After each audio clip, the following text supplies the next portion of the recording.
mai vatolu amo Samoai Emanuia le neaso.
Ua na o le Radio Samoa se furulima iwa toru amo e tautuaina o e ilaungangana fitu aso le vai aso.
wha ane e atu i le ali ilo tātua tua, yo te wifu atu le me tu waiona ao e pa ia lava o ia.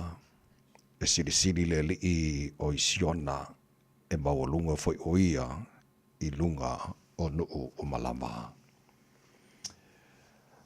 Vi ia oela mātua tua i le neila foi tai a fau o mua na mātua pese o vi inga, whamanu ma whane neina o le tupu, o le taulanga o le vi inga, te tau mono mea lava lea. Ia te oe, mātua wifoi o luma nei tai hao, mātua whampe atu e pa ia. Pa ia lava oe le atua mamalu.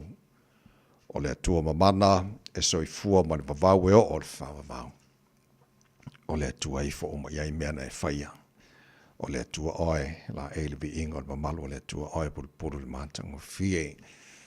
Ta maa whaftaila o mea lo whala o le whau mātua mawara nei tai hao, whaftaila o lofa o le whaua te mai, moli mai le sui fua le tunu le nei tai hao whau, e whapopo ni asa whau do lātu sui fua mo le mātua ni yola, mātua o liel ni as tofi o sifuruiva i aso te sema o le mātua fua launga le nei tau sanga. Ia, o le mātua malanga o le nei aso, mātua tu inatu i o ao, tau te mai i le fua launga a whai nei. Ia, manuia whaiwale a whengai ma le tunu, le nei aso whau e a mai. Manuia le tunu pele i Samoa, whamanuia i ona te tai, na yo mātu ainga uma, na yo mātu te ngate le ngate i Samoa, whapena fo i le alala mana pāpā awa iso se tawhara nei ki lope.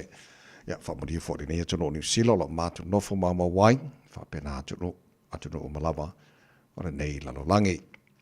Lo whaile, tu i malu muli panga mara tāpo inga, na yo mātua tu asina sino le atunu i malu mātu malawara ni aso, bawara lātu se fua laule le tino, e alai lo fantasi mai. O me o malava o lang whare mātua whaia ni aso fau, e a mailo mātua tua, ia mātua whaia lava i nei a fo i vi inga ia. Te oe ta mawha mone mone wha a munia mai, e le tautua Radio Samoa ni aso a toa o mātua o le mamala au i nei me o malava, e ala swafa manu malo Yesu Kiriso, lo mātua ri mona mātua wha aola. Amen. Yeah.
lo mato nei ali o le vinga se lau fitu se fulu marai wal tu spesere ka ne sia e faka sa langina le vinga le tua e le o spesere ka ne sia e faka asa pe te sautang America Samoa tau tōma America Samoa sfalima i watoru a mo wa tātonu ia le tu lai o no.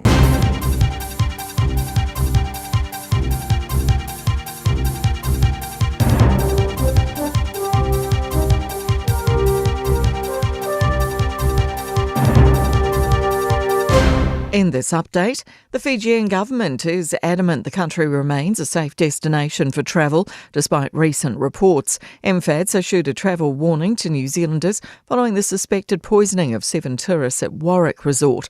The group was hospitalised on Saturday night with nausea, vomiting and neurological symptoms, and 2 remain in intensive care. Fiji's Prime Minister Sitiveni Rabuka says the incident was localised and there's no reason to link it to any others.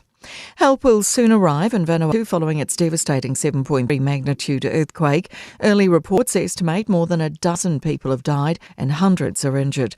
A 34-strong New Zealand urban search and rescue team with equipment and supplies were supposed to touch down last night but had to divert to Noumea after their plane had an engine fire warning indication. 2 more aircraft will leave this morning, one to recover the personnel in Noumea and take them to Vanuatu, the other to take further people and supplies there. Fire and Emergency Deputy National Commander Brendan Nally says they have a range of skills en route. We know that we've got multiple buildings that have collapsed and we've already got some intel on where likely early deployments will be. The first phase is all about finding and extricating trapped persons. The Attorney-General's complaint about a District Court judge could circle back to her. Judith Collins is writing to the Judicial Conduct Commissioner about reports Judge Emma Aiken yelled at New Zealand First Leader Winston Peters at an Auckland party function last month. Otago University law professor Andrew Geddes says if progressed it will go to a panel and then to the Attorney-General to decide whether to remove the judge from office. New Canterbury University research suggests it's time to do something about loneliness in the workplace.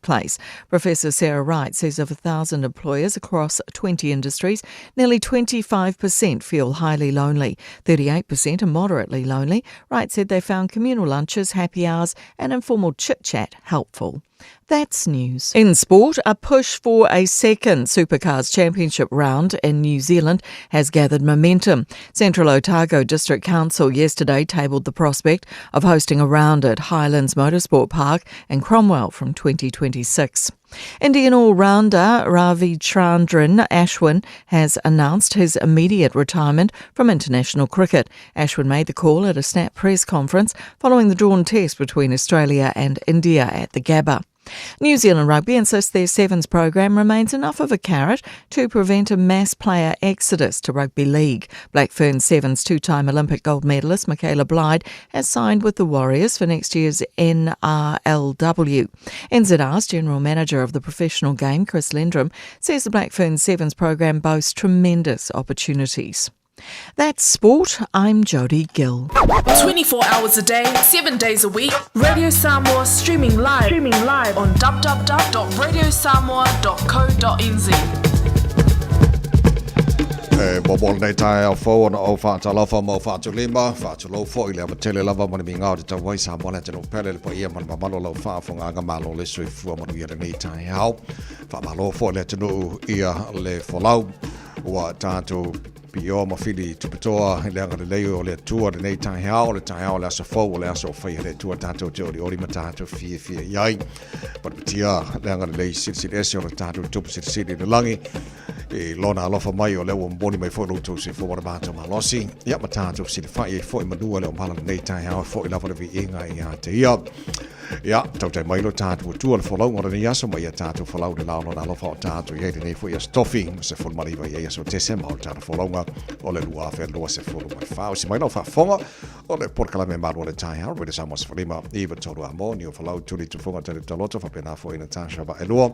insini o le Facebook mari YouTube Radio Samoa Sarah Tasi Batea mari whiunga pesta au chelo le sio mata ona benta mai meni tatu waina i se pa ele tula iwa e le tai hao nei malo le usa malo se fual nei tai hao ni o whalau ma Tasha Malo soifua lau sunga tawai whapea fwoi lau sunga Natasha le nei tai au fau. Talo falava malo ni and a happy blessed Thursday. E whaatalo whātua i le pa ia mawalunga Samoa.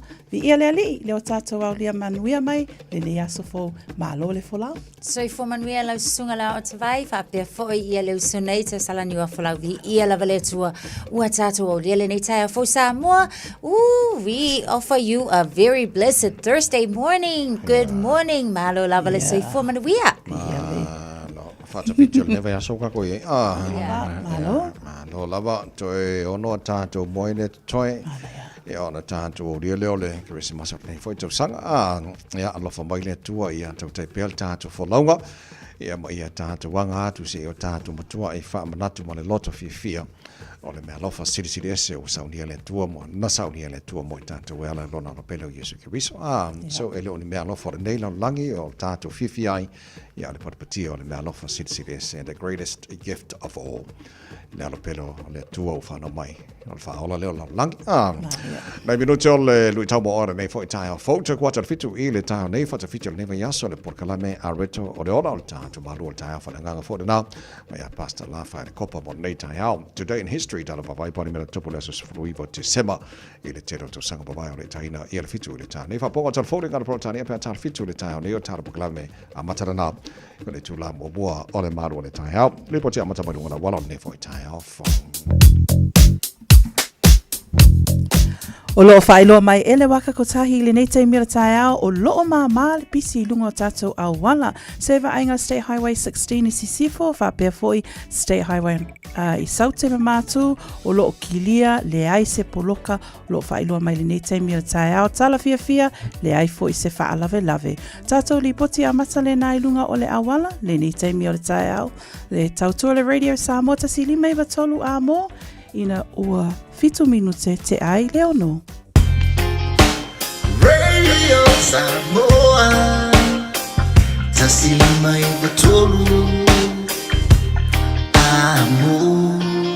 Radio Samoa tasilima ibatolu amo.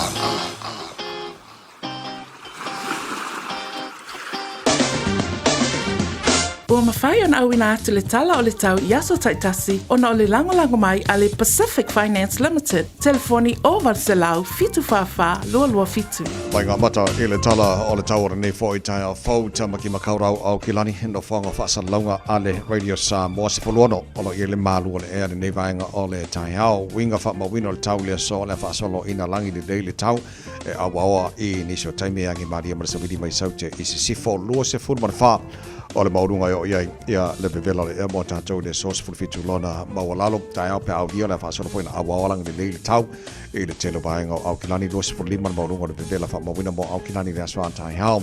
O le vaenga yon tuatua na whaasolo na awaoa e pa utimu nisio vaenga o au kilani le asto nai whaasolo na awaolang le leile asa. Whaasolo pa utimu le aso ngafua na vai aso no mani ngatulang le leile aso lua. I think that's Christmas Eve. Wednesday, aso Christmas le na lua se furu lima o le a pa utimu telo vaenga o au kilani. Ia, o whamamonga la vai tau tuina mai. Ia i tātou re nei fo i tae au fau tulanga masani. O e maleifua mai ma mātu whiara mai te nei tae au. E sisi laku i whafo o lai le leile tau ia vi ia le tua. Ia wā o le tau e mai le tua o le tau runa mo tātou le aso ma le aso. A whangasoro po karame nei tae au. La tātou pawai tulanga i le tau tiro i si vaenga o le sila whapena le tau Samoa ma le si vaenga o le kelope o le tau o Radio Samoa au natu o whanalonga o le tau company lea.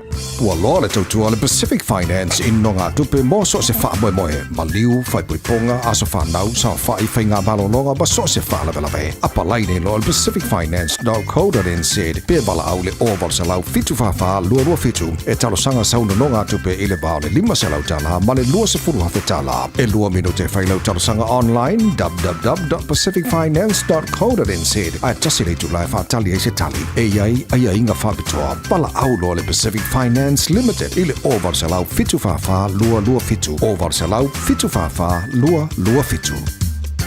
Se fulu o tele tulai ono ole lui tau moe.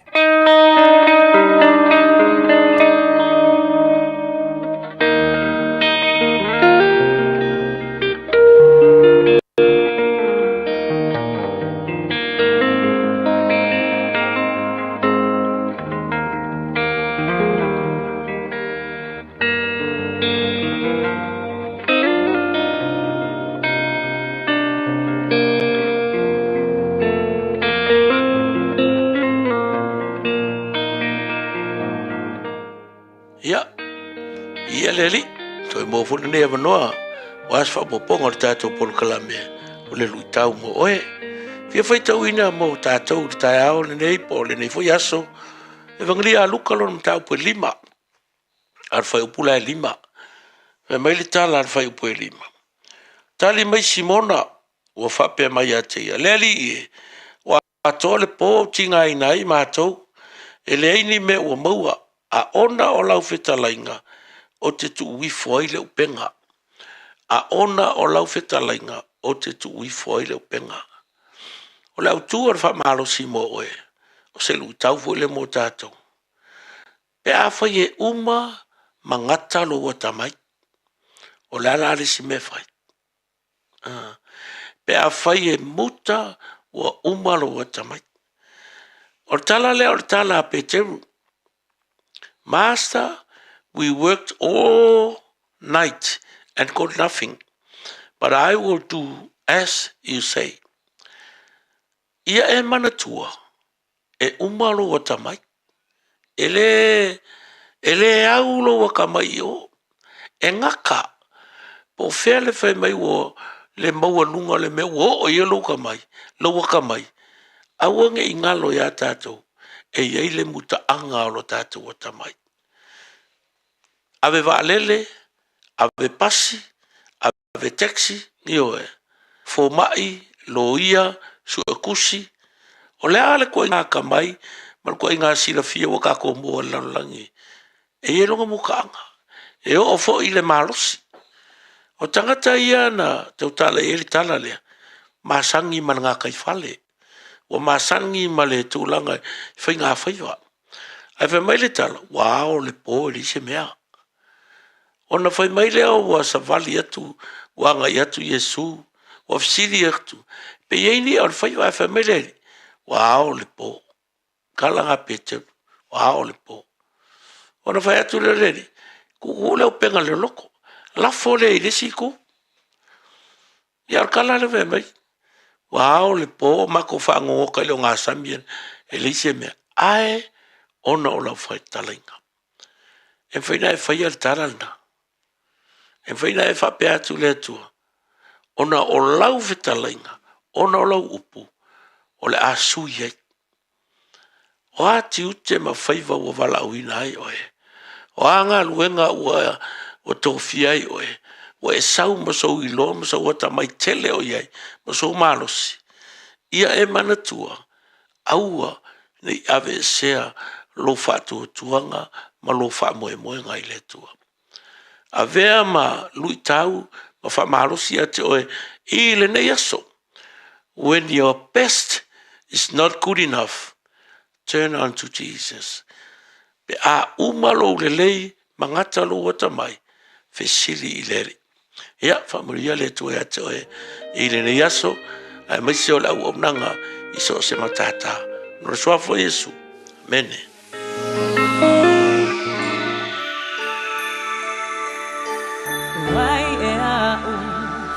Tanga-tanga salah Wamana tumaya Yesu lo ufaola Kerisi masi Wa ulava le paabongai Yesu lo umasai Tewa paafetai Wa ulava le pongai Ole kerisi masi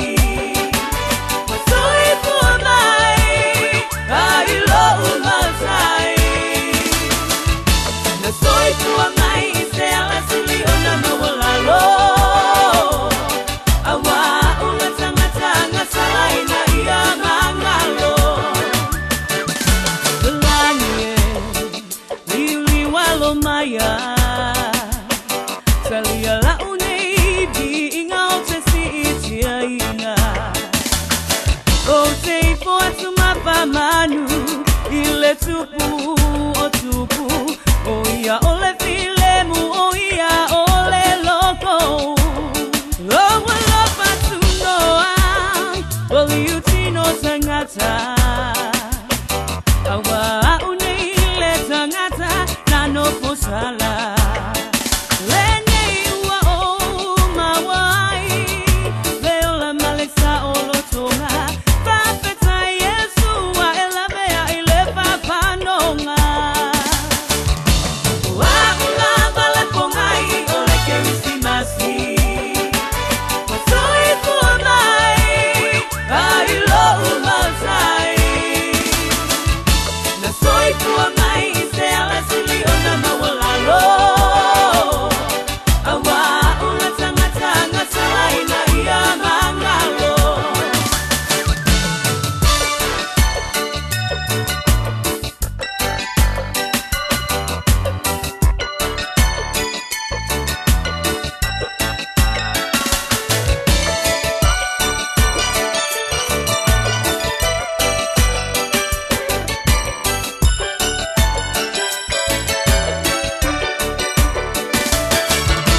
Spina Spaya o le ponga o Christmasi o tanto ele toi ona aso lo te toi ona o le Christmasi o nei fo I tau sanga manga ia pese te le fo ile au tau o le pese o mo mai mo I tātou ia fai mfa manatu mo I tātou o oe o a o tātou uma po ngai le nā nei vai taimi o Yesu o whanau mai le pepe o Christmasi ia mo tātou uma Ja, maar loof af tegen de tenose fa feel like fa tano fa pa ngai lungo Facebook mari YouTube probably samo le tato mafuta nei tai fo no fa tai o tu sio to swafa e le tu sio le ola o le tu sio le tato mafutanga nei tai ao ja le nei o le o fa mawina o le aso free va nei I New Zealand o fa mawina I lo swafa e le mafutanga le tato ainga nei tai fo ano number 4 kaunga le lui tau le na mai nei le tai au fa longo matotoa sole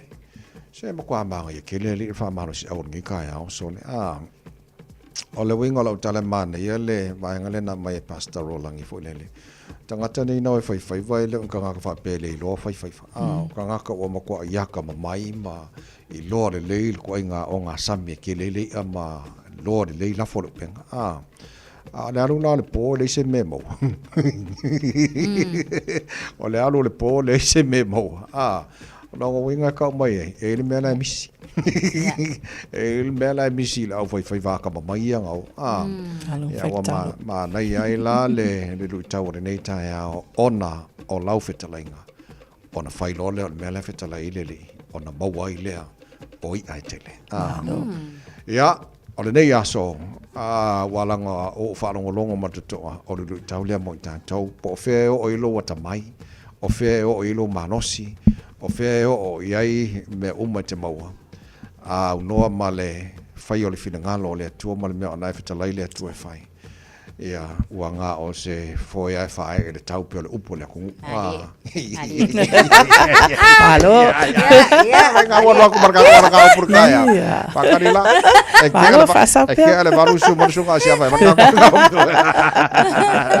nei tai au wa tatu tali ele nei taimi le nei tulangi a Vanuatu le tunu o sinan mafatia e le opo malai le silfia le tunu o vaenga ia Santa no tol pokalame la matanga le yaso o la maftianga ia o ia Vanuatu te lo isi vaenga o le wa matano se swani New Zealand ia o te lo swa vai mai si vaenga o mo tasina fa fitau de fenga manatau Yo te vai wa o tu la vai mua la fo I ma e le tau matea le faina yo so se atunu e yaini afianga I mala faale na tura le la lo mai tau watu I se faalinga fo I manisi fo o saunoanga mai I lato o lea ua mata ona anga I atu I le atunu o Vanuatu o lo o yaile le manaonga lea I le suavai ina ia le suavai mo le tau mafa ona I lato nei o e lo nga lulu e tono le fale mai le na ofaina fo le UNICEF o nisio sui mai le UNICEF o lo nga lulu o la lato tilo le to atele o lato lea wanga yatu I le fo mai mamana o mia le sosoani tau le soi fo malo loina le telo le vaenga le diarrhea se tulo fo I vai atu le fafonga le atu nu o le winga ua le sua vai ta umafa pe water mafa le contaminated water o le la wo fautua ina I foi e le UNICEF ia Vanuatu le malo le fainga malo a Vanuatu ina ia ini vaenga foi e faonga cherry cans ma vaenga uma e mafai ona fa sawa tu ai sua vai ia o le la watu foi ia ele la to o le anga fa mafsosoani o le anga ia tu pe la foi ona ia le New Zealand Defence Force le foi wa mata ona anga I pola satu va atu na nafi ia mo le tama fai o fatu sosoani so tulanga na la wa ye Vanuatu le taimi nei so a fa pela o le suavai ia woto a tele foi la to e mamai tele le mo o mia o fo mai te tawa na nga lulu e mai so e manunu ia o tulanga fainga sana le o ye se tato sia foi atu mo tutua o yo tato mo le silfia malo le atunu le asa na filen failo mai ai ia le mafu ele fitu te sima le tolu le malosi I Vanuatu taimi le nei o lo tu mau pea le o mauti noa le o to tele o ilato wa mau lato soifua ai o le sfulfa mai ana nafi o le numera fo ile na lo failo mai le taimi le nei ai to tele fo I oe ua manunua ona o lea fa lave to tele fo il so swani mai atunu mamau pe o nei New Zealand Zealand wa a mata ona o atu le sosoani Australia ma Farani ai ona o le fufuanga le taimile nei o lo tapunia le malai va lele ia o lo ia se whaingata o le o atu o le sosoani i le taimile nei au se fianga le na o lo mawhai ona o atu sosoani pe ona ta o nei tai au e le whatua ia Natasha o le tūlanga le na so se whaalawelawe whapea e iai al whaale tonu o le taumafa ia o le suavai ia me whapea na mantua e tato talusanga le nei tai au ta talo mo i nātou ona o le whaalawelawe lewa tūla i mai i Vanuatu. Nei o le tai au lo o whamoe moe malanga i le siva le New Zealand Defence Force o le lātou malanga lona lua lea. Ia wale mamolina sosoani ia mo Vanuatu. E to lua tangata whaingaluenga le ofisa o le afo i o le ampasa New Zealand. O le e fōringa mai o loo sa idia pea o la ua ia to lua tangata Vanuatu ngāru lua i tono le ofisa lea. Ai manere saunanga le minister Vavasa Mane Winston Peters. Even though o la ua ia e tono Vanuatu ngāru lua i tono le matangaruenga. They are all part of or the Latu team. So o resi to lua lana a fiel to tele lo sa dia pel time nei ai ona oia nga doi tono le vaenga le ia pe ona ta o tele ia official fa langa ina nafi ta roi mafui e Vanuatu. Ia tulanga na lo iai o la tatu tu mata ipea ai nisi vaenga man fa talanga tu mai au nei tai au. Jere lo pala temi nei tai le la malanga ile siva a le New Zealand Defence Force ia o le latu malanga lona lua na mo la vein of Sosani mo tono Vanuatu o le sifa malosi ta vai Natasha o lo lapata i mai pea le tato website lea o le Safe Travel ina ia register ai le malo la tunu o lo iai ainga o lo tono Vanuatu po o e o lo o iai taimile nei ina ia register la to suafa ona o le taimile nei o lo va ai pea ia le immigration mai vainga nei New Zealand mo se sosoani mo i lato uma au New Zealand o lo iai tono Vanuatu le taimile nei o lo iai pea le numera o lo failo mai taimile nei o le iva lua o ma wailunga le penga te whailanga. Rea, au ye nisi o le tātou tunu e talau lātou ngā whangai o i Vanuatu alanga o usotoa o ia tātou e fwoi nisi o nei ainga e lātou ainga Vanuatu tarusia ia saunga le mō mane ainga fwoi ia ona o le tūlanga lo ia lea ma fwoi e talanoa ngai ma fwoi e ma whalawe whanātura mo le Pasifika o wa tātou ye le season e tele o nā whāti ai ia le Pasifika i tūlanga i o mana whanātura matangi malolosi ma fui e ma vaenga whapena tausia e saunga nei mō Samoa ia ma le Pasifika nei vai tau o tātu iai e ia ipi tonu o Wellington sa tausanga kaunga suile ingoa o te lona love foi tātou i akilani o wawai e la kari anga ba nga le ari suingo ingoa ari le anga love ia pea le pikongu le mamau ka ko takanini o le foke va ko ele o taria ina fo el vaenga ia le suingo le ngoa ia taka anini ia e fo la mal petonu le lo e pitoni wa le tar sanga ia nisi fo io area Maori e tau ona suile ngoa ia pitone o te lo le ngoa sa ora ia la ngoa la fa ngoa ia pitone le vaenga le ia la ele ka rianga so le vaenga le ali o land information ali pe ona sa no mingska ali so kano fairi le tulang falele wa ta atonu fo ia fo ini ia inga manita iala o lo ta ina ai fo ia le fo i vaenga ta vai e ala ai fo ona avatu ia talo sanga ia ma fa pena fo ia wa mana tuala e ia si vaenga e ala ona maua ta mo fai ngo ona oni wingo ele o lo ia ia male wing mai se lava fo i le tilo tanga ta maoli lava la to ia la to lau ele ia peta vatuala ele o tala fe unga fo matulanga foi o lo ai i ia ila tau o e o lo fatau tai vaenga ia o tulanga na faila si ai sa le ia o fiu e fa kalikari sa vai o a fe a va ai o i taka nini o sui o fa o polisi ai le taka anini ia le mai tawa lava ele ai ia e fa pena foi la o lo na winga e ia lava ia ni ai inga foi ia o le o lo o tiro foi matuli mata ia na vaenga na fatu ama faile o ngasui ia le tato a fa fo mai ni se la tano e la lai pitone o le kako wo pitone e per ngai vai kai a fa fong bai ni se la lai takanini kako wo takanini e mo Kako wo ia tax. Yeah. Tax. Pete, tole. Ia wala ngoi pe o le ngo sa ona te tununga Maori o le ngo sa ona te ona i pito one ia alanga lai fai ngoi a pitone te mire nei ia la kako wo i fa penga kako wo ma le pe fa penga mo ngai kai Pe ia lo pito ne se ngwa palangi. e mo Pito, one. Pito, sole, au Maori le na. le lua se fun barbaru lo tele tu lai ono tu mo re sa mo sfolima e va tolu a mo e va ka kon musika ka ya o kori se vai maua o le video kori se vai maua a fa wa fa fanga o nei fo i tai a fo po kala me maru le tai o sa mo sfolima e va tolu a mo aro la por si fo maria le tai o ke ora go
tu amo.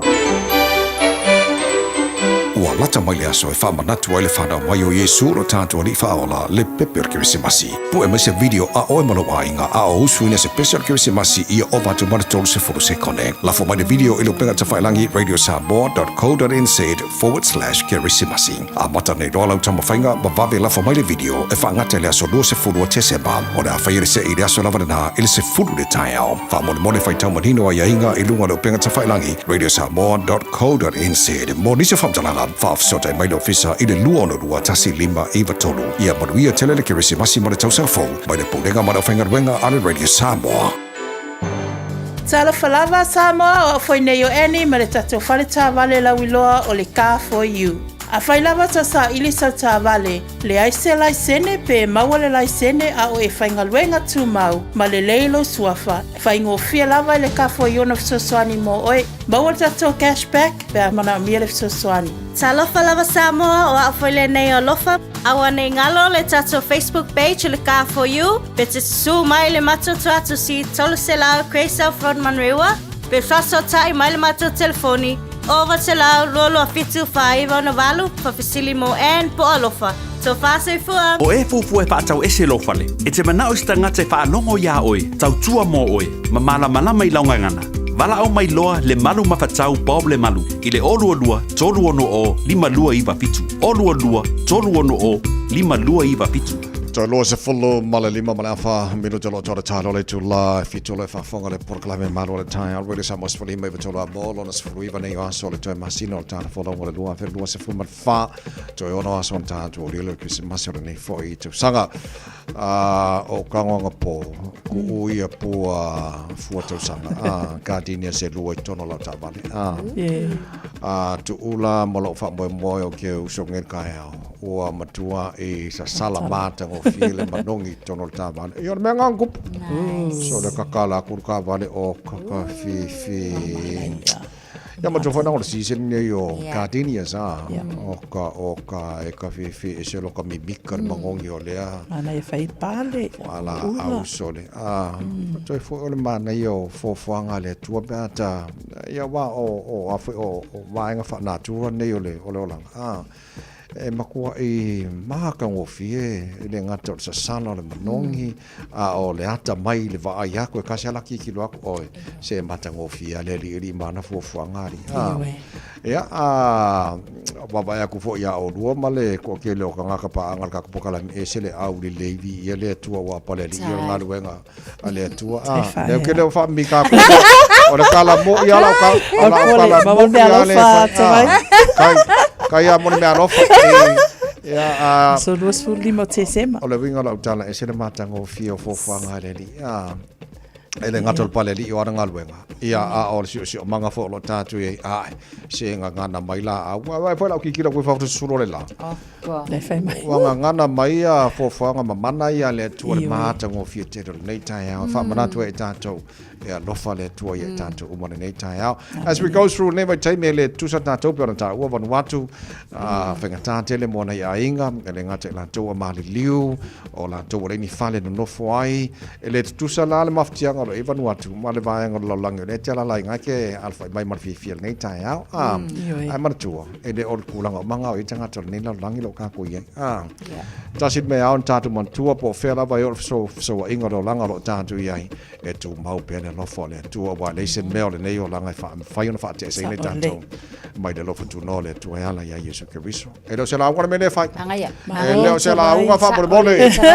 ya man tu ala tawai o te pi ya mai lo finanga kai ya wa man tu fa mal tis pa ia wa tala mai ele langi le mamanu ya ala vani mo langa ke fa lo inga ya lo ka kilo ngai wa changa ya tu ya mama tamata tu le au le mai le la ele tu fa ilo e fa ilo mai lava e ngaluenga mamana le tu le mtau tio le tu o mai foi che ngai kai melang kiu ke fai foi ele la ka o ngai ko mo ko le la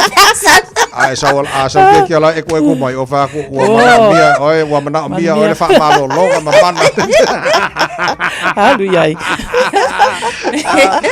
mana ya All early childhood education regulations excessive and confusing. O li potia na maua na so na fikele o mauki ngoi kong mal mal mal leia fa ya onga. Ia vai nga foi le ili tunanga ia le tanga wenga wa. Ia. Io e te vai ma ni wa folau.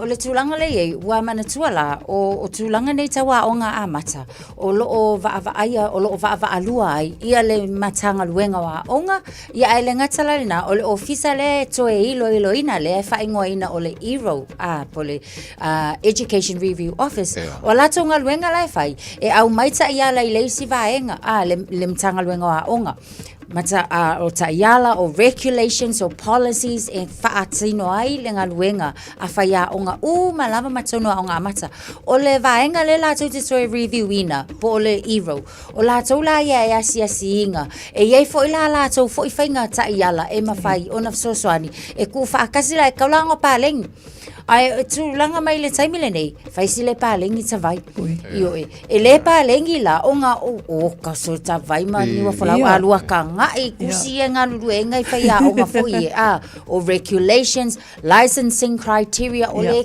kele ia tavai e suingei o aku kai au po le lua masinga e o sui le ai sau alua kula le io fa mai oi le ai ele o menga le ia mato fetse na ingala ia o le tulanga la o le impact o vaenga lea e makua i confuse kon ka saila ia lea onga luenga o le tama fai ia onga ia fai ia onga e fala ve lave foi lele ma kele le ngasu i te tonu nga luenga fai onga but o ia afia tamaiti because the child is at the heart of the matter.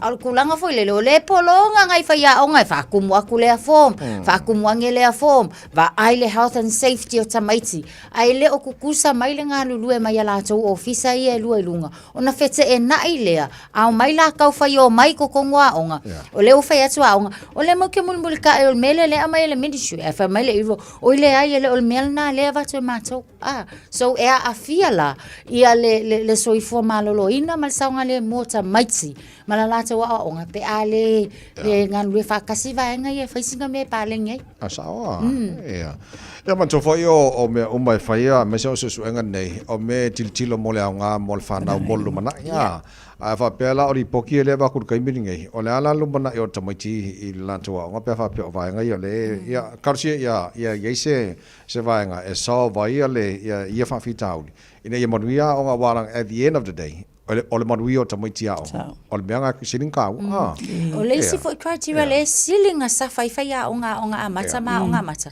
o le sioki o la ko fai a onga mana tuala e ile system foi le ani usila e kakawa ia I fai a onga a ele au sia le makalea ia ele mafai ona e a onga fa fai a onga ai wo pe wa avele na mai tu wa solo muli ai mai se ngai fai a onga mai fafo la tau ia malanga mai fafo mana tuala o isi o kelo a onga o lo faatino lava yang inga ngana tunu taitasi pe lo ngana tonga e inga ngana Samoa ia onga ia fo ia onga maoli ai ole criteria le o le o to ilo fo ila elem tanga luenga wa onga pe mafai on kuku I fo ila lo la ko pen score fo ila inga ia entitled le to atelo fa ia onga la ngole o onga ngana ole o anga nu o le ngofo inga I fa ia onga ia wo fa ngata onga o ya onga ole mawunga ole ngisko but o tulanga na le fo ila o tilo atu fai mai le minister o onga ole le ole ato e va ia tu le tulena ona mo mia fa ia onga ana to se fulu valu minuto to talo le to la fitu my pespesion que masi mai haba light express on a sole Malaysia tatu li poti mai wala nei tai ona amatu lo le tatu malu tai fa nga areto o de ola mai pasta la fa ne copa fa fiti for now na po kalame bona nei ya sole fa po kalame malu le tai au on radio Samoa's Poliba e batoru amolo fa tu mo tatu sanga luel po na po le wa lam fa ngorong ni kai malu ale moi oide malu malu moi al serenia Malo, ele wala ilo akbay. Mas assim, mawa. Wafana maile lalea o Yesu reli io le file. Tato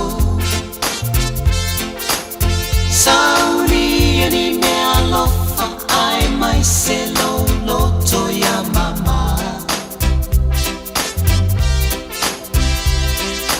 ina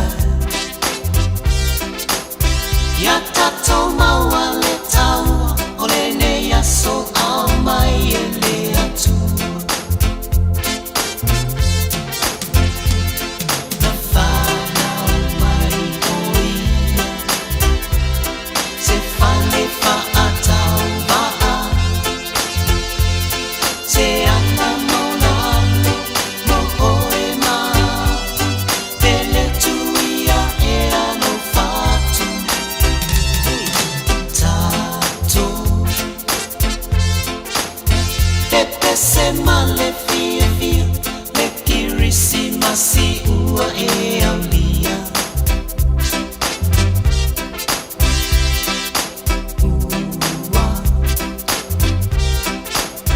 wafana mai le lavea I o Yesu le li io le filemu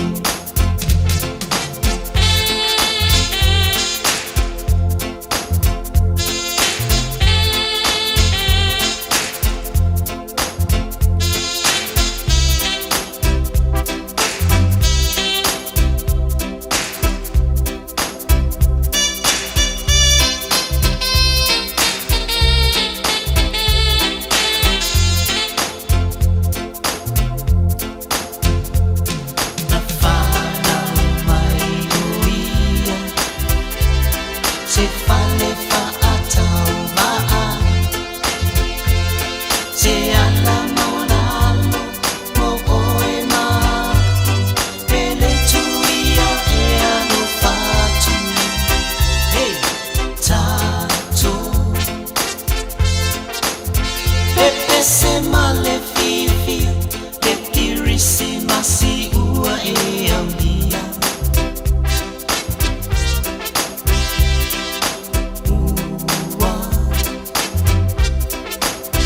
wafana mai le lavea I o Yesu le li io le filemu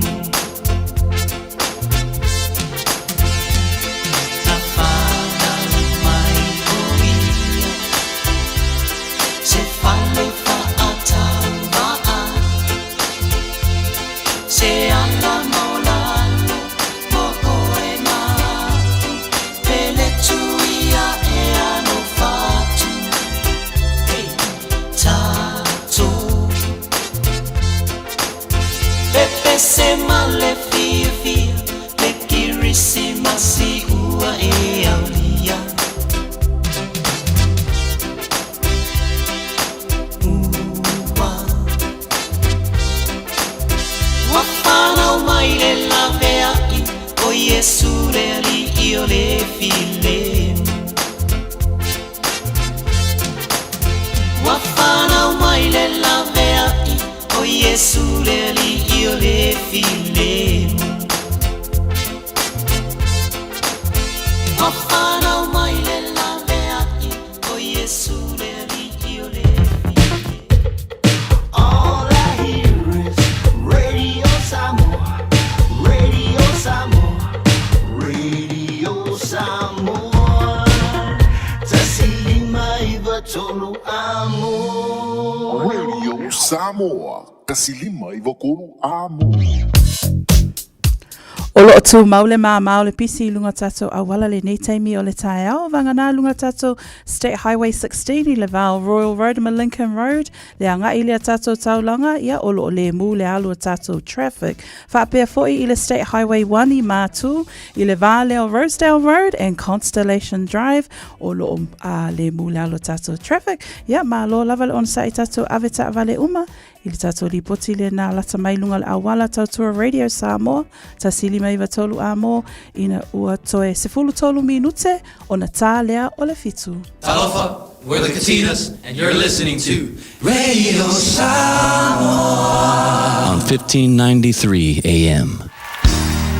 Bread of life sent down from glory.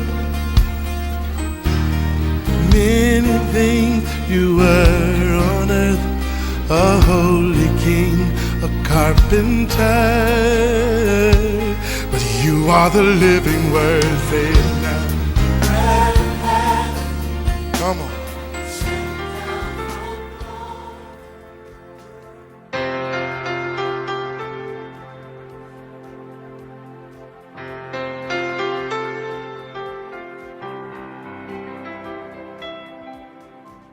O te whawhilo e te fwoi tatu o te nuu mai tatu por kalame o le areto le ola ili nei fwoi vai aso ili o ngātu tonu ma lo so i fua manuia i tatu o te nuu whai una so tai mai le por kalame o le areto le ola. O le tusi lea luka e lua whai upa sifuru mat sifuru tasi a te tau i vai tau o le kimisi masi o lo tatu ia i whapea. O na whai mai leo le angelu i a te ilatou au atu te matatau au a whaauta o te au maia i a te outou le tala le lei e oli ai nuu uma. Awa o le aso nei ua whanau wai le aiuta vita lo o tau whaola o le alii ia o Keriso. Arwhisiri mo o le aso nei e whapea o le a le Kerisi masi ia te oe. Awa o le mea moni lava e ese la ngona o tangata ia ile nei vai tau whapea o nisi tangata a olo i le Kerisi masi ia po le vai tau le nei ia o le vai tau pāti ta unisi o le vai tau fia fianga ma pati al mea sa awa asu e ngia so siringa kele ai pati o vai tau nei o le Kirisimasi. Anisi e fe malanga ai e look forward ai wai le malanga le tausanga ai o olo i taimil nei e o fe malanga solo malanga ia pia malanga mai nisi e malanga ia tunu ui mamao au nisi fo i lau fai business o le aso sili le ona tā ua ia te ilatou awa o le aso le e makuave vesi ai i le whaaluina o latu o loa fai mai tala masani asu e se aso pito sili o na mau o loa i lau fai pisingisi o le vai tau nei o le Kirisimasi au nisi foi o le aso le nei o le aso whaale lotu ia te ilatou o le aso tā ua e o ai nisi i lotu ia mamafau whaatino tala o Kirisimasi tala masani fo ilea ia Maria ma Josefa ma le malanga i Betelema o aso e whata ua i la ngona whapena peitai au nisi o le mesirila le mkaukia au nisi e leo se aso e pākia leo se aso e mawhauwhau ai mena tutupu ai o se aso e makua whaikio e a fo nisi Kerisiano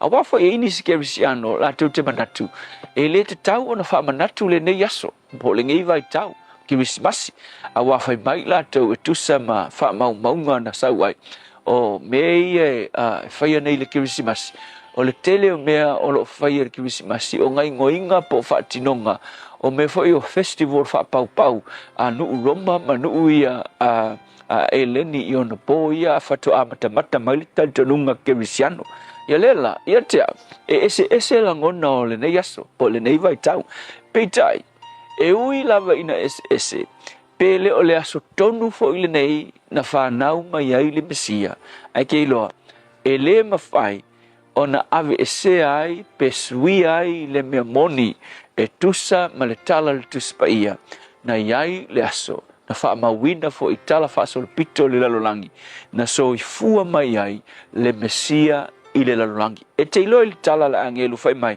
aua le matatau outou fai mai o te avatu ia te outou le tala oli ai nu uma o le ale tala o le tala fai mai o le aso le nei no winga e pele i lo kongu le aso ai ia le aso na whanau mai ai le whaola o le lalolangi so o le aso la le nei ping fai aku pele sao ai a fai mai kuspa ia ngai ai le aso na soifua mai ai Yesu kilo e leo se mele angalo tatu whamanatu tatu te whamanatu ina le aso na so sofa ia le tua le lalolangi o te ngata ai a wina mailo nalo ua whanau mai le lalolangi peo na whanau mai tatou i se ala pito sili o na whatau wa so o le aunga lao le nei aso le aso le nei o le aso e leo ngi aso paki e leo ngi aso fo inga o kala Kirisimasi e whai ai masau ninga e whai ai o le aso tatu te manatua inai ma le loto mawalalo le mea na whaia e le tua e ala ilo na alo o Yesu wa fio mai o ia wa tu ua lo na nofali lo na tūlanga mamalu ai wa fio mai ua tau whatasi o ia matangata ngasala le ti ofe mai le angin o te avatu ia te outou le tala oli ai nu uma awafoi o le tala oli ai ona ua mawhaia le atua pa ia mamamalu ona afio mai e ala ilo nalo mai ia faia le whaolatanga mo tangata angasala. Le tua, mātou te makaina le nei vai tau, o se aso e mana tua ai le mena e faia, na e tu ua ai lo mamalu malo no fali, au e afio mai e ala ilo walo na awina mai, ona o le whaolatanga mo tangata angasala. Ni ia oi le nei vai tau, ma le nei aso. Ona oi Yesu. Amen.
Tawo Yesu mai lava pesele kalesia meditisi fangatongo America Samoa na ua te tolu mino tolo o te toana tano le tulai fito la se sfruiva o te sema o animea na te tupu le nei aso i tau sanga papai. I le tausanga tasiva whātasi i le aso le nei aso sfuluiva te sema se tala whaanoa noa ina ua tula i me se whaalawe lawe te tonu lava o New Zealand.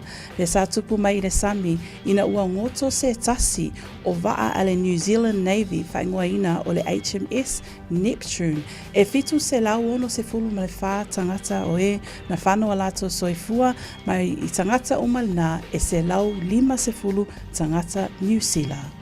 I le tausanga tasiva i wafitu, o le tausanga lea i le tato aso le nei, na ulua i whaali ai le ata tifanga. Te taritonu e fia ma ua mai moa ai le tootele o tangata i le nei lalolangi, o le ata lea i le sunga lea Jack Anvers, The Beautiful Love Story, i le tato wata lea whaingoaina The Titanic. Ma le tausanga lua afe se fululua, na tula i mai ai le ulua i tamaitai, po tina e whai ma perstene tato atunuu lea i South Korea. Ia, nei vainga le nā I mea na tutupu I tausanga ua mawai. Tautua Radio Samoa ta silima I watolu a mō, ina ua toi 2 minute o na tā lea o le fitu. Radio Samoa. Taslima I watolu a mō. Sunga o whenga whakao elo ka wale fō maunga Max Ila. Senga uka amilo e o kilangi. Mo koe foi mai lava I o Tara I le Tire World and Auto Limited. Lea mau aiso skoi ngā meg ma pa uka wale. A ole me piko sidi. E ngā le lua lima ka alalwa ia so le kokongi. Le Tire World and Auto Limited e te maua I ta wale ma pa utau ngō fia ia New Zealand antoa. Mo fo I se ti mag wheels mo so se I tu ai ngā ta wale ma le telo isi au unanga. Warren of Fitness I le na ole se fulu tala pia I wha I lo I eina e wha afafonga le Radio Samoa I nei wha abitoa. Talia wins quotes, cue cards, maisi. Walang Lola Tire World and Auto Limited I le lua fitu tasi tolu o mo pa uta avale. Po le lua fitu wha tolu lua o mo le fale inisinia.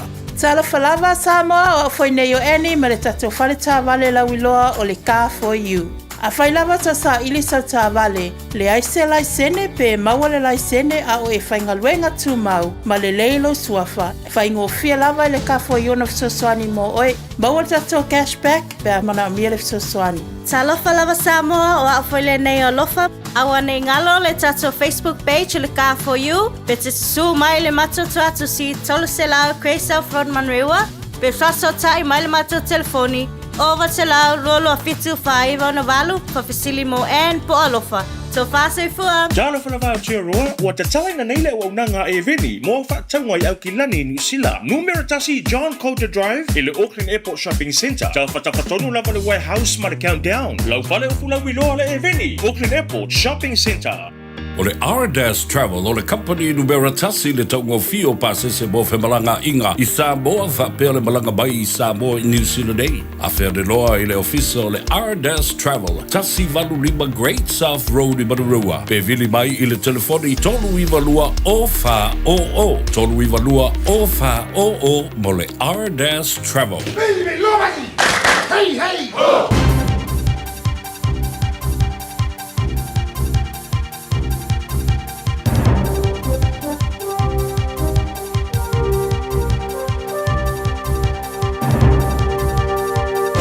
In this update, a Lake Alice survivor understands the frustration at the government's torture redress.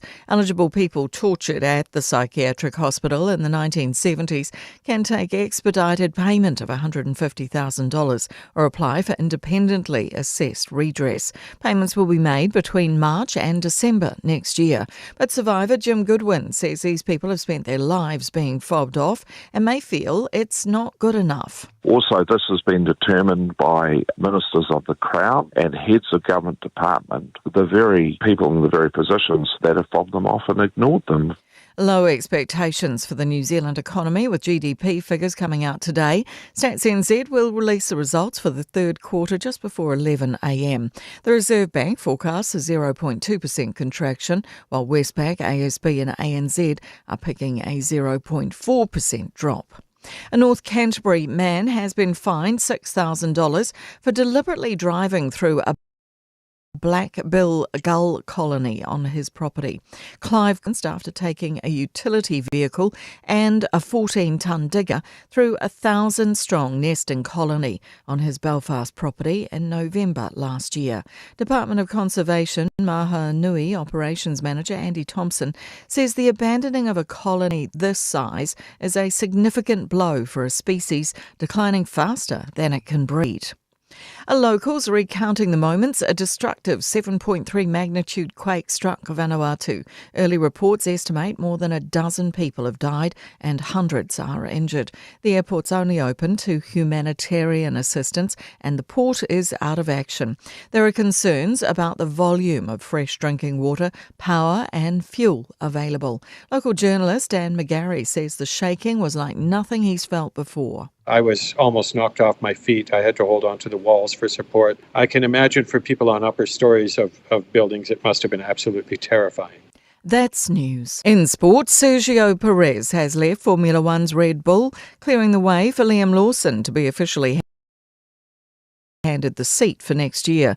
The Mexican driver has released a statement confirming he and have reached reached an agreement to part ways. What's missing is any confirmation 25, with Red Bull adding further announcements will be made in due course. Two-time Grand Slam tennis champion Simona Halep will be the headline wildcard for the looming ASB Classic in Auckland. They haven't got the win to show for their work, but Australia believe they've struck a blow with their efforts in the drawn third cricket test against India in Brisbane. Rain was the ultimate winner at the Gabba, with an attempt by Australia to set up a run chase of 275 for India in the final session, blockaded by more bad weather. Australian skipper Pat Cummins says there was a lot to like. That's sport. I'm Jodie Gill. 24 hours a day, 7 days a week. Radio Samoa streaming live on www.radiosamoa.co.nz. Lo flow play tato traffic se vangana lava le vaenga le nei o lea ua amata ona yai nei polo kalaiti Ornera Road, slowing down eastbound Northern Motorway on-ramp ia maleanga iatu le na mai anga I mai Birkenhead Avenue intersection. Westbound Birkenhead and Glenfield o lewa mai tawatu out le southbound ia o le anga I mai la le nai Ornera Road off-ramp anga iatu foi I le Harbour Bridge. Northbound o lo mai tawatu ngai mai na delays fo ilale na mai Ornera Road off-ramp. Pau lava le na o le vaenga o le ala tele lea o mai tawatu o iai nei poloka ia masolonga fo I ina le mu I le taimi le nei. Niso vaenga o mo ala tele o le na o lo solonga le lei lava ma flow tatou le o iai sfa lava lava tau ta avale. Lunga o le ala tele ma lo le tai Radio Samoa ina wa 5 minutes te aile tu live fitu. Talo va Samoa. Wa ule nei o kasu tialu. Awar suia le ngila o le kio. Aeva eva mai ina se fulu lima iva kolu Amo Radio Samoa Bevela Ua mawhai ana au ina atu le tala o le tau Iaso Taitasi ona o le lango mai a le Pacific Finance Limited. Telefoni o Valselau fitu whawha lua fitu. Ola tātou amata mai Samoa le nei vaenga le tala lata mai le tau whatalo whatoile pokalame panga. O malawa le malua le tai au so sa vaenga le tunu pele Samoa lo tau mai moa ma whaafonga mai malua la prasoi fōmaruia. Mawai atu le langi le mai le tau Samoa le nei tai au o te fitu Samoa. Lua se fulu mal tolo lo ere vevela I le nei vaenga o le tai au o winga fa mawino tau I Samoa mo nea stofi o le fa solo na awa o le tau e langi le lei nisi o vaenga o Samoa e vaenga o Samoa na pa ue timu I le nei aso faisi vela le e Samoa tolu se fultasi tolu se fulua degrees Celsius mo lunga lua se malima I lona mawalalo o le fata fiti o tatu tala mai Samoa o le tala balu I le tai o nei se mai le tala le tau I New Zealand nei fata alofa pa angal tara bakalame E so se vaenga o le motu saute lo o mau mai tara whasalango nei tai au. Queenstown, se sulu matango whira la e le nei aso luas putolu mo runga ma whanawhana. Tima rua whasorona awa awa pa o timo e ni so taimi lang le lei foi le tau Wanaka, luas fulima mo runga le vela, luas fulua mo runga ma whanawhana le Air Westport, la sulu matango whira foi le la. Te la vaenga Nelson lang le lei le tau le nei aso, Invercar ko lang le lei foi le tau e le so, Dunedin, ona fasorona awa awa e pa utimo I le tele o taimi o le source fulfitu marunga le manu lu ia male ayo fungala au le ayo Carissa Karestete good morning ala fasoro pa utimo mo tau le so yangi marsavidi mai saute fulfitu marunga le manu lu fa mo winda mo Karestete I le so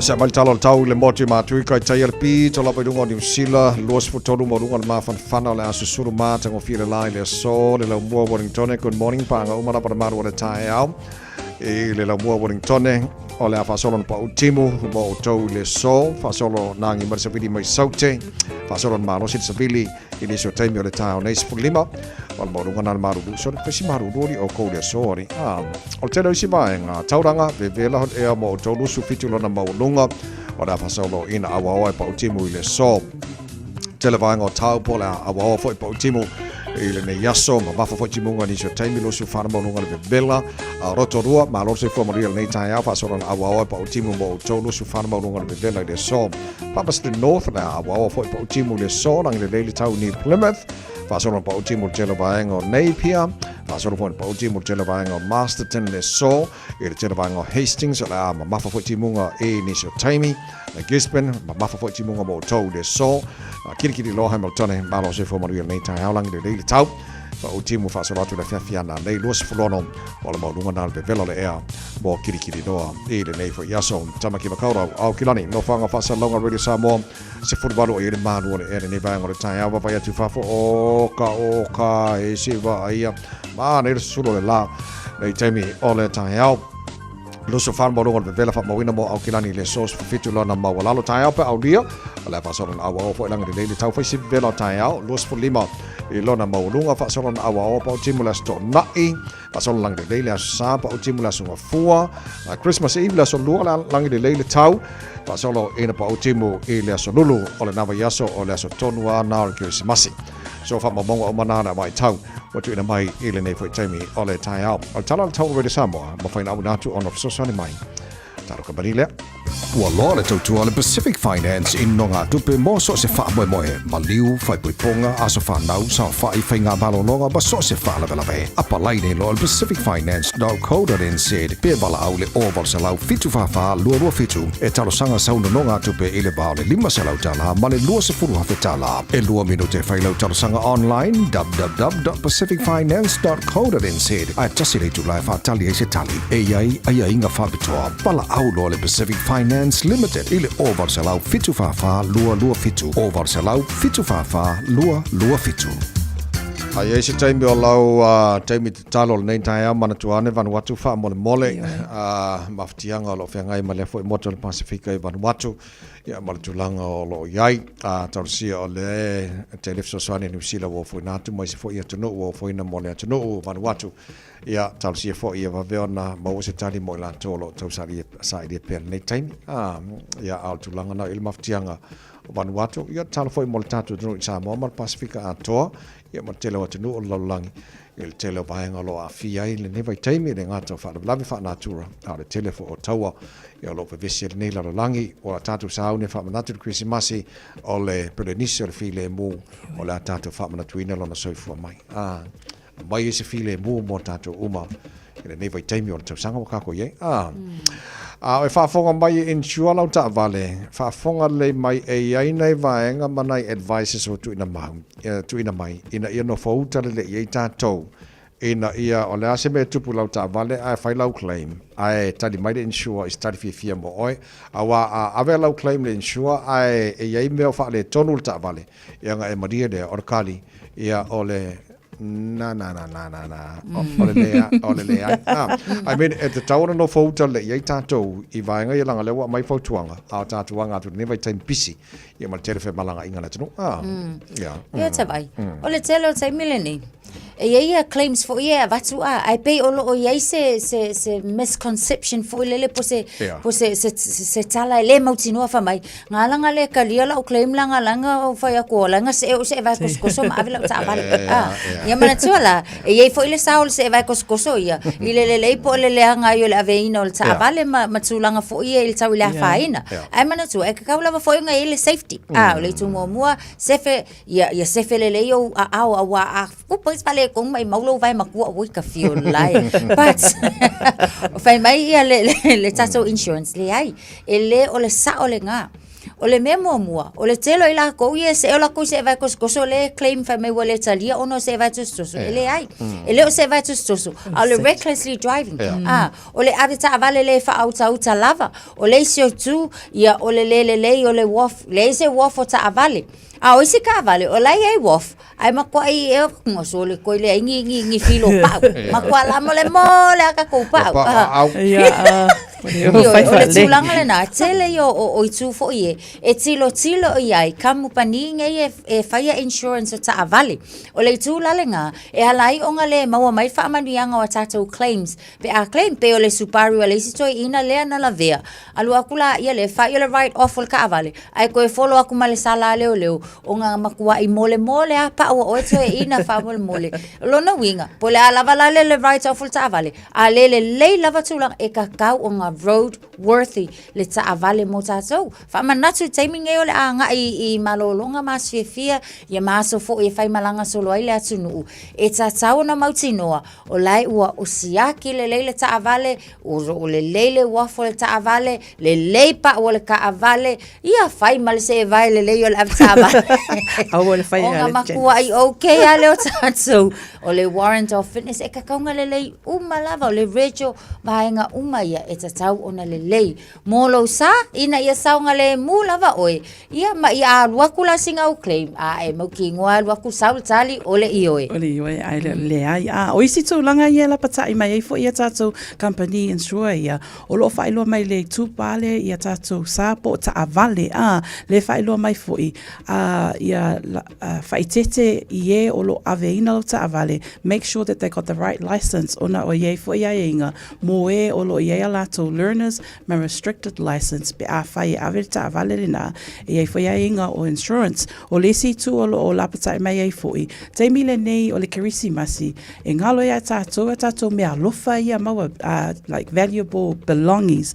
i to tonu o ta avale o isi vaenga ia matatou atu awale ngalo i to tonu o ta avale aisea ona e alu atu ale ngā oi ia va ai atu lai tu mai ia ole na o isi tu na le faaleanga ai tatou ta avale ona lae va ai atu ngā oi o ia na alu atu le na fai lea pe o i tu na lo lapita i mai insurance companies ina ia no futa i tatou umalava i teimia tatou ta avale o te lo le si mai ngata o fo yo lo fa manatu siakia le kavala insure po ame la kavala insure la yang wala ngai a foi e tatou foi le mafo fo la insure ta vale a te lo mam la mapo ame o mai cover insure pe atu po mai fa le tonu la ta vale so ta sina va ngata o tele mo tatou ile le voi taimi o fa manatu po kala me mo oe ile nei tai au langa vaenga tā woi langa le lao tātou le taimi pisi o whemalanga inga le tunu e lato e o mamao e si vaenga o New Zealand tā whawai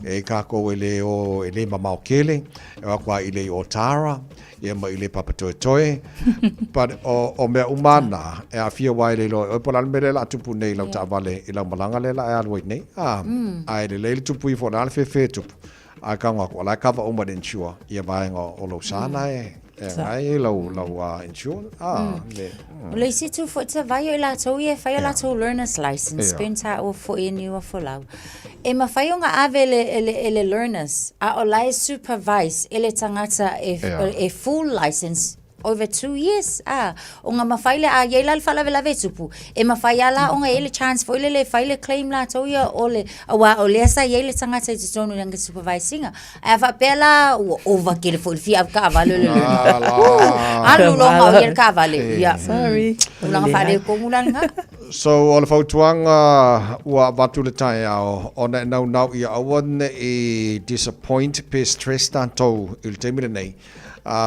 ele mana bia tātou tu inga la ngona na le vai taimi o le happy aka ko vai kamar Christmas ya wa batu lolau claim insurance as our insurance sorry le family ina vai nga umaya ia nga le ika ia male mangongela u hem ngala fa lo ko nga iole ia male stress yo mafo fa ia la nga fata mala tātou male uska ia ngai vai nga ka no fai ia le manuia lava tāpenanga mo Christmas ni tau sanga mo tātou so le wanga o kirikiki ka alonga ia ka ke maka ko ri longo le TV ri ke lo kai meri e kirikiki ri ka fa ia ko ri e manga ia kirikiki fo ia ka sia so ka ke fia maka ko manga leva ia ko le alu intia le makua manga ia la lo al manga ia fo la ka ko pawal me ka fe ka mana ia mai fo ile mai tawa to le black caps le nei taimi onga Mitchell Stanner le ua tau amata ona le ua recognized as one of New Zealand's best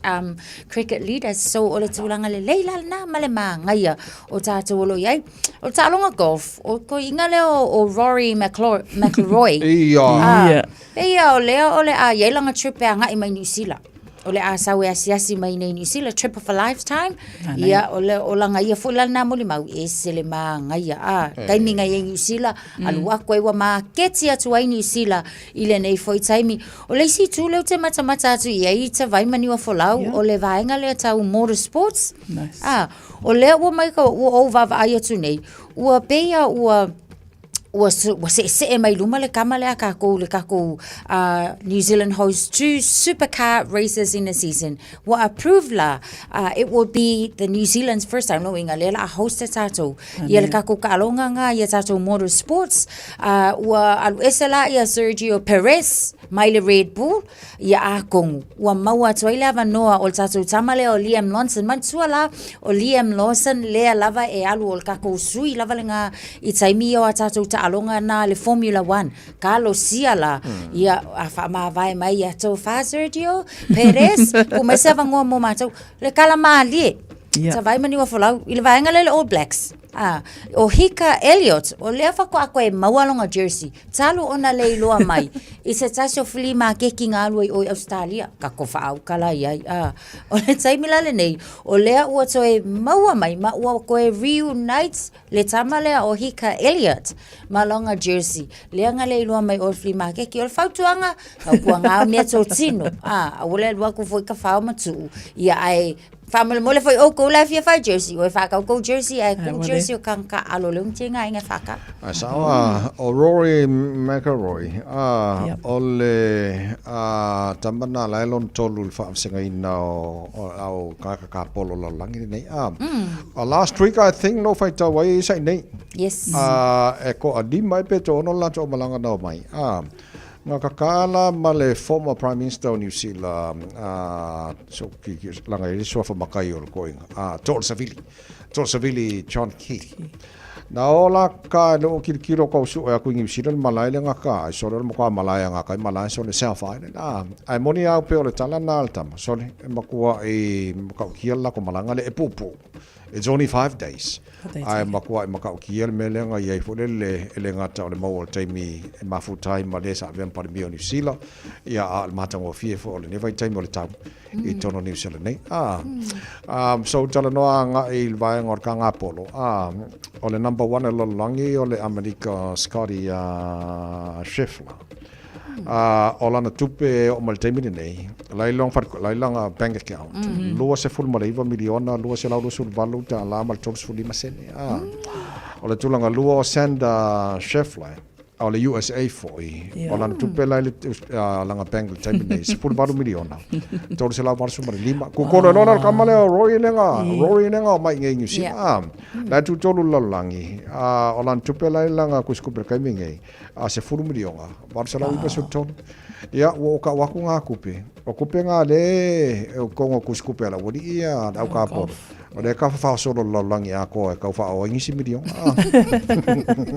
mai tu fa mai au ka ko malau ka polo nge New Zealand ia nga le o lungo le malai sabat badi en fine exercise malostino mawantaya ia langa ko anga yo fa malosking wala bala nga se opuse miliona ka no fa ia le na so ole tulanga na iai ke le lopo sing New Zealand ka lak mai le nga Ryan Fox le New Zealand la foi lunga pe I think 23 le ranking la langi temine ia le or kala nga la ka polo mar kero la ko miliona la ko kuskupe o ke fia viring ila ka male Rory mas si miliona nga si ola ki si masifa mon sawa ska mga le sul lima senel fai unga lan tupi la ko sul lima seke mai ko sul lima seke nga makako nga la ia le tato sul malai nei tai au ia mangu yo ko sa vadinga runga malai ele se mesi dia ngai dole exercise ngai fai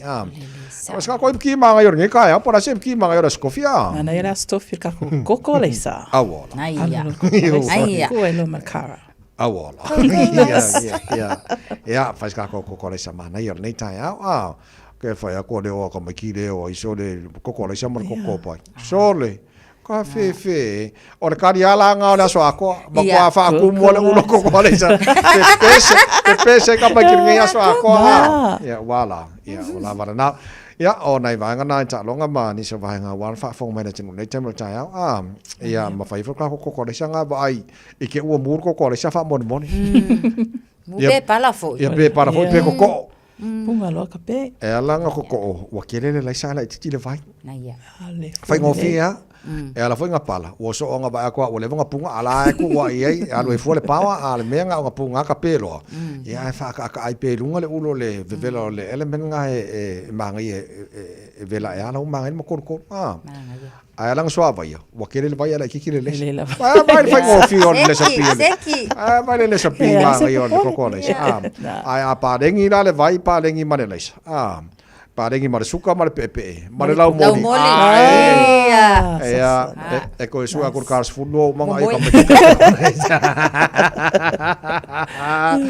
lo suma lo mala fala wo tia dele tulai fitum to to mo radio samas for mai votoro mo amai business second Christmasi Mr. Cowboy Sam Chukun ona so ane mal fa pong nei tai al po kalamen kan pro tania think a minute marola por sifo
Just think a minute. It could change everything.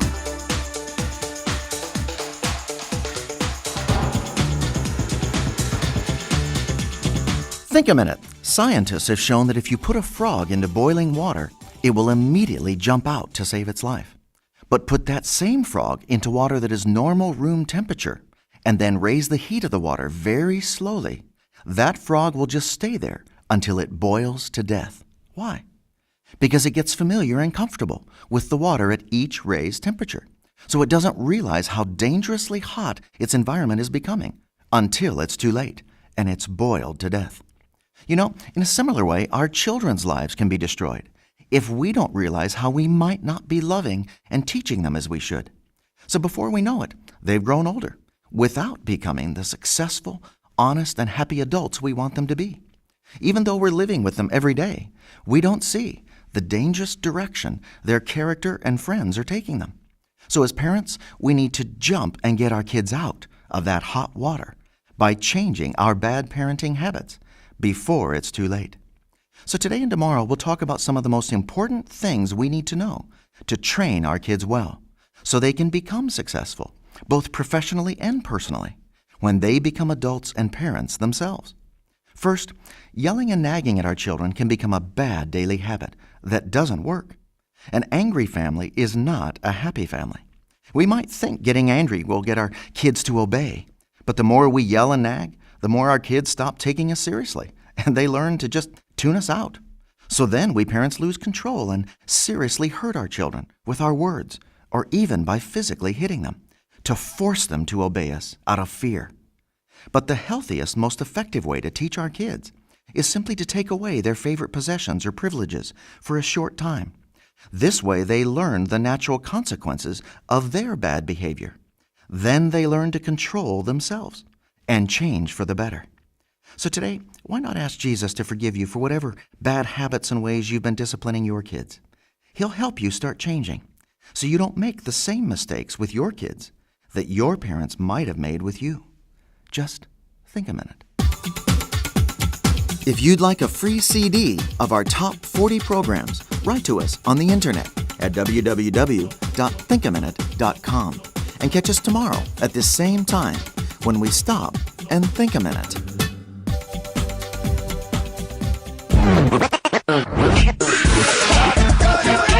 Malo soy fua, ol si fufonga Samoa, Radio Samoa, tasilima iwatolu amo, se kia Radio Samoa.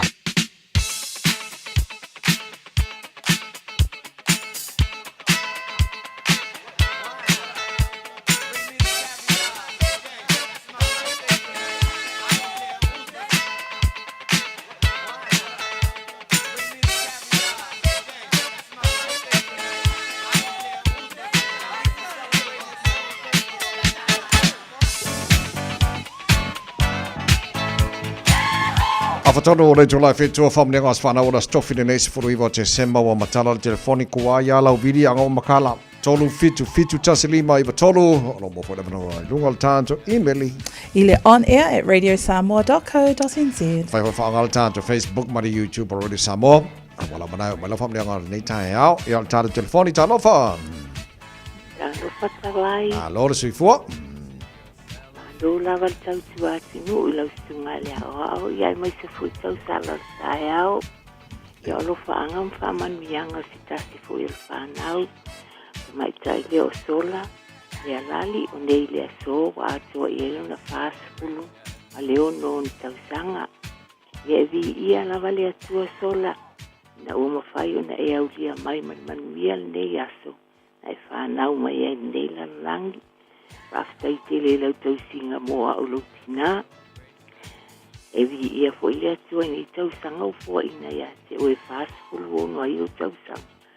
Tau sanga fo ia na wha mawaya i lau tama, na wha ai uina i luna ola, ai whaftai lau tau singa moa au. Whaftai fo i lau tau singa moa. Te o uso mana na wha nau a mese lau tuangane. Evi ia lea tua ngā luenga umaua e whaia.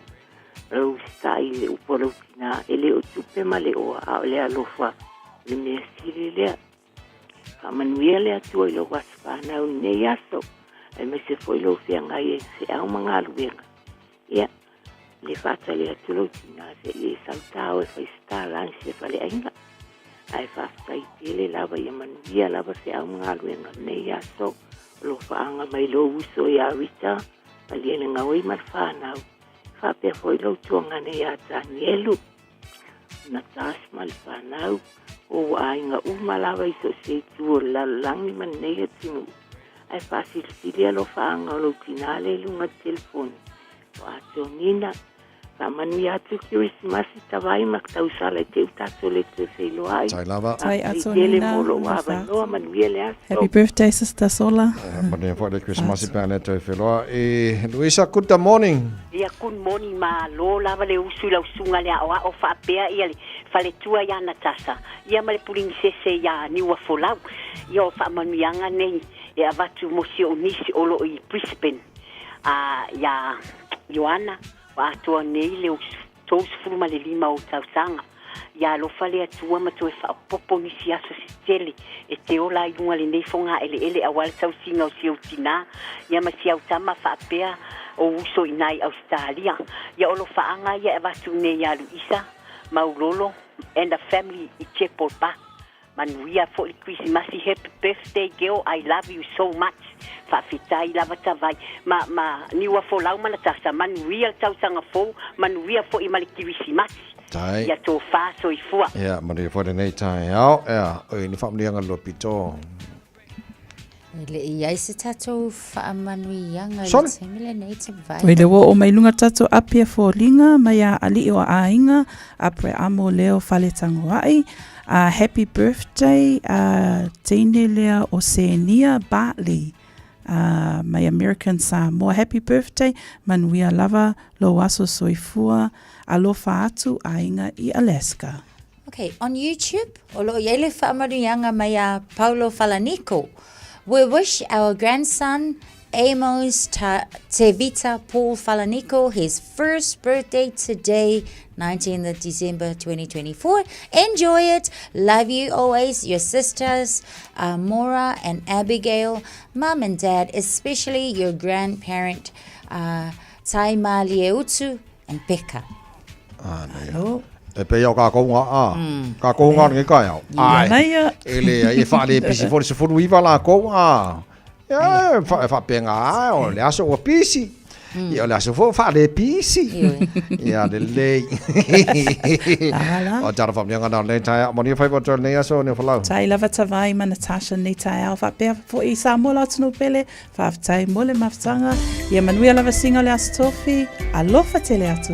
Soifua ma ia Manuia. Pesa mala fa pesa Pacific Love Band from the Tole Pole ngoma la fenga venga radio Samoa mal jana pokala me malo le tai au. Le tino fa mala to was fa na une so ma we tele lava le lava ma nga le le tana ma tai le langi to lo se fulma le ma minuto lo jona talo le to la balu.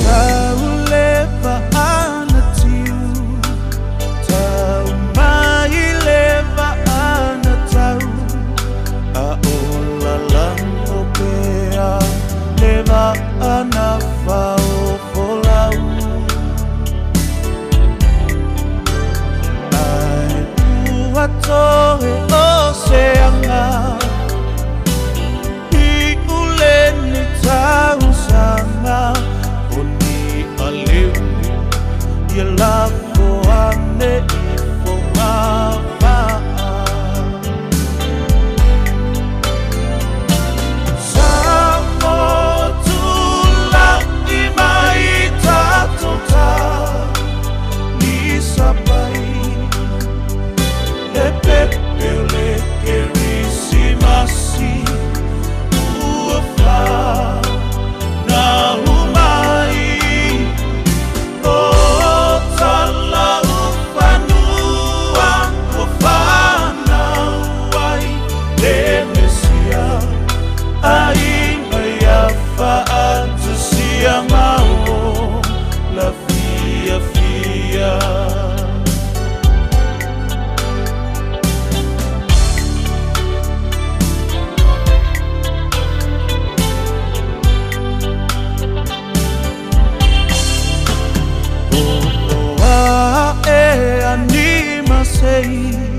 Le pepelea e fai malai Asala uta ia tonu tai I sofu vai vai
pasela mga se tufo ia oceana ole kerisimasi ifai mama usanga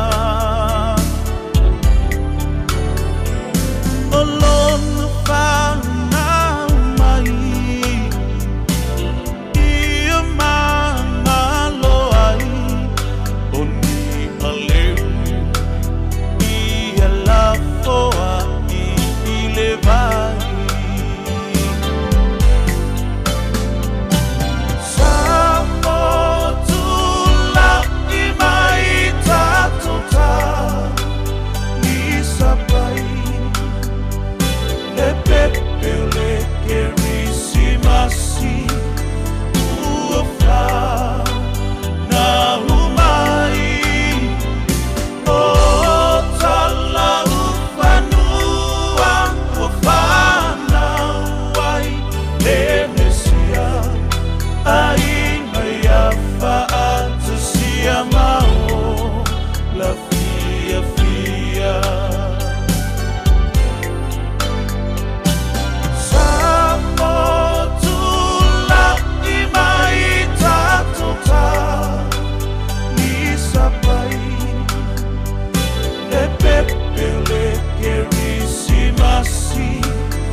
Talofa Samoa o Jerome Gray lenei pe o ti e lau ta vale po e whaafonga mai i lo maota ia tu pele ni lo lau le tio i sfulu lima i matolu a mo Radio Samoa numera tasi i New Zealand. Ni se awala le na ua matana feo lolo le pisi le taimi le nei on State Highway 1 Twin Coast Discovery Highway northbound o lo Maitawatu i le latalata atu Warkworth, southbound o le latalata atu Fo'i i Puhoi o lo ua matana pisi le taimi le nei. Cumeo motorway on State Highway Sumaleono eastbound is building up anga i atu Westgate e whapena Fo'i o lo iaise poloka i latalata atu Cumeo Township. Westbound o lo Maitawatu latalata atu Riverhead intersection. Henderson on State Highway Sumaleono city bound anga i atu i Lincoln Road o le na Fo'i ua amatana pisi tātou, as well as westbound ia o le na ua moderate Fo'i le kako pisi le na from Te Aratu i le taimi le nei. Mount Roscoe Fo'i on State Highway Luas Fulu northbound o lo ua pisi tātou my Hillsborough Road on ramp anga i atu Mayori Street, southbound Lata atu i Dominion Road o le na ua amatana pisi. Sims Road on Penrose eastbound o lo Maitawatu i le anga i atu True South Road, westbound o lo ua Maitawatu Fo'i whapena le vainga o lo iai pisi umai tuelua. Wilkinson Road Ellerslie direction Sumalua, both north and south o lo ua pisi i le taimi le nei ai maise lava i le anga i atu Ellerslie off ram. Takanini on State Highway 1 o lo o whapena Fo'i o na whai lava si mamafa o le poloka le na o lo o iai i le Takanini on ram toward Manukau i le taimi le nei. Green Lane East o lo ua Maitawatu whaisi pisi mai Fo'i from Great South Road toward Remuera Road i le taimi le nei. Westbound Green Lane interchange on State Highway 1 o nisi nā vaenga le nā ua iai le pisi o tātou le taimi le nei o le tai au av tā vale manuia tele lau whainga malanga to e se fulu luas fulma le vale minute o na tāleo le tila valu. Taraflava o David Tua le nei o lo e whaafonga mai pēi le Radio Samoa tasi lima i watolu a mo Samoa i manuia le nei aso. Whai mea alofa i a inga maua i Samoa e ala i whaatawina o se hotel tā alofa voucher. E mawhai o na whaonga ina mo aso tā ua whaelonga ina. E pei o aso whanau, whae poiponga, pe whai malolonga mo tā whawhawa i whaiungo vai aso. Whaatau e oi New Zealand nei, ai piki e lau a inga i Samoa. Tanga i ane i le pacific40.com/hotel. Ma whaatau nei loa. Pe wala au i le o lua tasi, o valu tolu tolu, lua lua lua tolu. o luatasi o valu tolu tolu, lua lua lua tolu. Mātau te whaia ni fo aro le aso lava e te whio mai ai i le Shine Dental. Ai e ia inga whaapitoa. Mātau te salia le Afterpay, Zip, Q Cards, whaapea Wins Quotes i le Shine Dental. E whaia fua whaatalanoanga ma le ACC i le Shine Dental. Le aise te tongi mo whanau i le bao le se furu lua i le se furu walu tusanga i le Shine Dental. Talanoa mai le te tongi ina le whainga o nifo i whaunga ai le Zip, Smile Now, Pay Later. Le aise te lui i le Shine Dental. A whio mai le 575 Great South Road manukau pe bala au le lua fitu ono fafa. Lua fitu ono fafa mo le Shine Dental. Tala falava Samoa o foi nei o eni ma le tatou whale tā vale la wiloa o le Car for You.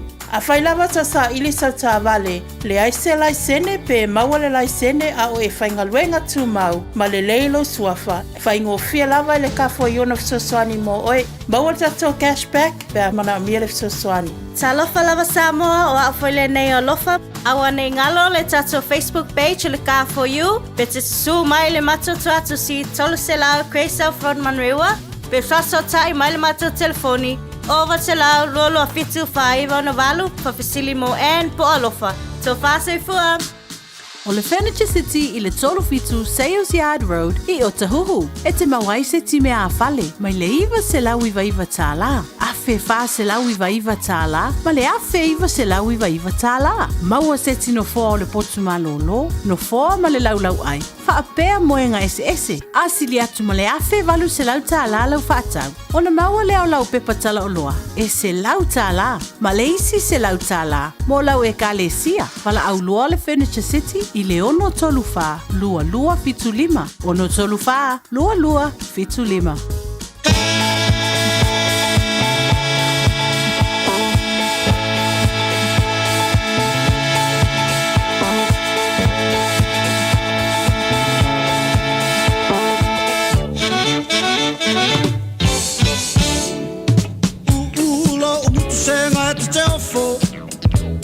Si paka o umata wa umalo upoto I tau mawhaine o na po Ta te mei a pēr tawai I tau popo Eleni A whalei sili manongi Eleni Whakale sili manongi Tali oe, is whaingai whai ai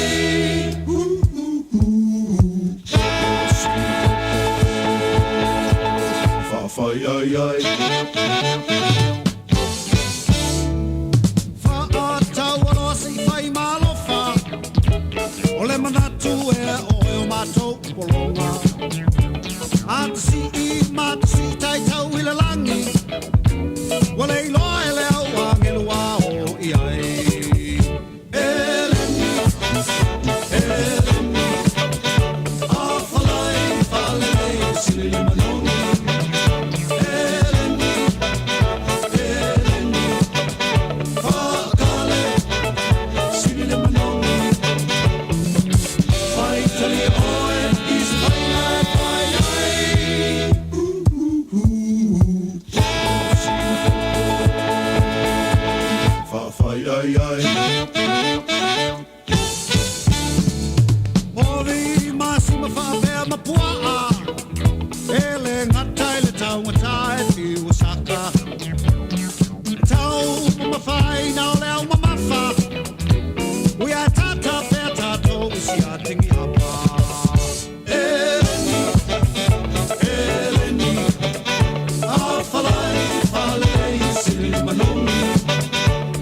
Panana Jerome Gray o le eleni ma kwa fa ku morka pokir kamaranga alwar Christmas ya kwa kamaranga uma opu to fultasi il balu tana masa mo ba tana balu le ta nei ona tana wasa si tono lo tana ji mana ska ko ka vale mangai ala ba le fianga le lo pule ji mana no fa si nei ta ta Fatalo fatu I la wafionga ngal mana le neta vi ia le tu tatu o lia foi ia le nei foi as to filona lo fa malona ngal le malo soi fu ia le ngal la ba tati fatalo fatu foi le nang fia le ngang falolo mai se foi le ngang fa type tatu o lia mai foi le neta ia to le tapsala mai se foi le sunga le o ia tawai mal tatu tim malu le tau malu la le usu malu foi le fa malu si ia mai se foi malo le tautua I le atunu ia tulanga masani lava tato foi pelvi inga I le li o ia an fatua mai foi le soifua le nei tai au lo to soifua lau lei tio wola bye bye ele ngata I lea ia o soifua man wio le atunu le fo tato felo ai fat fitio le nei vai aso lo fata lo palava ma soifua tavai ma tato tim malo le soifua le tai au fo matu tara no le tai au ese le matango fio o fofoanga mamana le atua ia wa silsila tu le atunu e silsila ko foi ma ko va ku susuru le la ia ke lo la le mawanga ko I folo ma ka o isole ia wa tala mai le rangi silsila e songa o ngalu mamana le tatu tu ia ma folo so fo mane se fo na le tu no ma ko wola ngi ka moni ma fa ma oni le anga le le I atavai amen sa le le saunanga a o te tau fai tio lava po ile e tiu te foi o le po maru lua ko foi mo pe ya se ala pila ki ke ya sa no ia monta te po te nei ta dai te fa ya tu le tato team le nei foi ya va yaso ya e te foi le nei foi na ya o function mai ta mo lo tu pele o te fa pelo ai mo fa talo fatu ile ava mal falo ona tofi le tu to sfatu pai taulanga lava ele fio ia fionga I patele mai taisa ali felela ele ngata ele sunga I fafengainga au falupenga ali se e pikopo ia la slasio tautua tonu e kale sia taitasi ala ile tua malon finalo ta lofa lava ma lo le soifu manuia ma lo fo ile tautua ile tua malon finalo afina tu ila ma mota ile tapo inga le leo ia o sinsina o le atunu na yo tamam tina ma tu po pe lava mo me tatu fatalanga ma lo le folau ma lo le soifu manuia fa taitele ile tapo inga pa ia malu fa malo le fio foi le fio el consula ia klani nei mai se le ofisa malu I mangele ia me se foi ofisa taitasion malo I New Zealand minsta fa pe foi ia fio ngai fai pule ia pena pu Samoa fa pelo ia tu tato unanga ile nei tau I to fio nga malo lava le on sai malo le tau tua tunu lunga la tele tonu fa fainga venga tasi le vaenga o ye lava I lato lo pa penan fa malon fa tai mai fa pelo ia tu le tato unanga le tato chimana le nei tau ia lunga la tele ia lato mala mai fa pena fu lato usuatu tonu lao maota I tau singa o tato matua malo lava lon sai le nei fo tau sanga malo fo ile tau si ainga tulanga pe nei le tato unanga ia ele fa pito lava sa fa mtalanga ile tulanga o lo ye uma lava unanga nei vai tau tulanga fo ia pena masani ai o vai tau pisi lava nei fai lava si pisi le tato unanga ai o le tato tau tua e tal no sa o lava ai le tato unanga ile nei tau pa tulanga so ya so fai pe o tato fatalanga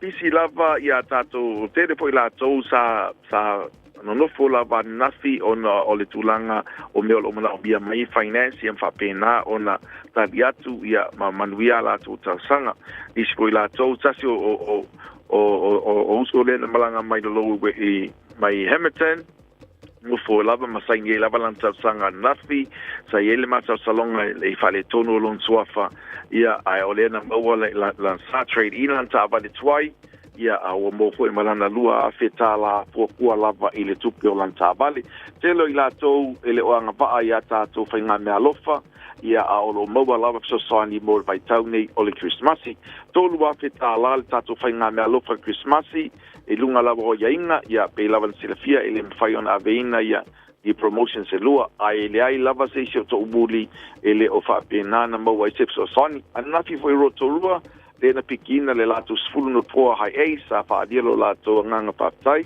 tu sai foi mal tautua le tātou nanga pei lava na o whalau lo atu o le tele lava o a tātou ngaduenga ono le o nanga lau tama whanau le o nanga Samoa o lo whapena lava o na te tūnai whai ngā mea lofa mwainga whapena e le o iei lava seisi o foifua ai mai se foi le tūlanga o le tūpata singa o ai tālafu whapea foi le tūlanga o a tātou trade in tele lava o tāwale ia lai sila fia le wha le tonu vainga whapena ia lai o tūlava i ngol tai afe o whaina manatua o mea lava e pulei o e mau tātou te whaasoa o lali mea mwhai ono whaatino ina ma se sosane mo o e whaatino lava i lo tauturia lava ni a tātou profiti ova ma le lusful tau sanga o tautua mo o e Samoa o le au nanga al tama whanau o te whaftaia le nei tai au le anga leo le li o whaua pel tātou nanga ia mai se laulang sua mai uso a tonga pa pena fo ia mal malo tātou atunu o lo mwhai e pen whaatino nei a ainga taitasi ai whamana tuatu le tātou Thanksgivings ali a tātou Marceline O'Leans i le whai unga le vai aso nei whaatino ina le Fia Night Club i le o le Fia ia matamai le iwa si pa ia la foitulanga masani i le taiao i le tolu taiao ia o ina i le Fia le tātou Marceline O'Leans ala whaatino i le tātou Thanksgiving le na ina nei foitau sanga i whaatai loto wanga le inisio whaine o tātou company ia mani isi po o individual sa whapena po ina so soani le tau sanga i sa idi ngā se leni a le tātou mautanga. Palau mai le lua fitu o wha o lua fitu o val se lau ki mana na mea tasi o val se lau whao no lua ono lua tasi o val se lau whao no lua ono lua tasi o tātou nutua oi lua balu Atkinson Avenue lusul balu Atkinson Avenue neo tau le tātou ofisa suma mariu mai tātou whaasoi lau ngana ai mol taiminei whaatai tele lava le Radio Samoa mai se foi lau sunga tvai lo fo tātou wheroa i lava le foi la whaiul tau sanga o lo tātou pēnei lava le anga leo le li manuia tele le nei aso o whanga matiu te whapenat whaatau saunga Samoa ai ola tō au nanga lende foi tai au whaasoi foia whaftai mo le potila nei tai au manuia foi whaiva ole nei foi sa tofi le tautua mo le Radio Samoa se lima iwa tola mo te whamino tolo tora talo le tula valu whatawhiti o talo tala mai Samoa nei vaso pēr tala valu i le tai au nei whaatalofa whaafongmai le tino i tono valu maota malawa nei tai au tono lauta vale tono whatawhai ngā ruenga lunga le Facebook ma le YouTube Radio Samoa mahalo la warasui fua manuia mahalo fo lau tātu wanga tu mo toi aso toi ono tātu whamnatu lera Christmas nei tau sanga food parcels o le tele leo vaenga titula atu tele i o le mana o mia o le vaenga lea ua makua i ko kere fo ina tu o le whaina maua ia ona ua le ai fo ingi whansa na malo ia mai mo la tu mwhalapu putonga ia lo ngafa mo ia fo i vaenga tā lo whaina i ainga o le maftia i tūranga lea ia atono o le eila se tō manga awa o le alawa tātou mauti noa lava ia ua whaisi whainga tā foi ia ma le vaenga foi le ua decline mai foi le tele o vaenga na i grants ia sa maua mai e la tau foi ia po nei whala potonga o lea sa ngafa mai ia vaenga na pau lava la le tātou ngaruenga e whai ata vai pe foi on e whautua i si tai au o le reach out foi why you more meal of soani because there's no way around than going through it ia tātou te o whakasi a whai fo o iei se mana onga ele leila vale tala noa whaai loa ask out ona maua leo le soani o wai leisa tātou e mawhai pe a wha apea lava ua le ai wale nga whatia fo i whantangal malo sa mawhai o nga soani ia i lātou o lo o ngā lulue ia whaenga a o le soani la le taimile nei o tātou lava ia tātou te tilo fo ia ma va ai po nei a inga mai se ainga to tele whanau o lo mo mia soangi ia ona tātou tau mawhaile e soangi o singa pusa keke mea ai tama aula venkupe aula venkupe e vaku foi kupe fai vaenga ngai ia lako ai ko mai kamaiki e ala lei fai se mea le lei male ma nei ala nei foi Christmas e ala leo foi natu soani ia mo so se tasi mla mia soani nei vai taimi a le lei ma se ave ma oi fa sava vali fa mano skingo uma ro fa mano skingo so ma tala mai sa mol nei tai au ia le lei ka ko ngawo ia ka ko wo yo aia siva aia uma yoi alzafa ali ai alzafa lazy pizza se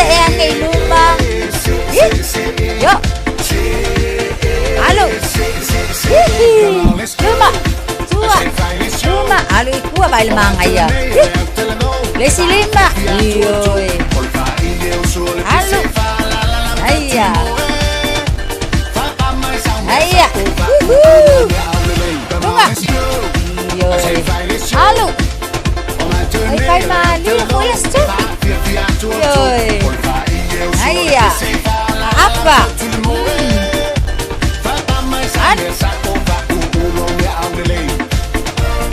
Baile mana ya ya lunga aya yo aya ya lunga yo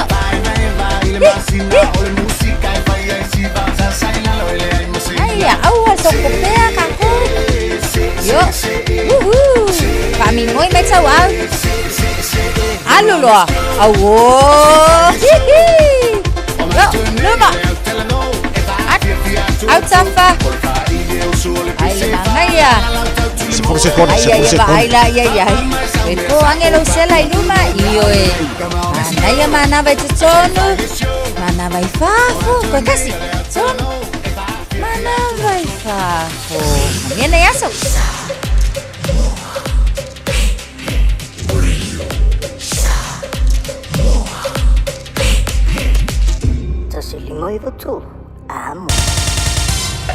Usi mai alau whaafafonga. Telefon mai Samoa ia so taitasi. Ua au mai amo oe ona o le langolango mai a le talofa voucher. Whatalofa lo tātou utinu ua tātou mawhutele nei o sa fau. Tala taulo ngolongo usi mai alau whaafonga. Wa whaelo nei e le whaletupe o atina o Asia le whaafia ina. I le whaamua le malo Samoa o loo ave le toe fitutu na i o whainga maauala po reforms. E sanga siti ai tau mawhainga o atina e le vaenga tū maoti po le private sector. Ina ia whale le ai tūlanga tautupe maua. O i wa awala mai ai le visoaswani tautupe po se crown to mo Samoa. E fitu tesi ma le 2 miliona ta la. O whaamatu mai le visoaswani tautupe.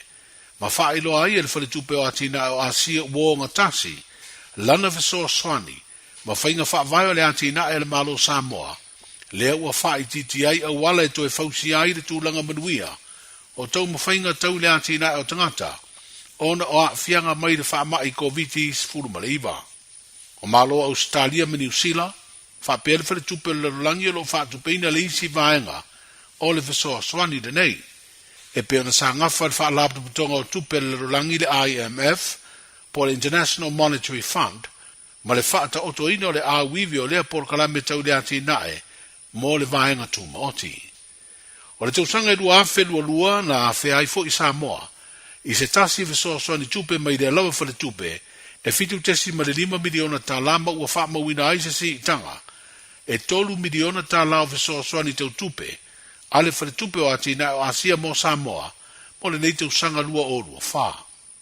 O lo taula i nei visoa swani e le whare tupe le na mautou ave, talu mai le tau sanga e a whiwsa lau ono, ia tafi e sea leo la mativa ma le tango lima o tangata soi fua, ia tunuu e vai tamau a inga. O wha mawina i tala whaasulu pito le universitea o au lo tātou tunuu, o le tau sanga le nei lua o lua wha, ona ua oile au whainga o whanau whaau umai a o onga o matata ese, ile 5 se lau. O whailo ile upenga ta whailangi le televisi le universite, a whaatusa tusa i whaau unga o tau sanga utua nai, e ilalo mai o le 5 se lau whanau e whaau.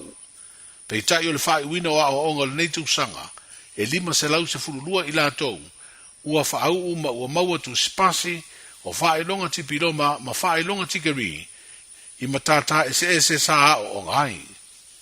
O le whaunga fo ilea na whaelo ai e le Puresiri o le universite, nisi o whaia onga ua mai a latu wa o onga, ma universite i New Zealand, ma ua toe fo i mai ua wha manu eina i whaelonga fo mai, po le Doctor of Philosophy. O le whaao le tato universite, le fionga i lea o le mamalu o le malona ma lele le saunanga wha manu ia mo le au whaau. A se tasi o le au whaau una tapera ina le saunanga whaafitain. O lava nei a te matou e whafo i atu pēr le viinga i lau fio ona lo lofa ma lo fa maoni Abea o masui o le Universite o Samoa. E memori atuai le whamalo ma le whamanuia i a te utou ua whaawina i le nei aso. Whamalo le tauiri, whamalo le tau mwhai. Ai e tautua nā ma autou, o lotu spasi, o nā o se sāni uninga e amano ai, o na whai o lau tautua, o lau au nanga. A e tautua ma le whamaoni ma le loto maulalo, ai meise lo whalangolango i le atua, ona e maua leo whamanuianga e tele. O tau mamana, o manuna, i e whamanuia le atua, i lo o tau lumanai. Whawhitai le awhionga le pule sili, sui pule, whaiaonga, deans, professors, tutors, lecturers, la o tau ngaluenga whaifatas.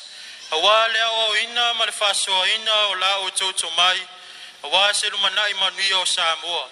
Whapea ne awa no wha auro o whaiau masui, o le au whaau e whaleo ina atuai le whawhitai, i le paia o fia.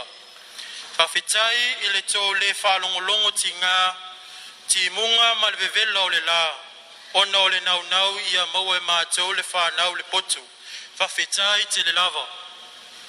Le tapua inga o mātua, a inga mawo wa poto mai le nei aso, whamalo whai o le whaiva. Malo le msai, malo le lava papale. Mai lava le amatanga o le tausanga se ipa ia le nei aso. Lea ua tali la o tō te talo, ma la o tō tau tinga. Wa iu ma le manuia o onga o mātou nei whanau i le nei tausanga. O le vai aso na te nei na whai ai le whaunga, a le Universite o Samoa, mō whanau o mai a le tau mawhai le vasenga o le tausanga whawai, le Foundation.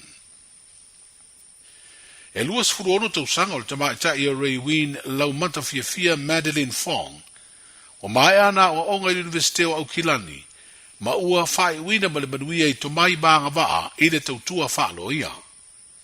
O se vai aso e le mamawatu, na whauru whale ai matalia i ngā ruenga al whaamsinonga i New Zealand. Ai o le saludo le vai aso nei, na whauru whale ai matalia e tautua o se loia, i le whaamsinonga mawalunga al tātu o tino. Sa awa uina uia i le aonga tūlunga lua le Samoa Primary, so o ai le kolisio Samoa, whaaua watu le Universite o ao le tātu o tino, ma malanga atua i New Zealand, e whaalau tele a tili ana o onga i le Universite o Aukilani, le ua mawai o na whailonga lo ia. O le o ngā tutonu le nei vai aso na whai aile sauninga whaapitoa, i le potu whaamasino numere tasi o le whaamasino nga sili a Samoa i muninu. Na teita ia le fionga i le whaamasino sili, le fionga sa tiu simativa perese, na whauru whale mataria ai le tamaita ilo ia i Ray Wien. Na awai fo i le tamaita ilo ia sili o le tātou malo, whapele vasenga o li ma tamaita ilo ia o lo ngārulue ai. Na awai fo i nisi o lo ia o lo ngārulue i au au nanga tū maoti. O lona tua ati nā, o na ua wha ilangi ni malanga lona tua ata mā, na awai, whapea o na ainga mauo. O le ofisa le lo ia sili o le tātou malo, o le angarue le tamaita ilo ia i Ray Wien lau mata fia Madeline Fong, e maia fio anga o pia, whale apuna, le au waa matia papata.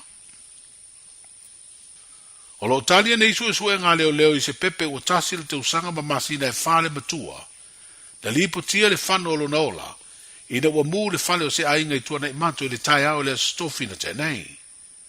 O se whale velave na whaasau ina aile so i fua se tina matua, ma isi tangata e toa valu, e au fia ima ni whanau, ai na whaatama ia uma le whale le afi. O le porkalame visoa swani le Kalesia Katoliko, le Caritas, na mua tau nuu le na visoa swani o tau mafa, ma isi vaenga mana o mia mo sia ainga, whaapopo e inisi o le auanga le lei mairo tātou wutino. O le whau tuanga i leo tuua pea, o le siaki vaenga uma o le whale po saunga le mu, i le teimi a o le toa whawha, ia whapea fo le teimi o ese ai ma le whale. O vaenga iau na sila iai po saunga le mu, o ngā umu kesi ma o ngā umu e ola i le tise, whapea masini e adu le tise e maise o turi namu. O suenga lo whanga solo, o le ai do ai le mafuanga tonu o le whalavelave tau mō. E leo toi maua e tonu le vaalo au mai ei masini maisi mea whai ngā luenga. I le wha moe moe a ve ese aisu au o mai le manua o le manawanui o lo ngoto I ngā tei whale I sauti e le tātou motua o pono. Wa wha I loa le tūlanga le mta ngā luenga o ngā luenga te tele me whala wa inga le malo.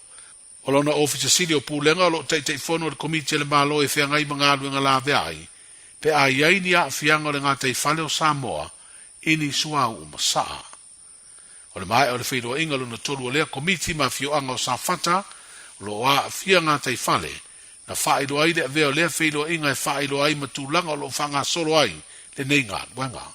Sa whaero ai fo I le taunu unga o suenga na whaatino le no whanga o suenga whaasai nisi le SROS. O whaero ai le pepa o whaasaralaunga lo whaau au peo na mate I tua le komiti tūlanga lo whaatino ai nei ngā luenga ile ave seo suau o mai le man. Wow.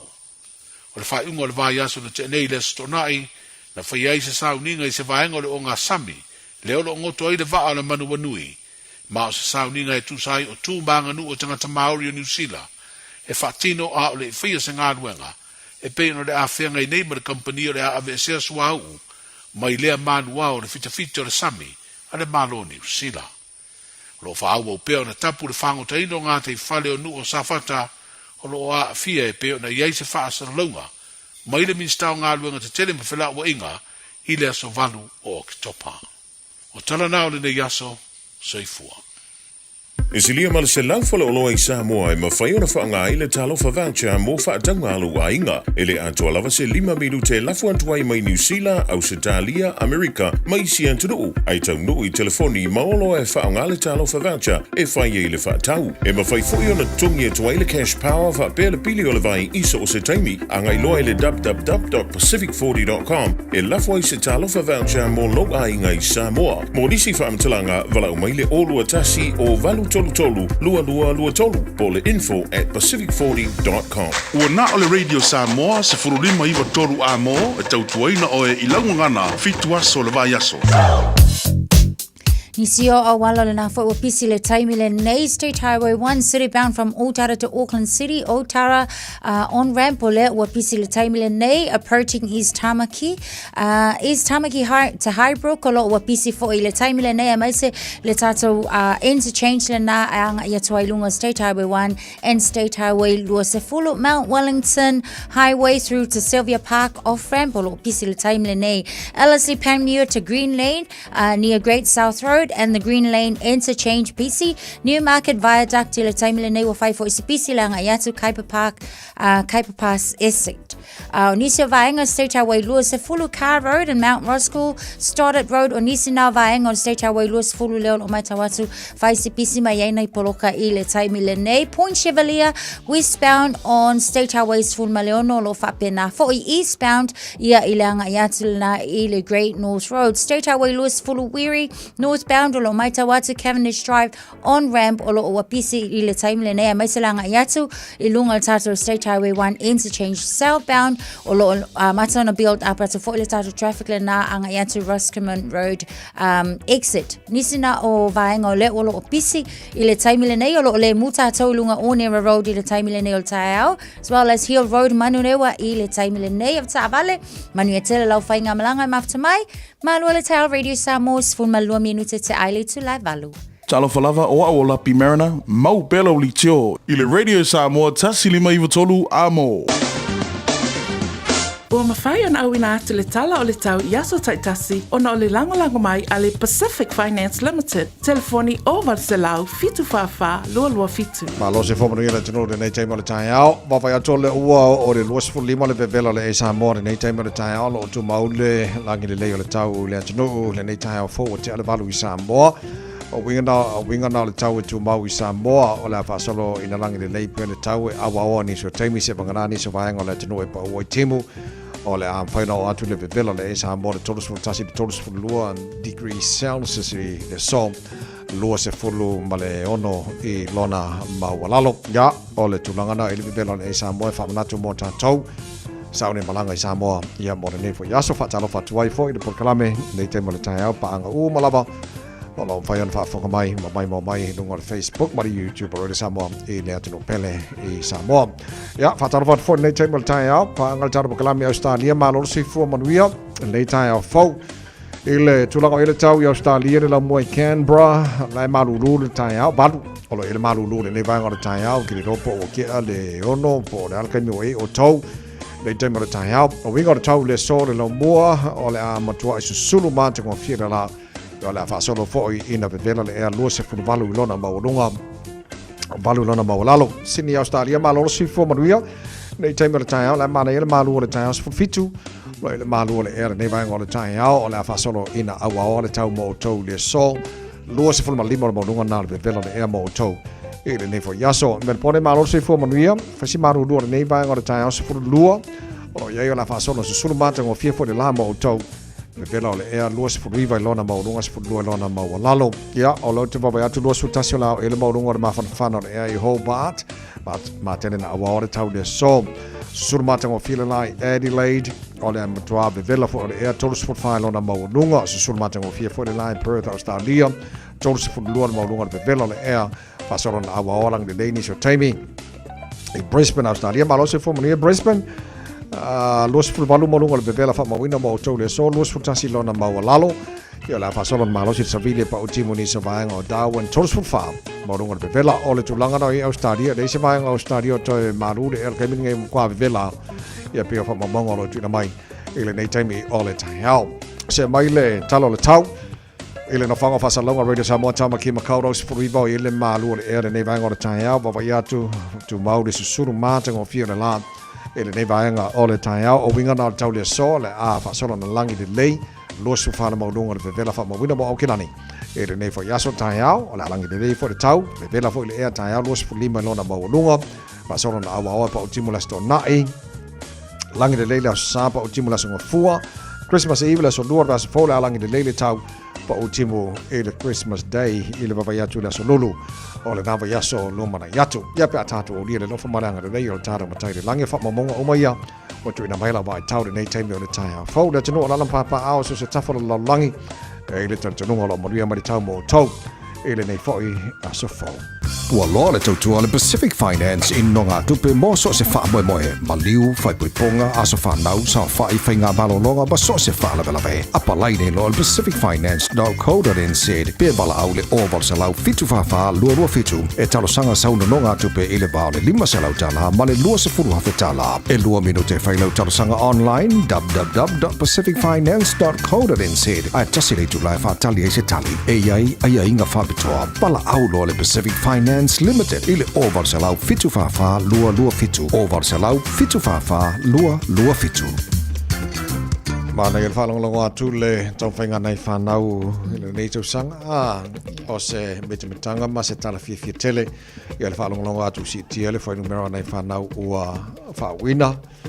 ma universite e Samoa vi ile lofo le tua congratulations mo na tu uma o se tala matua e vivi a nele loto nei tai au i le lofo le tua i tau whainga nei whanau o re ne foi tau sang ia o na ua batu mana ia le mare lenga foi la na fionga la malo le malo fa mara se au mo tau o le faspepa ua maua wana o se tai ala na te i nei lo tau sui fua tau tua mona tano e po anga luenga o le a tofi o tau e ngā le bue ai ia mo tātou whawau pēr ia onga ia tau whai a whapea leo whawina la tau nā nei aso ia kā koukai au whamara losi au te loa tau o te lefo i le vaenga le na tupu mai le peo se whale le na mu o nai fautuanga fo i ma tima inga o tuina mai e tau o le ngata i sa moe whapea nā fo i tātou nei le tele na batu tāra pukalame le tai au ma le tai au a wane e le matala tātou tūlanga ia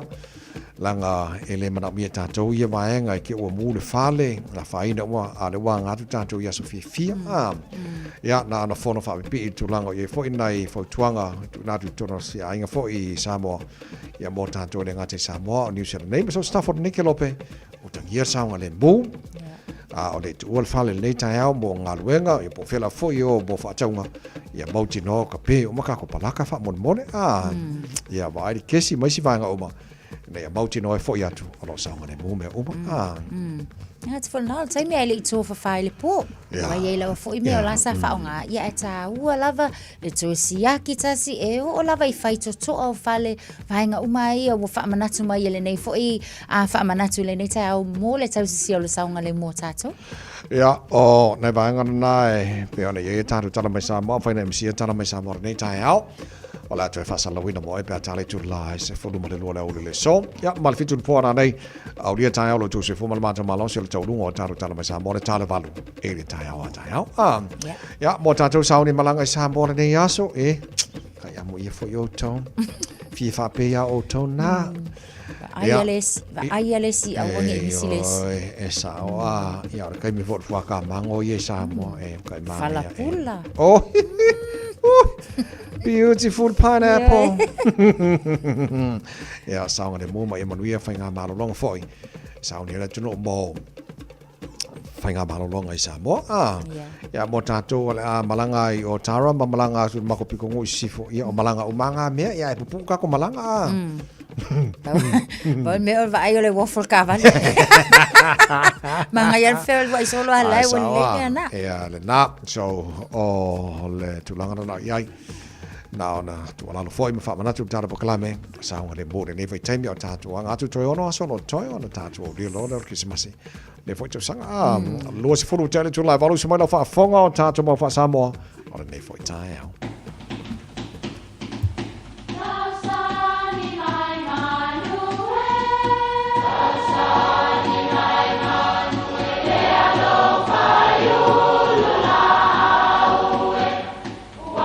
E o whanga manu I ululu o la au, awa e whawhanga I funga o la au.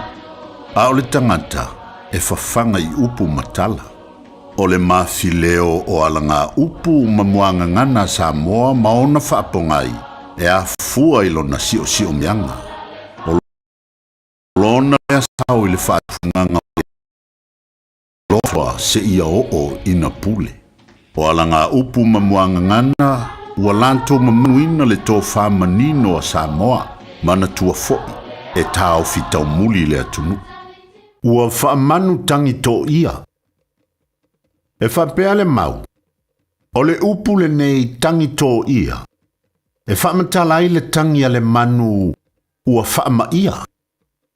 Ua le maualo na leo maalie e pei ona sa masani ai. Ai ua tō ia, ua mai. O upu ia e whaamatalai se mea sa whaamoe moe manaia malelei.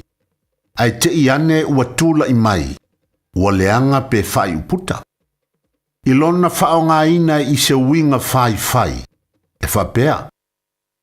Ae, matua leva o naoli le launga li ale kalesia a o lea e whaamanu tangi to ia. Ua le ilonga le mea e whio so whai solo ai matai o taota le launga le li lea. I le whaonga ina I se winga whaamau lalo. E mawhai o na whaonga le whaataita inga whapea. Ia ma tau te asuatu vai malu I puenga I le nai tu o le tantu a inga. A vai fo I tau te whaafonga mai ua whaamanu tangi tō ia lo mātou tau mawhai atu. Ia o na pau lava o le mea ua o I haile malosi. Ia manuia lau whaasonga o le ne yaso Samoa. Ma lo le whaatawhiti o le ne yaso tātou mau wha Samoa. I o la ngā e lo na winga pe fōringa mai e whaina whaonga I o na winga e lua. Ia uka penga launga e saua de pe ese mo o pe o kala le skoi. Nga sa salo kunge ia li a saule launga le la. Ia po le wha mauralo fo ia wha maruru atu ua le kua fo I vai o ngi a inga ua numa whale I moanga e kua whale I papa. Ia o le mea ua maua ia ka koala ko ia wha penga al ka fefe. Le fele apple e wha o ngā I so ka fefe. Mawa. Ia, o le whatapiti o tātou mo whasamoa le newa yaso pēr mai a fwoi a tātou tala mai Samoa le tātou baru tai au a tai au. Ia, le lei e a fwoi. Ia, o si ana tau o Chris lo whatasima le ne fwoi tai au fwoi. Talo whae, malo. Chris wha malosi, mai ol ne tai au. Ammonia la wo wa mi o cho ni teo le fa mi le mau de mu cha cho ni teo fa mai. Ole ua foa I atu I tangata mativa e le mativa o ia a o le alo i ona fofonga e lau fetu uina o ia amen. Ni fa mire fa ma si mo tato fa me al tangate e fo e tu al tangate e fa pera te fo e tu me i tangata mativa fa me al tu spa fa me ele mativa ia o ia no winge tato different tato tato walofa tui ia ye ua matitiva awa fa me ele mativa i tato pe tato walofa tumfo e tume ia takata lo mativa fa mai da fa ipuno no fa pera e tu tangata mativa alo ese yo fun fa me lau fetu wina o ia no winga different e marai o ia pe fa pe te rea lofa rea i tangata mativa le fa me le vainga muni mea fa mai ele mativa fa mai o le alo ai ona fofonga e lau fetu wina o ia freni tato wole aso ni tato mauti no tato wa lofa atu ye ua e matitiva awaya ele mativa i tato different freni tato mauna mo tato ne tau fa mni atende tuale tu moto please not the frame ne aso fa Sikako wifo yai Sikako wifo yai Le ua soifo mai Betele ema Le aita vita Betele ema Le aipa ia Ua fana le tama O le fola Le tupu le pulubanga Betele ema Le aipa ia Ua fana le tama O le fola Le tupu le pulubanga Eilo na ua O le malo O le faipu E tua malo O le sili ese Le liti o le filemu Eilo na ua O le malo O le faipu E tua malo Le sili ese Le liti o le filemu Le sili ese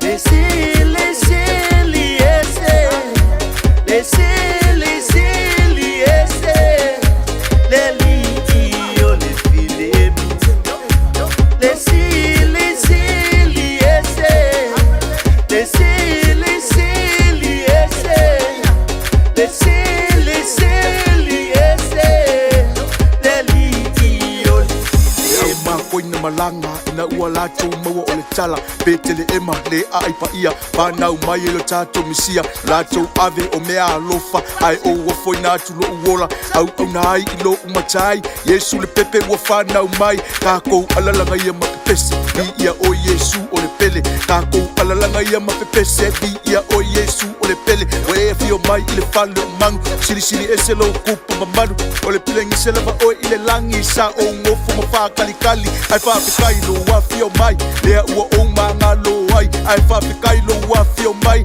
Ua mangalo ai lo vai Lea ua aulia le Krismasi Wha a mga kuinga male fia Petele ema le ai ua filia Ua soifua mai ai lo mesia Betele ema Le aipa ia Ua fana le tama O le fola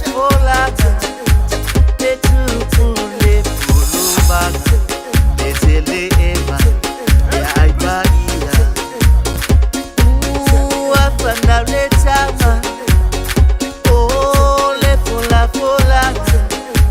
Le tupu le pulubanga Eilo na ua O le malo O le faipu E tua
Eva mali pese. Malo le whaafongafonga Samoa.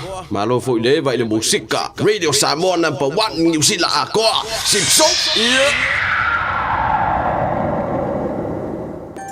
Talofa Samoa. I mawhaina fisoasoani atu Dr. Jen pe a whaia te awhiele mai suka. Tota mawalunga le maua se whanau. Mai sela, whatungao, ti ngā le ua po tuli. Whaalusi le tino puta, ka nesa, ma le tino mangeso. Maua fo i le kulini fulunifo mō nifo ti ngā. Ma toi whaafilesi ai lau mānawa. Tele nisi o loa e fisoasoani I lo soifua maloloina. A whio ane loa e ai Dr. Jen I le tuatusi lua ono Great South Road, Orahuhu. Telefoni lua fitu ono tolu tolu fitu fitu extension numero lua. Talofa o Salmasinga fale lua Tim Toilolo o le loia Samoa. Fapitua la o nanga I mta uputau immigration pepa malanga tangata overstayers so stoinga visa. Apena foi le taxation por tu la fono tau la fonga. M5 foi on o tau avena mta upu fal tu la fono I Samoa. Famal mole vidi mai numera o iva lua ono o tasi lua lua. O iva lua ono o tasi lua lua. Faftai. Tala falava Samoa o foi nei o eni ma le tatou whale tā wale lauiloa o le Car for You. A whailawa ta sa ilisa tā wale, le aise laisene pe maua le laisene a o e whaingaluenga tū mau, ma le leilo suafa. Whaingo fia lava le Car for You na fisosoani mo oe, maua le tatou cashback pe a mana mia le fisosoani. Ta lofa lava Samoa o a whaile nei o lofa, awa nei ngalo le tatou Facebook page le Car for You, pe te su mai le matoto atu si tolu se lao Craysel Frodman Rewa, pe fraso tai mai le matoto telefoni, Ova te lau lolo a fitu whaiva na walu pa fisili mo en po alofa. So whase fua. O e fufu e whaatau ese lofale. E te manao sta ngate whaalongo ia oe. Tau tua mo oe. Ma mala malama I launga ngana. Wala au mai loa le malu mawhatau Bob le malu. I le olua lua, tolu ono o, 5 lua iwa fitu. Olua lua, tolu ono o, 5 lua iwa fitu.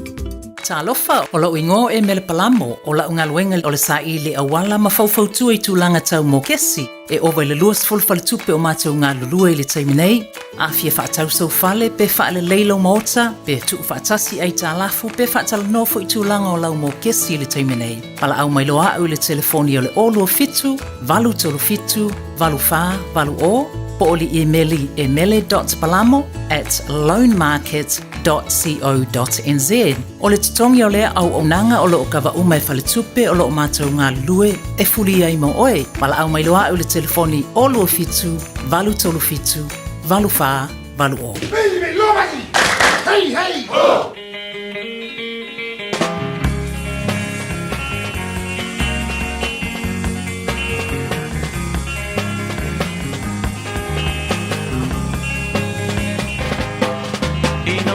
Sala paira o bote Te paira tua sibio Polu feo te inoat Ela o la au ne au le dono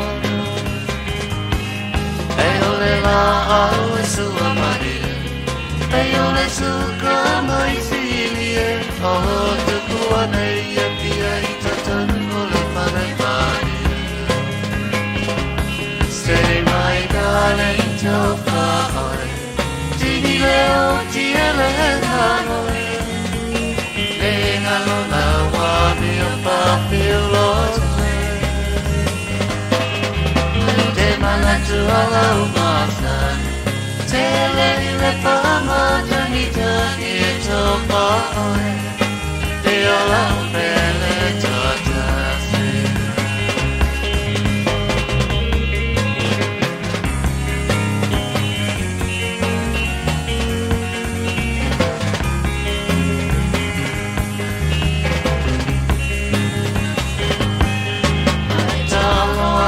Security, veo ese momo afiti, se o bolo como e moe base ao fate atabe. A esi como ese mose, e io se mobilito si tosi mano mai vai, veo nel guayao se telefone, say my darling to Ni le occhi e le nanoe E nalona wa mia papio lote tu ala masani tele ile pama tanita kito pae Biela pele chota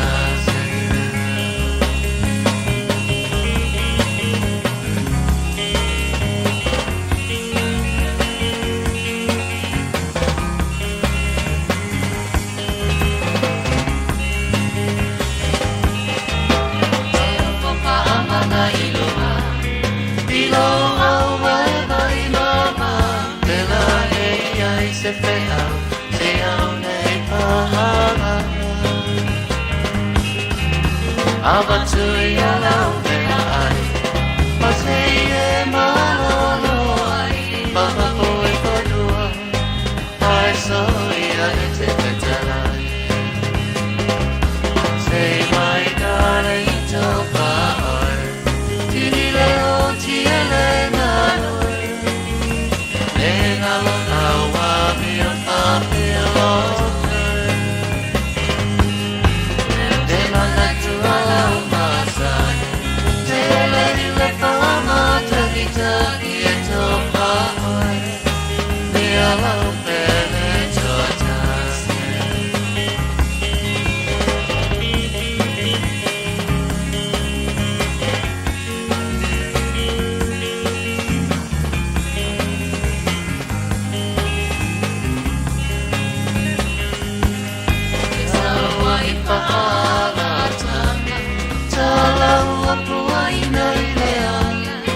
Vai vai solo vuoi le teine le manao le tana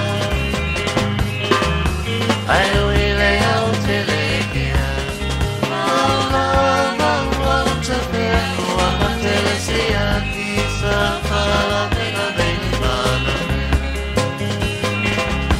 Say my darling to pa oi Tini le o tia le nanoi Nenga lo awa mio papilo Te mana tu ala umazan Te lei le fama tamika Ito paoi Io la bene jotas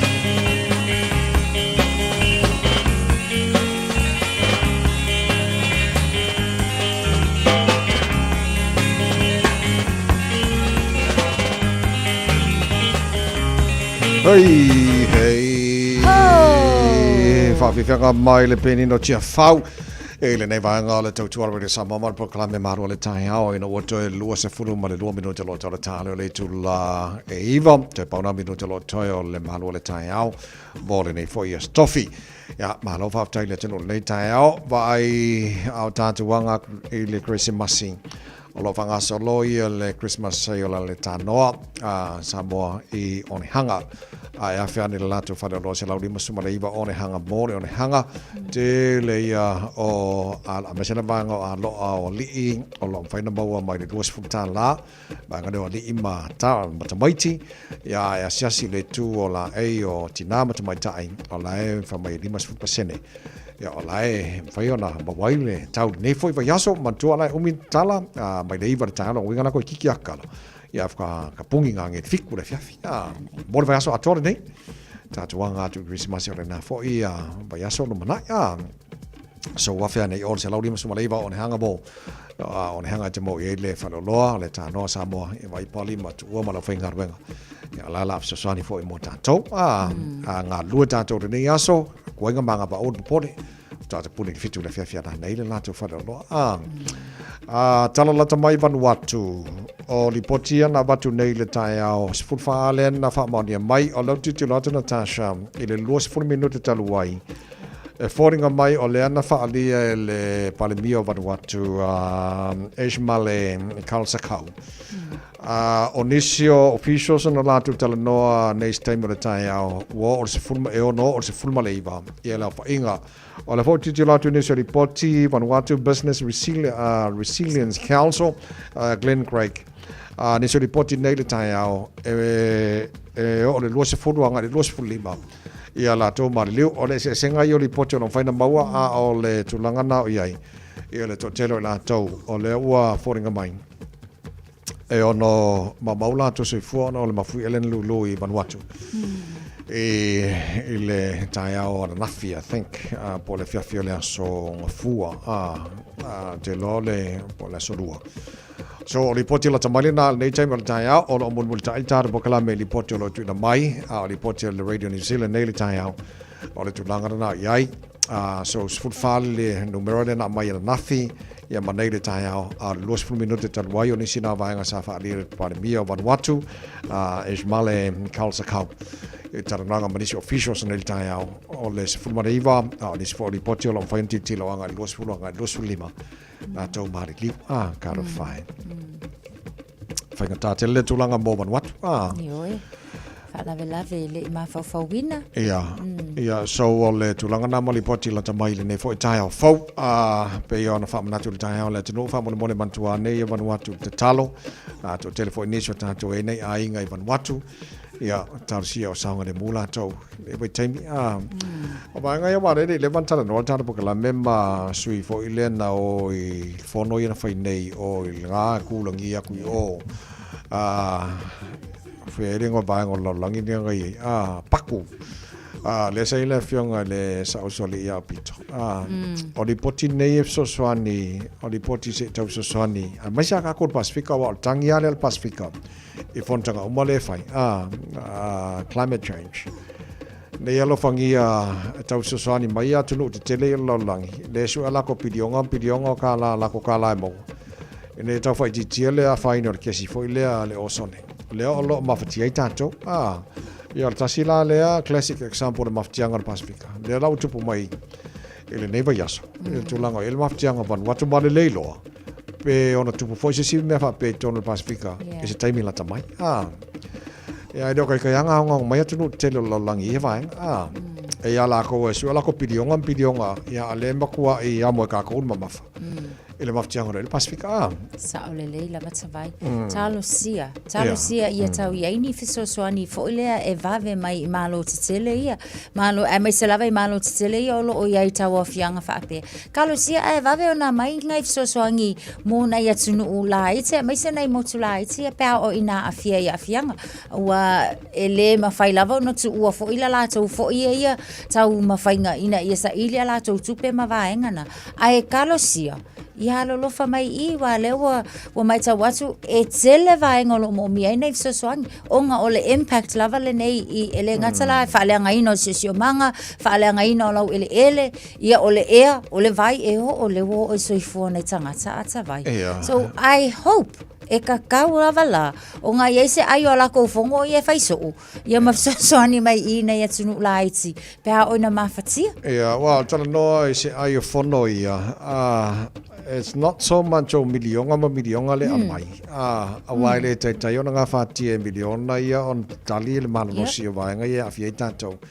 ai ole tau arolo fa mai atunu te telo laulangi fo lele ele poti mal fa manianga o le afaina o sonne ono kesi o ona fo idea mai la to fanga o si me e lo afaina ia le tau ia ai mafakia ko ka ko ne vai tai yeah but I think I lo di tilo mala wa vai ele kai ngo mai atu kere nga pawala ko mele fai ia vakur ko se fur milion alea ma kwai fai fa le ko ka ngalo ma vai mo fa ele kai so va the problem of ngai matato ia talo falanga le wo ina fai na ia so fu o tatu tangata Pasifika pa wal me talo le ia woni to puni me fa pe tono Pasifika ia me so tatu sa mo wala ngol season lo tatu il never time ia vai time tele na fa ti ai al Pasifika fa la fa natu so na vai ngana na to e fo ia nga ile vai nga le o so swani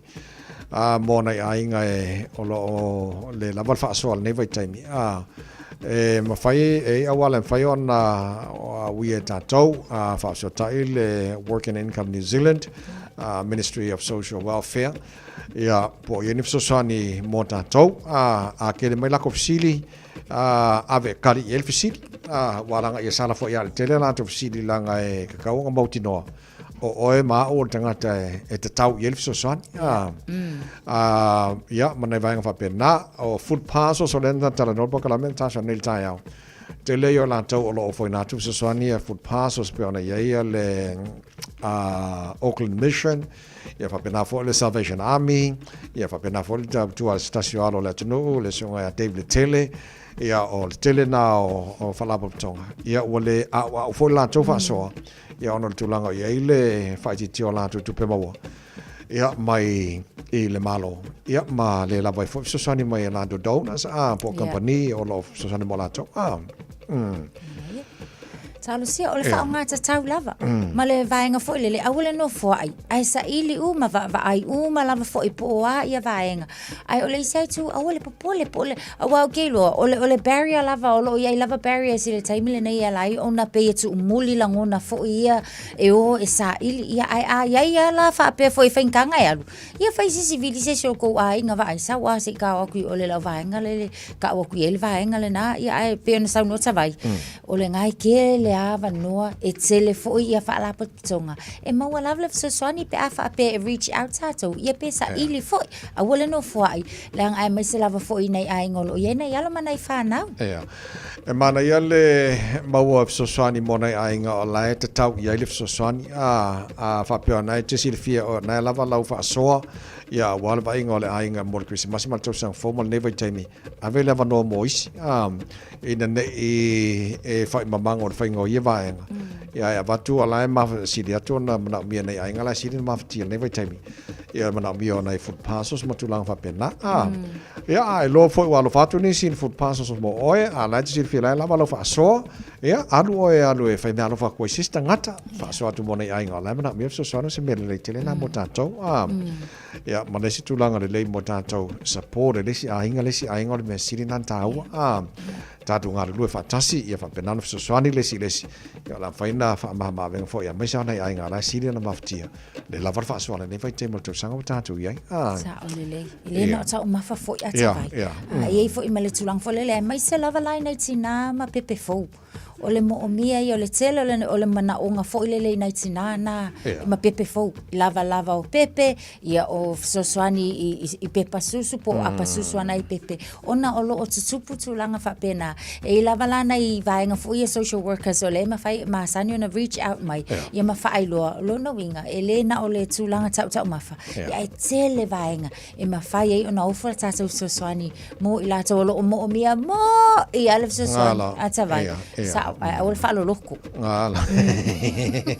awal fa mamango le lei mai tanto por kalama kisi masile fanga solo tanto videos to onei wala ngo tai se furu le te fa no ngatu fa si silanga e la waia le po ile la amano malo lo winga la ia o mai fa la so nei po le si tu la le lu manai o mai la video ki o mai mau se mai mau le pese pe ale o mai le video so cafe fe va venga la fo mai fa mo o fa no la fio ko kede la wa mai la ko videos ala bo wala no la bo e ma nga ko prices sol wa ma nga prices ase ka o ka prices fa mo ya le pensau que ka wa ku mo ko fa mo se fa ya que ka uma ko prices fa mo vai venga la fo mai ka ko videos fa mo ai se va nga fia mal la matile tu langa le na vidi fo le tato fisa so so na tu ya ana masera ya mala to mo ka ko fisa mo oi luo no luo ta si lima i vatolu ya ore no mera na tato fisa vena vala wa ni ai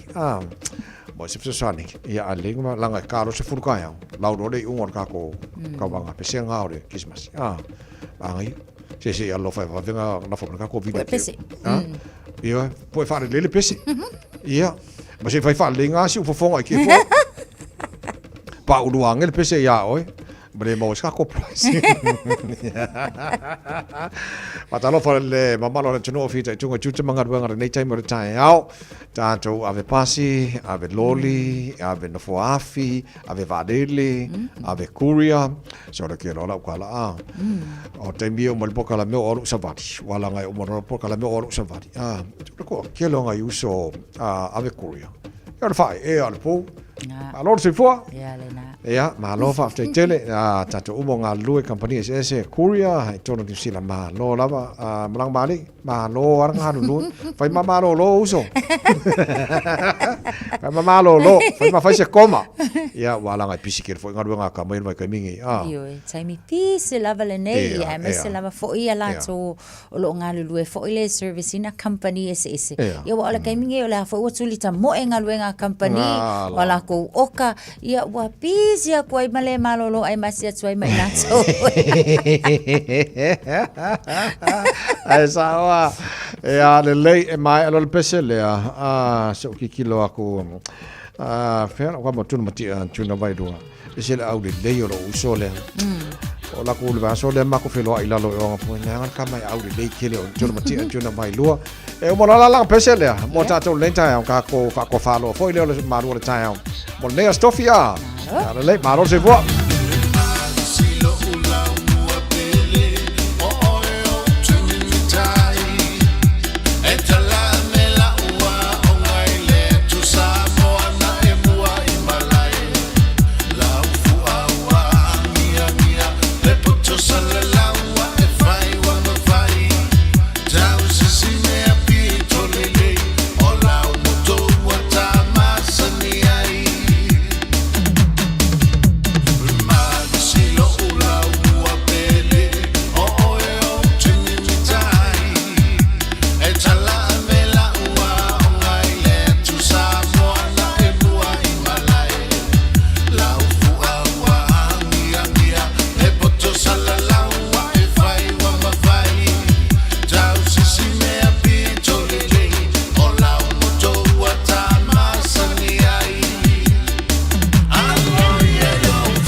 whawhiwhianga nā le tae au au le whātau whāle mālua le tae au mo ore nei tae au fau tue tasi ana vanga le whaamnatu mo tātou saunga le mūre nei vai taime o se tasi vaenga sidon tāua Sa ole le tawai. Sa ngale mo mai se fo ilunga wala tele va vave. Sa sisi lava fo ile sawa fa atulanga ina. Vaenga uma utula fono uma lava le ngata ulunga la wal tele. Ia au tula fono e tau lava foi. Ona mauti no ale le tato ia fa tau taia ia sa ile nei foi taimi. Langa o aso fia nei o aso wapisi. Ia ma ia lava foi lo no sa ata vai. Ia ole lava lo no sa foi lea. Lunga la wala yengi ameta vale fa ki nga haudu ya o lunga la wala ya ingu fala awol on sa awol chawi masui ya inu fala awol on sa fa mo awa fodele e tau fai tawile le vale o pai ole awa onga tu spail tu se fata oto awol te tali le vale tu se molona valea awa le pokoi a kiringa valea vai le la ka o la ngwa pia ki or kai an wa onga tawa na tu spail mo tatou awa ke kari le vale tu se lona valea e le pokoi a kiringa valea e tapo la le valea ja, on tara po klame na le mano na tino ja sawo de mo mai tatou ja ol tatu fo le ngana sambo me asarva masimino pe tala iva yo na tuna fo le songa tia fo na tuste tia po klame fi mai fa o tu already sambo mo nei fo taio fo ja mano de so ta so nei taio malo fo le sunga tavai lon sa ile nei taio manu etele to e ngolo waso to toe pa pena fo sa mo manu etele la vale nei aso anga lele tu pui tato filo ai sa so momoa to fa soi fua fa soi fua maluma yo pesenga mai ele savili atata mai maua wole kitara tino amaniti sama leu malu peni angelu elongo yo utino fana mai lo tatu fa aola oye su keriso Oi será o serisi, sei só fai mai. Oi lenga o ita, leo fia auai. Oi será o serisi, sei só fai mai. Oi lenga o ita, leo fia auai. Ai ui to sana manganu ing fai o te fa au le yo le to langa manai ai leva ai emo mai la o ki risi masi lanu ese o me alo fa wa fe pasi ai u fa no mai le Pepe se osana, aleluia. Fana mai le tama, lo tatu pulu vanga, via ele mesia. Pepe se osana, aleluia. Lo tatu pulu vanga, fana mai le tama, lo tatu pulu vanga, via ele mesia. Le fatava au le fale o manu na fano ai le tupu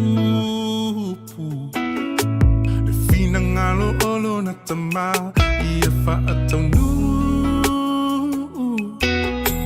alo na lo fawana au na mai ai lo na lo pele ya oli le lo langi uma toto fai pepe se le te tele Pepe se osana, aleluia. Ufana mai le tama, lo tatu pulu vanga, via ele mesia. Pepe se osana, aleluia. Ufana le mesia. Ufana mai le tama, lo tatu pulu vanga, via ele mesia. Oi se Oise a o se isi, oise a o se isi, se isa o whai mai. O e ta fia vivi, oi lenga o ita, leo fia au ai. Oise a o se isi, oise a o se isi, oise a o se isi, se isa o whai mai. Oi lenga o ita, leo fia au ai.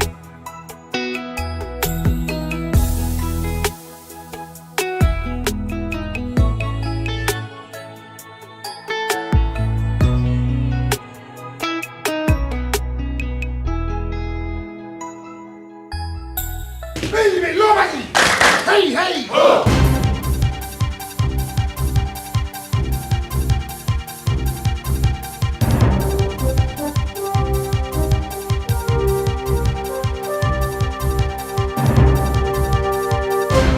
O te whaatalo whātu I lau whaafonga anga I lenei fo I tae au mā lole soifua manuia, alo mai o Talala Radio Samoa. E tomu atu I talo le aso tofi, le anga le afio le vaale militelia ni usila le ana alu ma le uta whaapei tangata ngā lulu e mō Vanuatu ana pō. O le mumu mai o le mōlie la pata I aile ono mu o le afio le vaale le mafu anga. Na toe li liu mai aile Air Force Hercules ma o le ana mo e ino mea I New Caledonia ana pō. Te fulu tone le mamafo le uta na alu ma le vaale nei wha moe moe e tū lau ele ana pō I le afo le valu I pō vela, peitai, o le ua wha atu wai. Fai mai ai o le tae au nei e toe anu I le isi vaale le lona lua e wha aua ua le whai ngā malanga. E sei le isi Hercules o lo o iai le au whai ngā luenga ale matanga luenga le vai whafo. Pele vaale le fitu lima fitu e fesoa soani e wha afo I eitu risi wa poloka nei Vanuatu. Ona o leo lo o tāpuni a piel malai va'alele mo whai ngā malanga va'alele se ia vanga na ai. Va'alele o lo o whewa I atu mo uta whaamomoli ma ngā luenga la veai. I Vanuatu lava ma fesoa soani wa taunu watu whaapea fesoa soani o mo mia. E o mai le taime tu whaata seitalo tae ao lo o tu maupea I le se fulu whaatangata wha maonia. Ua mali liu ona o le mafui peita I mai le malo Vanuatu e le o mauti noa ma e ono wha au popo. Tangata mali liu nei wa wha maunia mai le amapasa o saina, e to alua tangata anu saina wa mali liu wai. O leolo o wha awa pea ngā luenga la veai, masa ili pea nisi tangata o lo tanu mia I lalo o fale wa solo. O le popole nga tele o lo iai nei o le saunga le mua o le suavai. Ma o le asara nafi le ana tele ina toi wha au laile e le tise mo le tele o vaengo Vanuatu peitai, e iei lava nisi e le iyo o iai. Fai mai ele koluse mumui Vanuatu, o lo o avele wha mua mua I le suavai maua. Whaamaunia mai fo I o leo lo mo tu sia, peso o ta inga tau ini te neti, ona ua whaalea ina le cable au tui lalo le sami, lea nā alua tuai. O tangata to alua ngā luloi le ofisa hai komise New Zealand I Vanuatu lea na sue, o lea ua maua lo o saunga le mu. O lea ua wha o atu feso aswani atunu e Eifa Rani, New Zealand, whapea au se tālia. Ma ese mai le vaalele le I taunu ua po ono le afi, o lea lavana amata so esu engal militelia New Zealand, whaia mai le vani monimo wha o ngai se tasio ana wa ana nafi, ma o lea na moe I fiti ana po wha moe moe, e toe usu I le tae au nei. Mai fiti, wa uma so esu enga na whaia I vai inu tu ua iana mamai e tu risi au iei se tasio whalitali malo I fiti, ma whai mai ai, e le ai ma se mea I lo ai na wha o na. Ma tā upu le nei wa le nofo le iei fiti, ona wa ta ulea ngai nailo na ingoe langi. A o lea e wha moe moe tele le maketi o tu risi mo le ati na e ino lo na tunu.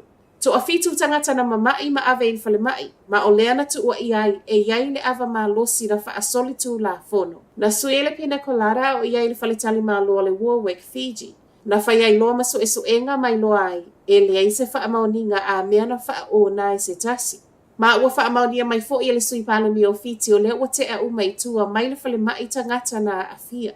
Ua wha atalo sa ngai fo I le sui pala mi o fiti atunu I fafo, ia wha alea o ngā ina nei la pata inga ua whaia mole anga I ato tu risi fiti. Moli mau mai le sui o le soifua maloloi na fiti e tusa matala le One News, masalo mi o le afianga na ieitu risi e mafua mai se ngase po o se wha mai foi. Ma ua le ngata o le tu ainga le Python o lo o lai se tasi o whale whai ngā luenga I au kilani. Wha mauninga le biosecurity e New Zealand o lo ta wai, e fōlinga mai o lea na sao mai utai au mai fafo, ma o le Python foi, e tele lava ina mauane I New Zealand o mamate peitai, o le ngata na mau o lo ola. Na vave o na longo e le whale whai ngā luenga le biosecurity, ma o ai loa sui o le o whai ngā luenga, ma ave ese mai. Ripotia tu sama le 2 mita le umi ma e whape e tali tonu e sau mai au se tālia. Ma tala whaaiu, to a tele tangata te ena tālo sanga mo food grants ne ia au mai le malo ta wala mai le working income i le nei tau sanga. Ma o food banks lea e toi ti ngai nai. Wha maunga lo o tā uai, o le ono pasene o tālo sanga nei o tā ua special needs grants. O le ana te ena i tutono le iwa masina mua mua le nei tau sanga. Wha atusa, i le na o le tolu tesi 5% na iai i le piriota lava le etasi o le tau sanga tā uai. O hardship grants nei au fie ma fisoa soani e ofo mai mo mea ai. Ma o lo o mawhai fo ono wha atalo sanga i tangata i le o mawani benefiti fua i tupe maua. Wa fai mai ele Salvation Army le e iei ana food banks e ono se fulu i totono ni usila. O i la tau ne ele liu atu iei tangata i taimu e te e nai talo sanga. Pei ta ele whai ngata o lea ele o wha atu peina ele malo food banks. Wa fai mai ele Salvation Army o lea ua tele ina whai appointments more food parcels ona o le tau wha asoa soa. Whai watuai tala o le nei tai au. Manuia le aso. Ua mawhai ana au ina atu le tala o le tau i aso taitasi ona o le langolango mai a le Pacific Finance Limited. Telefoni o Varselau fitu whawha lua lua fitu.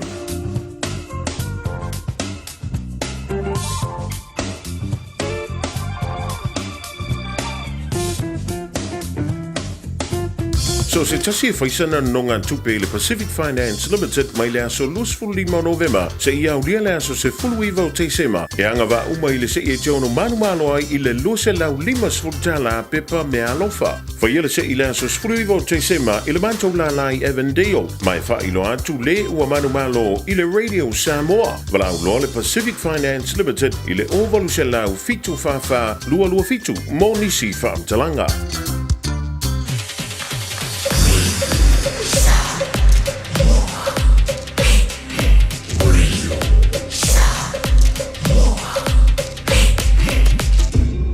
Moi votu amo.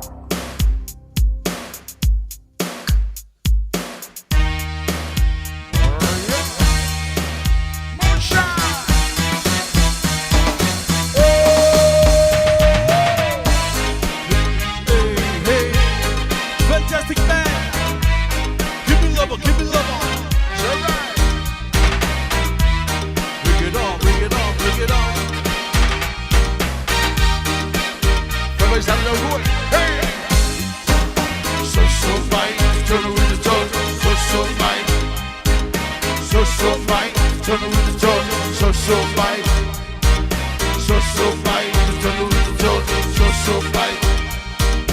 So fine, turn with the tone.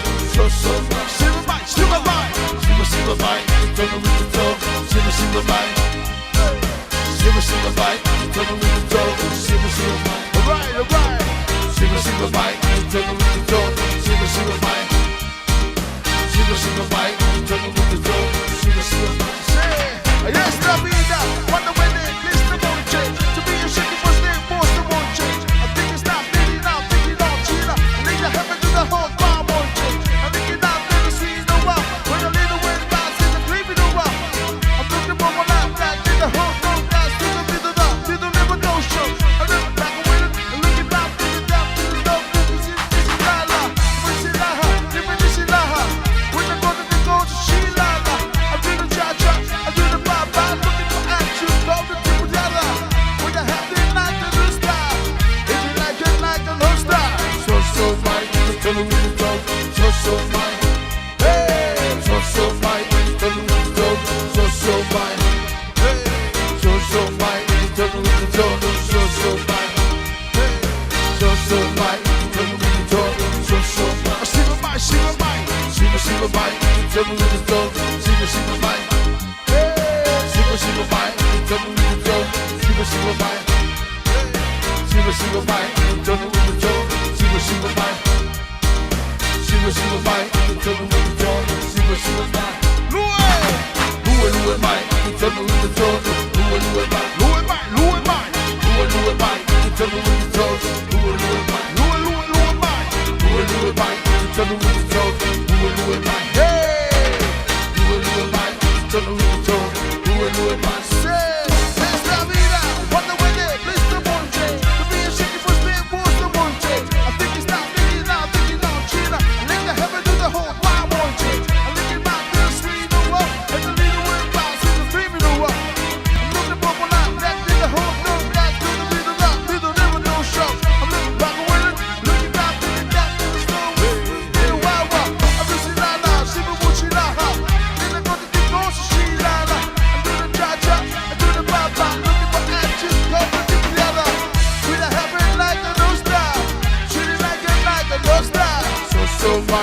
turn with the joy, so my. So my, turn with the joy, so my. Hey, hey, so my, turn with the joy, so my. Hey, so my, turn with the joy, so my. All right. Woman that brings. Are you stopping down? When the wind is Mr. Monche, the be a shaky push there, boys the Monche. Think it's not really now, China. Make a happen to the whole crowd, Monche. I used to not this beat the walk. When the lead the wind pass, it's a play with the walk. Look the bubble like that, let the whole dog that to the beat of that, to the liver don't show. Look back with it, looking down, there is no many go to still wish Lala. I wish Laha, don't wish Laha. When I go to the goes, she Lala. Do the cha-cha, do the ba-ba, do the ba-action, move the tip of the other. Make it happen in like the this time. Do the night and night and no stop. So fine, tell me with the joy, so fine. Hey, so fine, tell me with the joy, so fine. So fine, tell me with the joy, so fine. So fine, tell me with the joy, so fine. Louis, mine, tell me with the joy, Louis, mine. Hey, Louis, mine, tell me with the joy, Louis, mine. Hey, Louis, mine, tell me with the joy, Louis, mine. All right, Louis, mine, tell me with the joy, Louis, mine. All right, let's go. Woman that queen.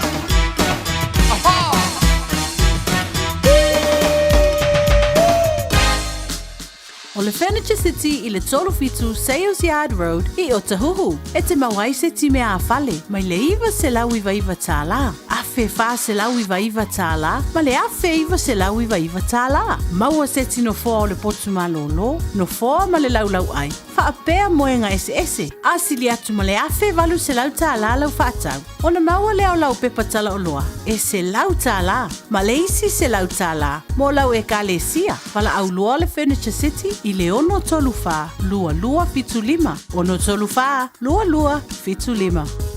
Tala whalawa Samoa o whainei o eni ma le tato whale tā wale lau iloa o le Car For You. A whailawa ta sa ili sa tā wale, le aise lai sene pe maua le lai sene a o e whaingaluenga tū mau, ma le leilo suafa. Whaingo fia lawa le Car For You na fisosoani mo oe, maua tato cashback pe a mana mia le fisosoani. Talofa lava Samoa o awhaile nei o lofa, awa nei ngalo le tato Facebook page le Car For You, pe te su mai le mato atu si tolu se lao Craysel Frontman Rewa, pe fraso tai mai le mato telefoni, over te lao lolo a fitu whaiva na walu, pa fisili mo en po alofa. So whase fua. O le R-Dash Travel, o le company numera tasi le taungo fio pasese mo fe malanga inga I Samoa whapea le malanga bai I Samoa I New Zealand ei. A whea de loa I le ofisa o le R-Dash Travel, tasi valu lima Great South Road I Marurua. Pe vili mai I le telefoni tolu iwa lua o wha o o. Tolu iwa lua o wha o o mo le R-Dash Travel. Radio Samoa. Taslima iwa tolu amo.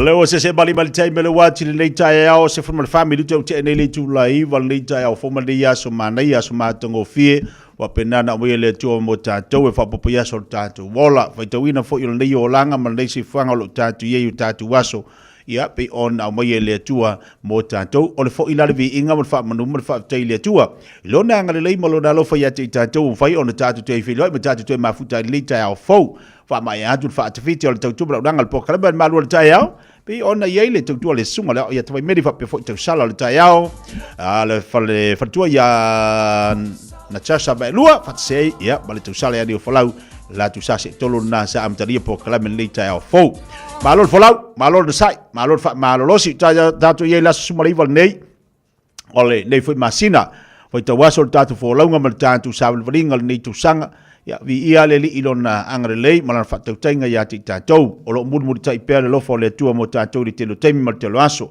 fa tai le tua ia i te lo fa modianga ai mai so ngaru mai o lona nganga pa ia so swani mte tolo ino tatou loto mo tatou tangata e fo tatou nungal po klame le tai ao i lo fo launga sablinga sa i maunga i fo i van te lo fita ma level sa valinga ia ai sa nga le lava le li mfa tau tai tatou tai mua ia ti tatou le o tatu toi patpatia ile nei tai au fo ma le tai au ma tongo fie se ela le fatalo fa nei tai au ya ile fatalo fa de sunga le ia toi medi pe na ile proklama le maru le tai au na toi fo fa ia tu fa ia ti nei tatu mam ti da ma tu nei tai au fo pe foi na finga luanga tofi le tua o ma panga u ma lava fifia mai le o tatu fi do tatu ba futa le nei tai au o le aso tofi aso va yaso le nei o telo la tou yo le neu fa mai ala tu nga luenga mo nei va yaso fa malo ale on sa ia to le usu li tai au e tai mo le o le tau le tu e malu luai e te usu fo le malu lu e le ma fai lava ona tu ua o tiu te mau fai vai lea tai au ma lea tai au aisea o no lo manatu i lo ainga manatu i whanau manatu i o fai va i o tiu te masani ia e mafoi ona e haru lea tai au ma lea tai au le la fa ifo tatu fai val nei tau sana ia vi ia le i me umo ona fai mo tatu lana whanau a matali po kalame fifia mai mo tatu le nei tai au Pela wala te mafuta mai ai mai mau mai tatu po kalame tatu e vai vala stofi ma fai tatu tala maria ma tatu tali ia ma fa mai atu ai lo nei yaso ia ma kako su e me alofa po inga o ia langa me alofa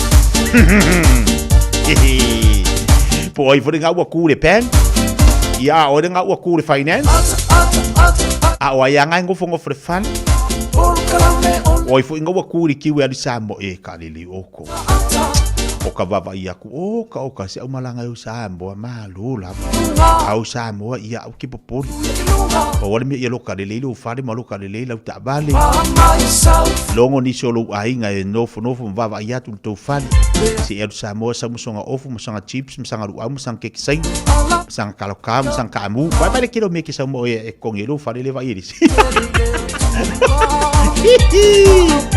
Lelei abataria po kala be mo tatu lelei tai au tatu se le upo le aret upo le poto mo tatu lelei tai au to mo tatu po kala me ia tatu fai tau le ase fa mal se mo tatu le ase lu tau le ase tapenanga mo tatu le nei yaso ia usmel fa fonga ile tatu po kala me lelei tai au ole upo le poto fai tauina le upo le poto no le tautua matavela linga fusi and Sons Funeral Services i mangele ma Samoa I taimi o mawhatianga ma whaanoanoanga ona o le maliu. Mana tualingalinga fusi and Sons malana au nanga o le a wha maa venga atu mo oe ma le a inga. Wala au I le telefoni 255 tolu o fitu.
Sili ona lelei o le tangata mativa wa savali la na miotonu. Ile wala ngutu fapio pio ia foi o le vali. Ele se melelei foi na ia o no le tangata malpoto. O le o fatali se foi ona vae se o ia. O le vale o le tangata fapio pio i lonala. Boita foi lona loto ile li. O le oloe fa o popo mai ai wo to tele. A o le o mativa. E te ese o ia malana wo. E le wha sao inan moli mau pepelo ma le o tala pepelo. E le sao la vaia. E to te le lato te o le atu ilu mo le lii e wo tangata u malava mal tangata foa i mea. O uso u mo le tangata mativa, lato te ino ya te ia. A o ana wo lato te wha mamao ma ia, na te tudi loa ia te ilantou I upu ai le maua ilantou. O le ua maua le poto wa alofa o ia te ia lava. O le ua tausi le whaotau tae maua ia le melelei. E le whaasau ina le mo le mau pepelo. Ma le ua tala pepelo e whano lava o ia. O mea whawhiawhia, e le ono ia le vale. E matua le ono fo I le au ono no pule ia li. O le mawhau le tangata whaangesinge se lo naita. O lona vi inga fo ilea, ina ua le manatua lona anga le angaina. O le to sao le tupu e tusa lea ma le tangi o le le ona tānoa. A o lona alofa, e tusa lea ma le sau le mutia. O le ataliba lea, o le malaia lea o lon tamaa. O wha misa fo I o le avao le tutulu so o lea. O le whalema o loa, o le tofinga lea a mātua.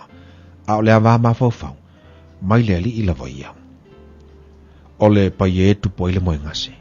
Mal te ngata wha vai e fia ai lava ia. O le o tausia le polo inga o tausia ia lona lava ola. A o le o wha tala leo na ala e o ti lava ia. O le walo fal te ngata mativa. Na te abatua ana mea I le li. E tau ia mai fo ia ana mea na abatu ia te ia. A oa ia tu ilo watali I manu o fai so wha moe moe. Ai aware nau nauro loto I hoti ai o ia. O le tangata I te tele, e whaasalaina o ia, a wā a whai e te lawea ia te ia, e te toe whapea foi. Ia e whaalongo le whaatona mai, ma e talia le awa watu, ina ia e potoi, pe a o o tau sanga a muli. Te le mawhau lo le loto le tangata, a o le pule le li e tu maula valea. O le mea mana o mia le tangata, o lona alofa lea, e siliona le leo le tangata mativa le tangata pepelo. O le matau le li e I ulea le ola. O le waiai, e maa ona pea o ia, e lea a fia o ia e le mala. O wha alilo le paielo na lima le tānoa, a e le wha a fo I mai e lava ilo na ngutu. Ia e sasa I le o tauemu, o na tupu ai lea o le wha utauta o le o whaingofie. Ma ia e ao ia tu le o mawhauwhau, o na ilo ai le e ia o le poto. O le o wha mau mea lona ta maa, matuli ese lontina, o le atali I le tupo ele māma le māsiasi. Lo watali I, so I te whaalongo I le awa watu e whaase se ai upu e poto ai. O le moli maura vale, e tau emu o I e le whamasinonga. O ngutu fo I o ea mi o le anga e folongi ai le anga sala. O sau ni e whamasinonga mo e tau emu, o tā fo I, mo tua, o e vale lea. Ua awina atu le upu o le poto I le nei aso o no le langolango mai a linga Fusi and Sons Funeral Services. Ua mawhai o na tu whatasia ua unanga tala whea ngai I ni tau ngofia tele. E fso soni atu ai a o whea ngai oe ma le popole ma le whememea. E mori whatasia atu ai ma wha mai senga, ma wha mawhana whananga mai a linga Fusi and Sons mo a inga uma o Samoa ua whea le maliu ma le oti. Malau mai loa ia lingalinga Philip Fusi lingalinga. To ia whaapo lingalinga, to ngia si ulavea, pesusu mai I le luas fulvalu Canning Crescent I Mangele. Talofa, we're the Katinas, and you're listening to Radio Samoa on 1593 AM.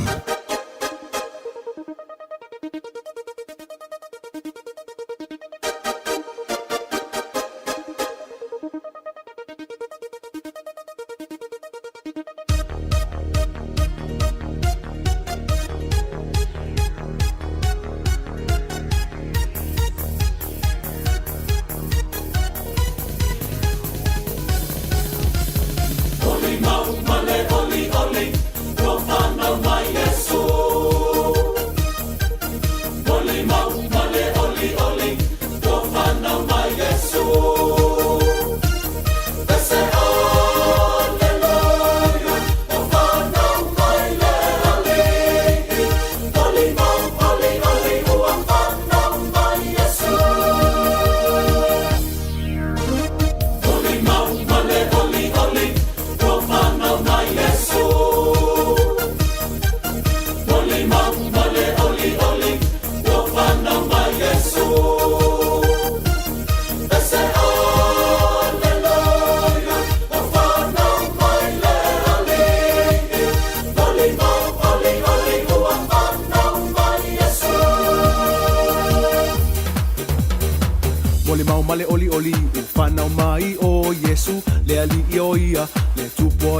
fi lemu ave ole vi inga le fa apetai ma le fa amanu ilo tatou atua malona alofa ya i tatou ua foa ina mai o lona alo pele e tongi ola ina ai i tatou hey hey hey Oli mau male oli oli ko whanau mai Yesu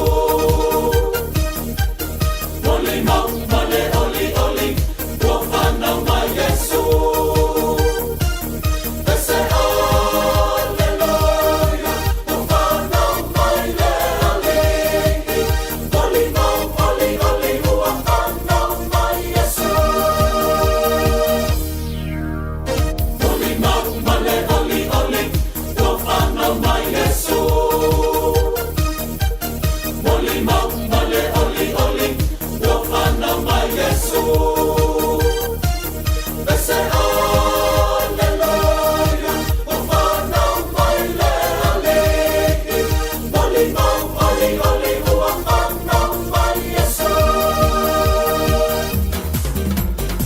Moli mau male oli oli u whanau mai o Yesu i le whale o manu o toto ai lo tatou tupu o pese pesenga o pese ai o angelu o leo leo manu o e i foia Yesu o le au makoi o lo o alo alo mai e fiava ai mai foia Yesu hey hey hey Oli mau male oli oli ko whanau mai Yesu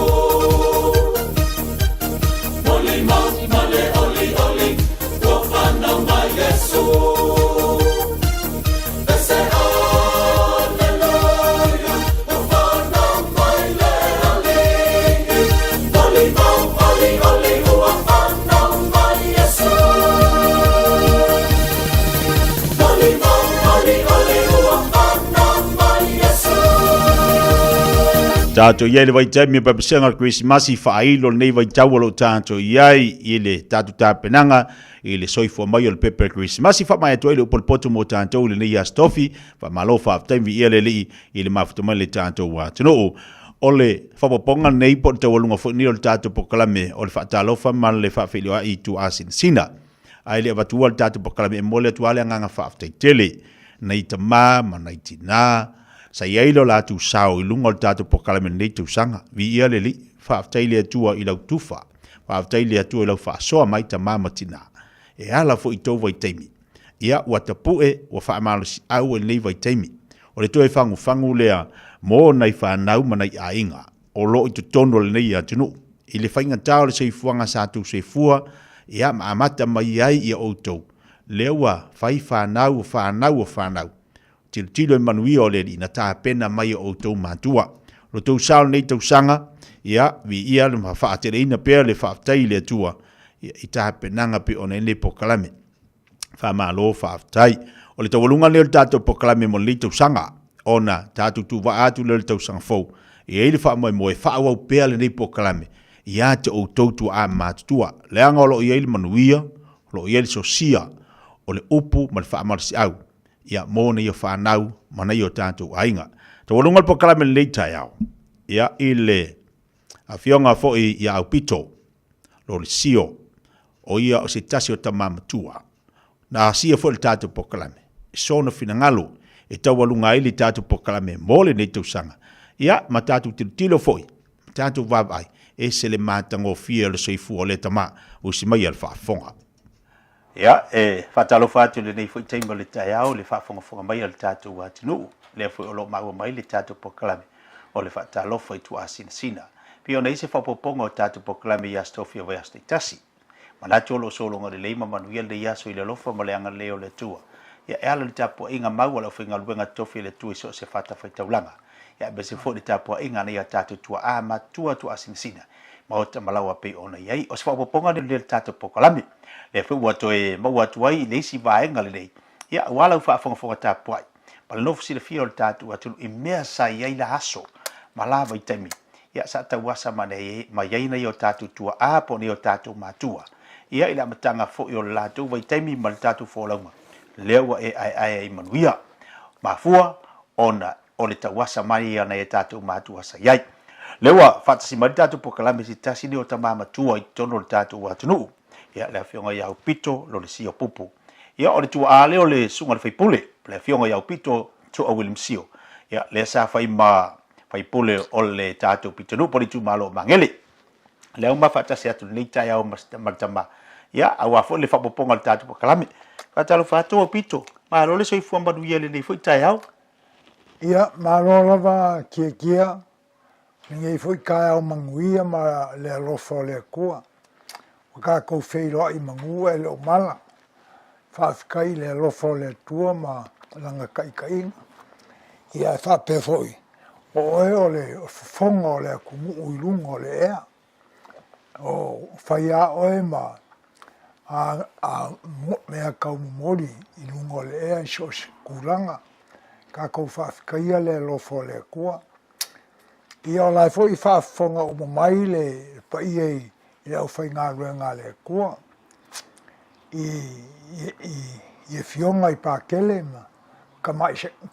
ma kamai kai sa ia e le ngaka i lea o sunga fo i whawhenga inga mō la kou whalekua i whakawhai kaulanga ese kulanga i ai ia o le pai e fo le akungu ia o ainga ma kama fo i ma ainga o papa ainga o kawhaiwha ia ainga o whaleri ia malu fo i aku mua ma pule i kuau ma la kaua ainga le kai ma le vaa fonki. Ia e whapea fo i le moku i sae. Ia sua ma le vai whangua fo ma i kurangi. Ko o le whareula ma kama le. Whareula ma kuranga i ai le kofia le fo i aku ngu.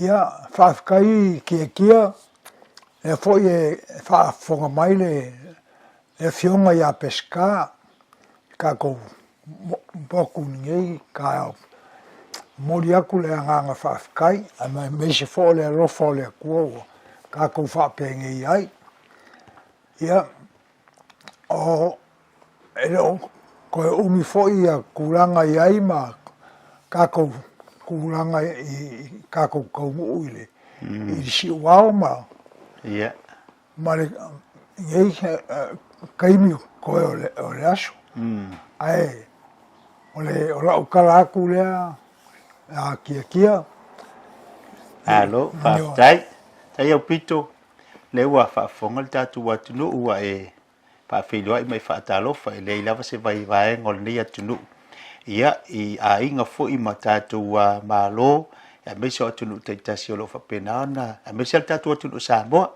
pa fonga bali nei fo itai ia vi ele le na la vai mo lo malo si a wole fanga i ki si lari e mo fa na e fa ilo mai o pito o la le kausanga nga e na e soifu mai a o la le matu o lo soifu o le wo o mo fanga wa Samoa ile aso l'asso sfulu o Augusto.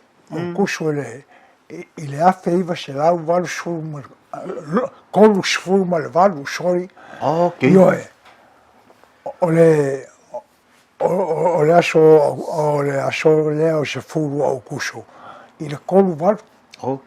Mo fanga o Samoa le kai o mai io Ola la makuolo soi fure, ua valu se falu fia. Ua valu se fu ma le ongo le ua iei nei. Alu. O whiana i o fionga sa mo pito.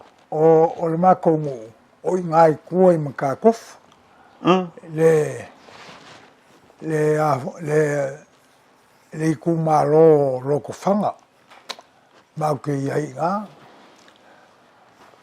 Ia, o i ngā la le mau ke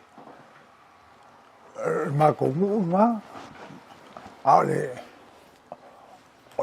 le kumaro o loko fanga le iei le ka ua kako fo i e kua bale alo o i na yotua o i le suafa na yotua au pito o le ingo o lo ukama o pupu au fata sa yo longa kaulele au fata ia aolo kinga o tawa la long ka male a siaka I sakpa I kia.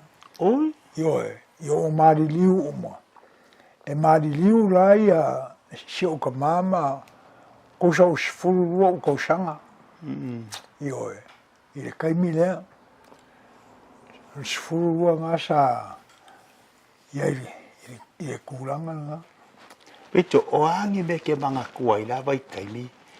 Au e lai kiki ko kongor ko ainga. O angi me o e manga kua ngā vai kaimi. I ko kongo fo lu ainga sa e baba I lu ka malu ki ngā.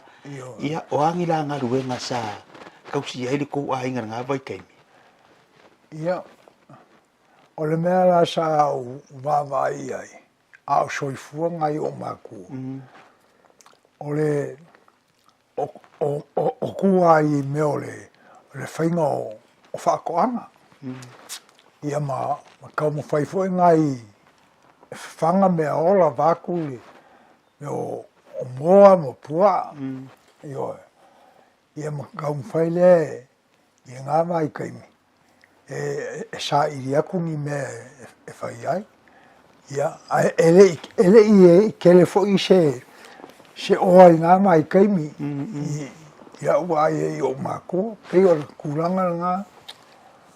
E egi I me whanga sa ngā ruru e esko inga masiro makua sa mo I maingi kupe ka whai ko wā onga.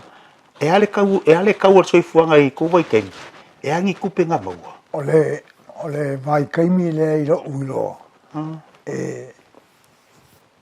E vai ai le ka mao a inga e le kele fo. O ngai mea maua mai. Ia o mea fo I e whaakau. Po le ase me e whaakau I. E kaumwhai e maua ai. Ia mea. O mei kua o roa pua a wāku. Fo I malelei roa kaukala. Ia o mea ngā e kaumwhai e o mai isi ka mai isi ngu e soo ai. E whakau aku ni mea pia e fo I leang ni a lako whawela. O I peisa maua le puaa, o le moa, o maumanga, o kalo sa ma whai o ngā whakau aku isi ngu sa mo mali se rengi. Ia mo I lava. E whawhewhea lau wawa ai le ola kau kua sa ia ia ngai o mākua lava I kaimi kongore ngu umale kālesia.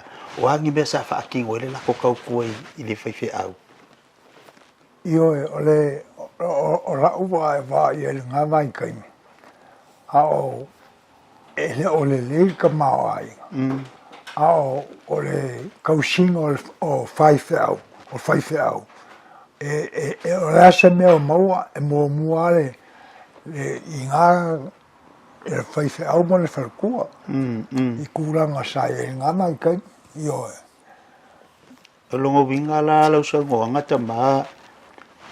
O le ase me maua me le maumanga. O ngi mea airi ngā vai kaimi. I riwa pia kau ngā wawa inga o ngi kupe. Ai so se mea ngā whai sa whai lea ma ave kau se whaiwhe au. Ia, mo I lava o le kūranga ngā sai ai. I ngā vai kaimi. O le ase mea e le onga whainga ngalo ia ki oi le kausinga se o ka mama se o kinga. Ia, o le mea lava o lea o ke mga kua pia. I ngā vai kaimi. O ka lai kiki. Ele o le leifo I ka mao ainga. I ngā vai kaimi. Ia, sa kaumwhai ai. O haingi o fwoi o aku, o isfoi o ka ainga o lau o aku. Ia ngā kaumwhai lea e wa aise mea e fua. Pe mau aise mea se mo o ka mākua. Pe o kūranga ngā sai ai. Io. E whawhewhea ia onga. Nāre vai kaimi o lau a onga. Tā whawhingo fia ngā whaira wā onga ngā vai kaimi a emesi ia. Ai o uso mau ko whawhinga sa kou. Ia o au. E ko rua ko whawhingi.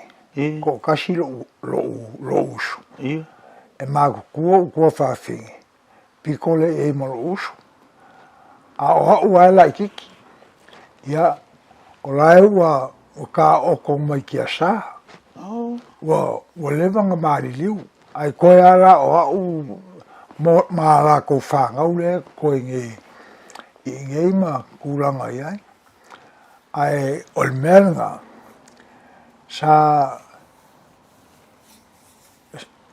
oa o ngai i Mary's Brothers i a pia i ngai muni vai. Ia o ngā whelela ngā iai i ngā mai kaimi. Ia ma sao iai me fo i o fusuanga ioe. Sa iai la i ngā i meanga. Ia ai wa umaku lao maku. Sau role o le maku finge makua i ngoi a ange. O ia ngā sa ngofo i a misimoa. Le sa muni ange. Makai sa kupai kia i a kupai. Lem whai ioe. Ia ngā lao o mairoa ua mariri umo maku. A waku mako. Ia mako o ia la ngā sa whaingano ia kupai. Sa pūlea ia le whakoanga fwoi le ka o le Western. I ngāra vai kaimi. Ia ngā la sa mauai le ora o awangoa. Sa o fōmengia i ngā. Kele aia sa o alu sorwhangua fwoi le lema. Ma wāwa aia ia le au whaingaruanga. Ioe, o sio mako ko whinga e makua ia ange. Wa kūranga iai. Ia, o ngā ne kūranga iai kia. O angi ka alonga sa e fia i la so e la kiki. Ia, o ka alonga sa o fia iai pe o le whaipele. I ngā vai kaimi o ka lai kiki. O le whaipele ai i kūranga whape ngāma. Ma mea fo i o le poka i ngisi kaimi. Ia sa kaulanga soifua whai pule aru whai pele a leo. Alo so whai pule sa kaunga le whai pele. Ma alo whaftai. Ma ia kele ia mewa e karango i ei or ka mama whaasoa. O le arkau sanga e saurola ingi silo. O le kausanga o mai ingi. Ngo sau le valu le ongo kou mua. Nga o ngo sau la le kou masinga. O le vai keimi nga. A sau le kou masinga. Ai ova ingei o aso. Kia laku le ele mwhainga koe sau. Ia ngā lango sau le kou masinga. E su aku sau pepa whainga ruanga. Fo le e koe o mai ai. Sau mawhau i o mako a inga. A o soifua fo i ki ngā le whāngau. Ia ma le whāngau. Mau ki o mai ai. Ia ngā umaro leo o sau i ngei. O whainga ruanga le tip top. Sa i ngai Kinsland. Ioe. Ia umaro leo mauaira o pepa whainga ruanga ngā le reference. E ave e koe e o mai moku ai la. I ngā. Ia ngā o rakurole i koe fo i aku i Samoa whairole le karsanga. O le kaimilanga. Ngā le ko whaala walau whangau ma whainga mai. Ioe. Whainga mai ngei. Pea whai o mai e fo i le permanent resident. Ia. Ia o la kurore o koe fo i a kuromale. Pepa ngā i Samoa. Whairole a mero whairika sanga i le ai komisinga o Miusila i Samoa. Ia la fo mai, ai e la fo mai e le ai komisinga fo i siaki le ngā ruanga. Po le e ieis ngā ruanga. Ia, e la fo mai la le kaimiringa. Whairo mako pepa. A le kaimiringa o lai e mamawharo o ko rua wāku fo i mali leiro kaukara. i lesi i lua kama io maka ia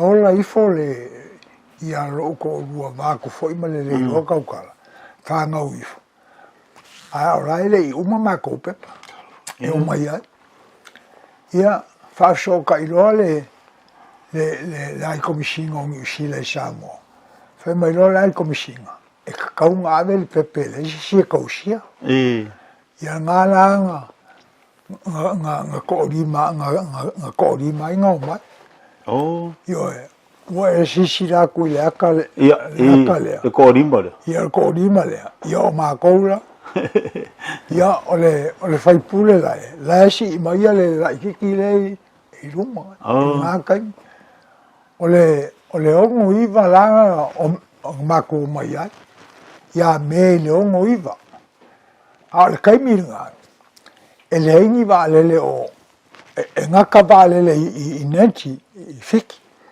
ai o mai va fo le ko fua ma le makua nga mai le ko i fiki ia fele le mai o mai le pu ele va le o mai i usilange e fiela se ko pa se senga o mai nga va i o ya kako ai fiki nga va kai a fo o kai minga te ka no fi ai pa se ira o fu sa te o ele nga ka foi la alfo inga al maku mal ko fu i sa ai o ku kanga kai i ka ko jamo ku kanga kai fiki inenti yang pu ele al vale le inenti o mai ai io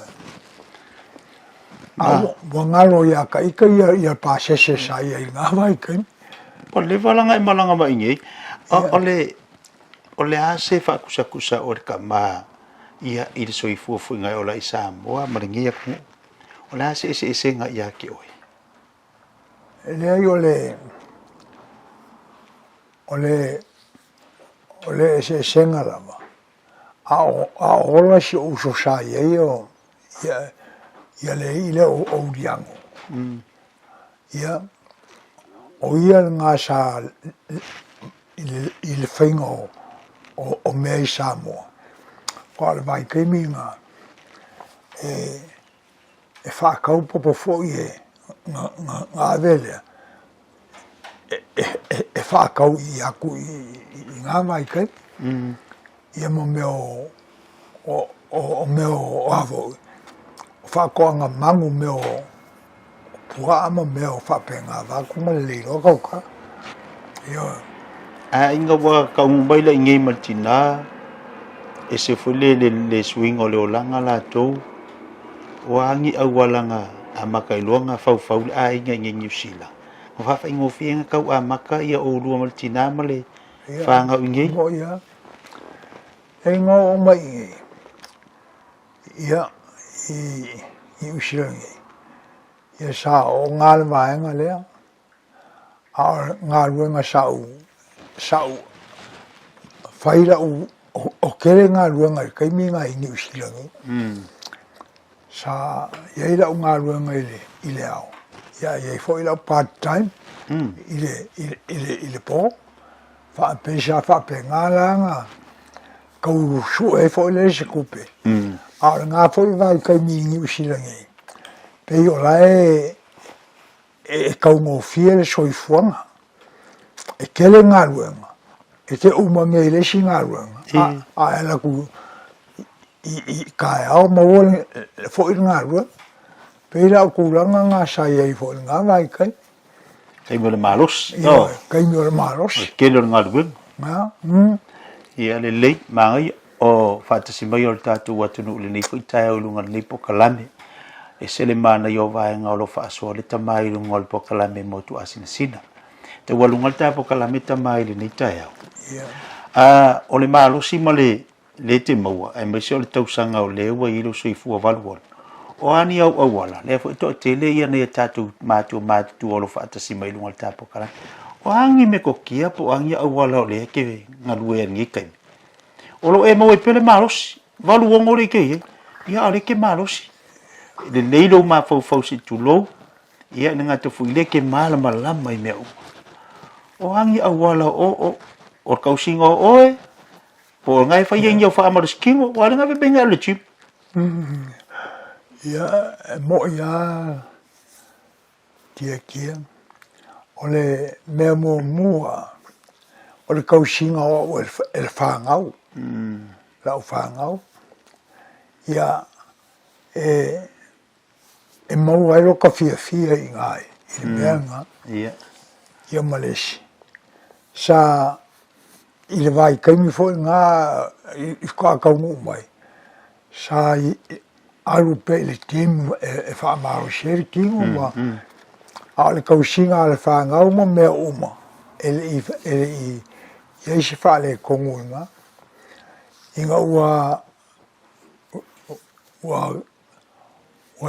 uma fo i le ola o le kinga le whangau i le iwa ia le ngālang ma kongu furole ma le whangau ia e mesia o le ri leo au piko le sa whaipule o ia ngā ma kamaika i le o soro au i le whainga o mea e kausia e le aise mea o ke manga o ai whape ua umar se kupe ma me whape ngā o le kausinga rā ngā o ue i kūranga iai maro ka fia e sa o ale mea a maua le fia e le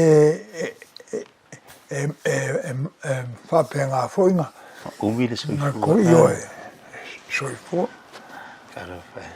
ia le lei tau alunga ka po kala me ni yasu ia ai abakula bongo ya ke oltama sau ngoanga ia ola se fa maris au tilo ni vai kaimi le wa sau ngo le ulanga sa ia sa mo e ho uma ngeni ngi fu ia ku ia e kau a makamaka a or kamingi ia wa sawa le alu le ulanga ka un ka se fuanga ola se fa maris au o le kama ia bo ngai fa ngau e me se ngai ai ngi vai kaimi ia marora whawhikai.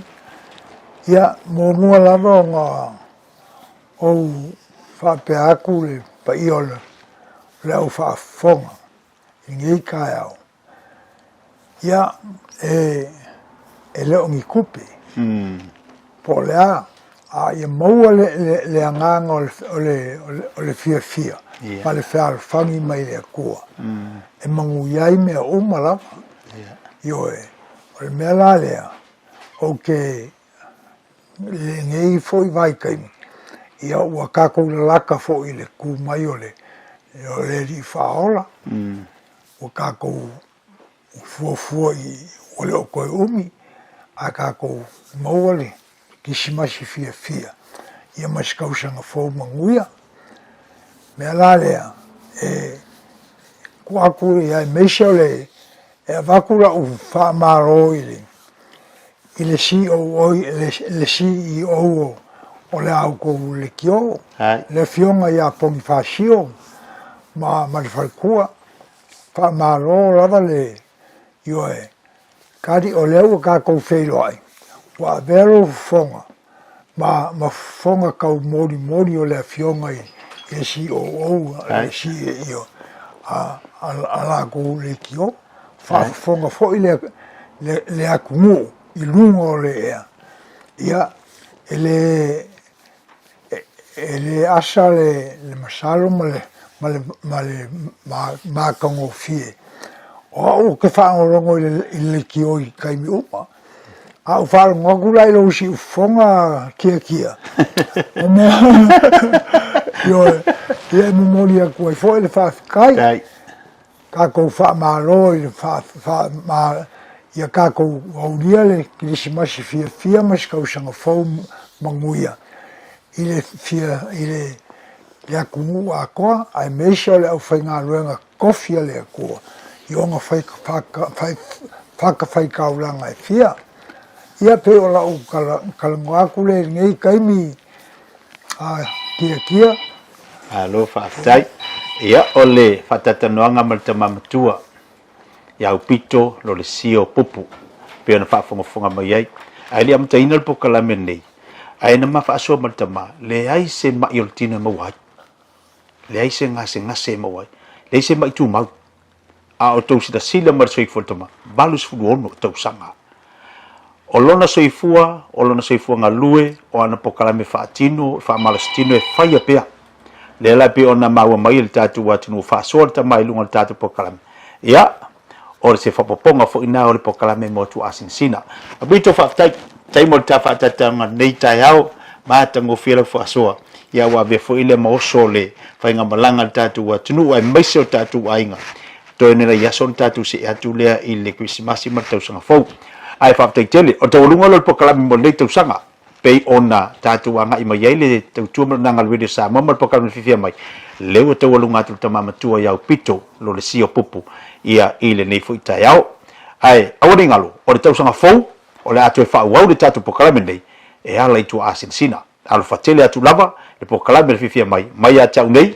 titia ia ma tama tua ya pito lo le sio pupu por mole atu ai alo fa anga mo tatu atu nei aso so i fo mai mlua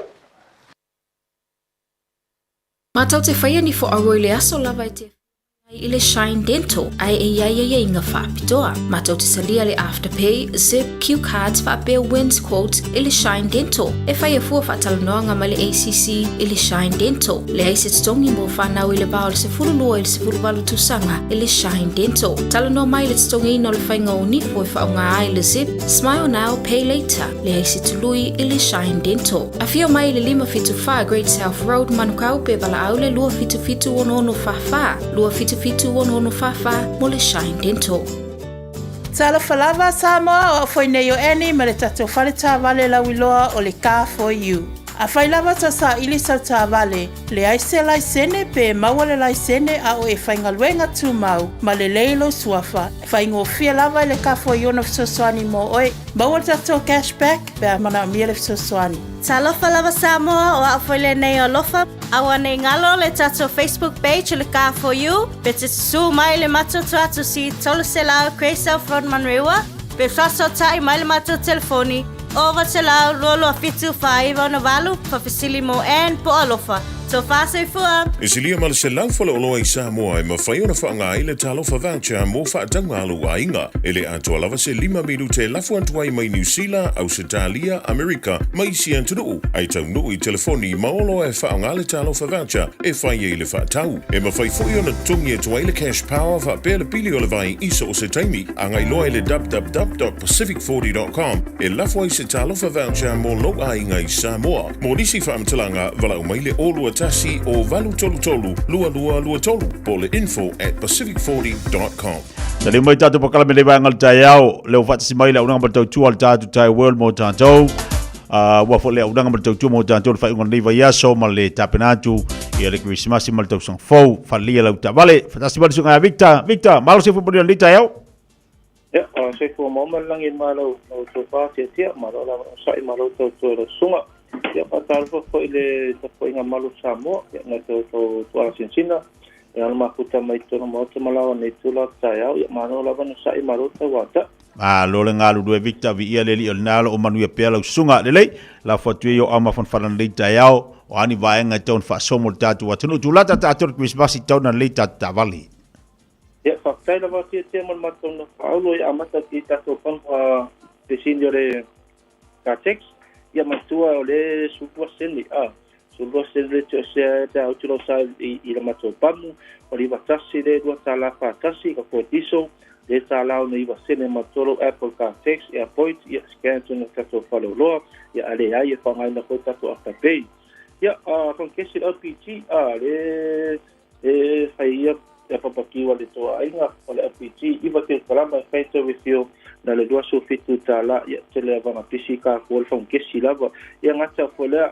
lo no mea ya mala swaka tu ko ton tato sei ya taman malo ko ese sibata sila la fatu malonsa I le tato tambu anga me tato fa di sibia mantora tato tusi o le tasili matoru sta maki vo mantora fu service I o transmission service I fino ta vale fo ta vale toia ha pe na on time na male tele na on time la vale le te service ai tu langa lena di fino ta vale lo inisi mo runga to le inisi o ta to poli lift o le lowing male snow ko pu pass ya lo rungia lava ta tupu pasa le lava oka mai te ta tupu pasa temen nei a fa pena tau se sa upu pasa mo sa tiki apu ia sumai ta tanga e ko nisi ko ta to fo i ta to a ile ta to parolo a fa pifo ta to le players can be refresh u feio pa le ma to no pa sa pa pena me fa le tomu tu danga meta wafi a ya tulanga na ta to farisinia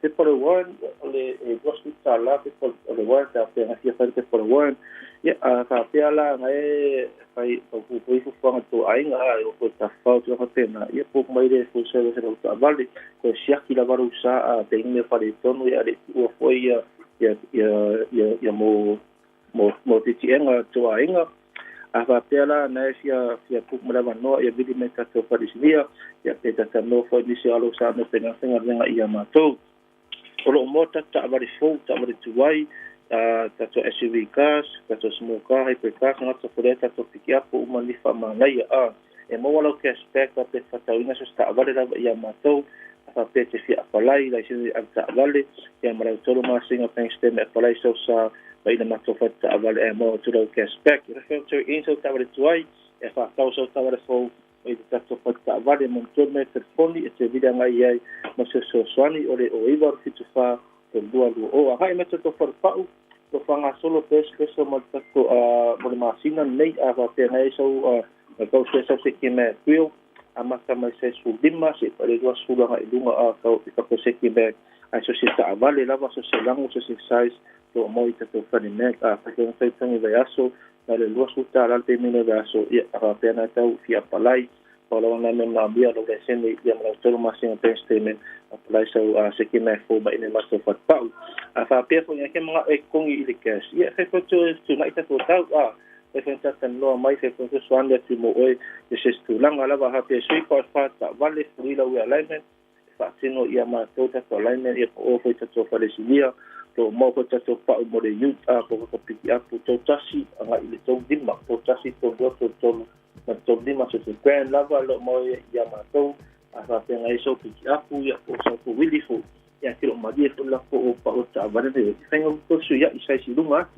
ya apa pela te o ya su mai ya ta tanga ko ya pela o na ya lusa mo te na tenga bien ya matau ya ta no ya e fa singo pero wari inga ya pa ya mo efitau ya mo ta vale ta vale ne da so to the obvious or s la fi su to sanga le ya to ta vale na mo le da so ya ta vale titi ya le ta vale titi la va ya amata la di masu di pemele da so ta ma ya de ko fi apa pena ta so ta vale pena venga ya ta o te meni no ta vale tiro ya te meni di masu ta la finance na o le finance o le card ya amale winscope le sipe afate malay pai no fangaina ita to la lai do le sa to parpa una to ko le sa to palesinia meta telefoni ile sa to parpa o ivar fitasi to o ivar fitasi to o ko tera va fitia por maso no se ki va tai Victor Bolta po klabe be se foi fata tanga le tai mo ni te lo tai o lo fatu so mo ni tai ya pena ko so ya pasi foi tai wol mala na mo to so nga Victor pera fa fonga ba yele antino le na vala wane ile lu fitu fato lu o po lu fitasi to o pa wole le lava ia alo tam fanol tatu wa no wale fa le o lu sa por fa le o ta vale ia mo le nei foi Christmas u tanto iai se bai es fo ponga fo tatu tala vai fanua to fa sala wino to tua mo la unanga ale fa tua ya sa le va mas mino ia boi la to malava penal mafto mai le nei tai hao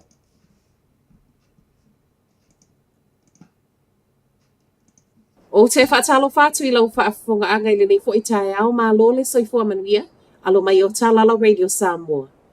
E tomu atu I talo le aso tofi, le anga le afio le vaa le militelia ni usila le ana alu ma le uta whaapeitanga tanga alu lue mō Vanuatu ana pō.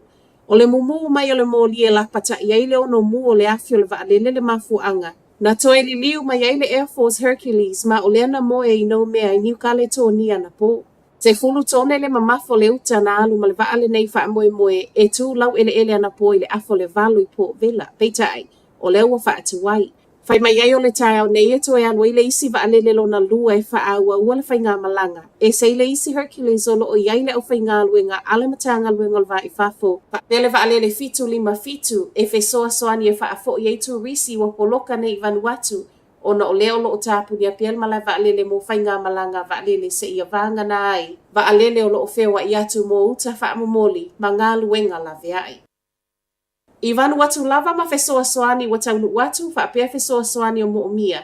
E o mai le taimea tu whaata seitala o tae ao lo o tu maupea i le se fulu whaatangata wha maonia. Ua mali liu ona o le mafui peita ai mai le malo vanu watu e le o mauti noa ma e ono wha au popo. Tangata mali liu nei wa wha maonia mai le amapasa o saina e to alua tangata anu saina ua mali liu wai. O leo lo o whaawau pea ngā luenga la veai masa ili pea nisi tangata o lo o tānu mia i lalo o whale ua solo. O le popole ngā tele o lo o iei nei o le saunga le mua o le suavai. Ma o le asana nafi le ana tele ina toi whaao laile e le tise mo le tele o vaengo Vanuatu peitai. E iei lava nisi e le i o iai. Whai mai ele koluse mumui Vanuatu o lo o avele wha mua mua i le suavai maua. Whaamaonia mai fo i o leo lo mo tu sia peso o ta inga tau ini te neti o na ua whaalea ngaina le cable au tui lalo le sami lea nā lua tuai. O tangata to alua ngā luloi le ofisa hai komise New Zealand i Vanuatu lea na sue o le ua mau o lo saunga le mu. O le ua wha o atu fesoa soani atunu e yei Fabrani, New Zealand, whapea au se tālia. Ma ese mai le vaalele le i taunu ua na po o no le afi o le alavana amata so esu engal militele New Zealand whaia mai le vani monimo wha o ngai se tasio ana wa ana nafi. Ma o le ana moe i fiti ana po wha moe moe e toe usu i le tae au nei.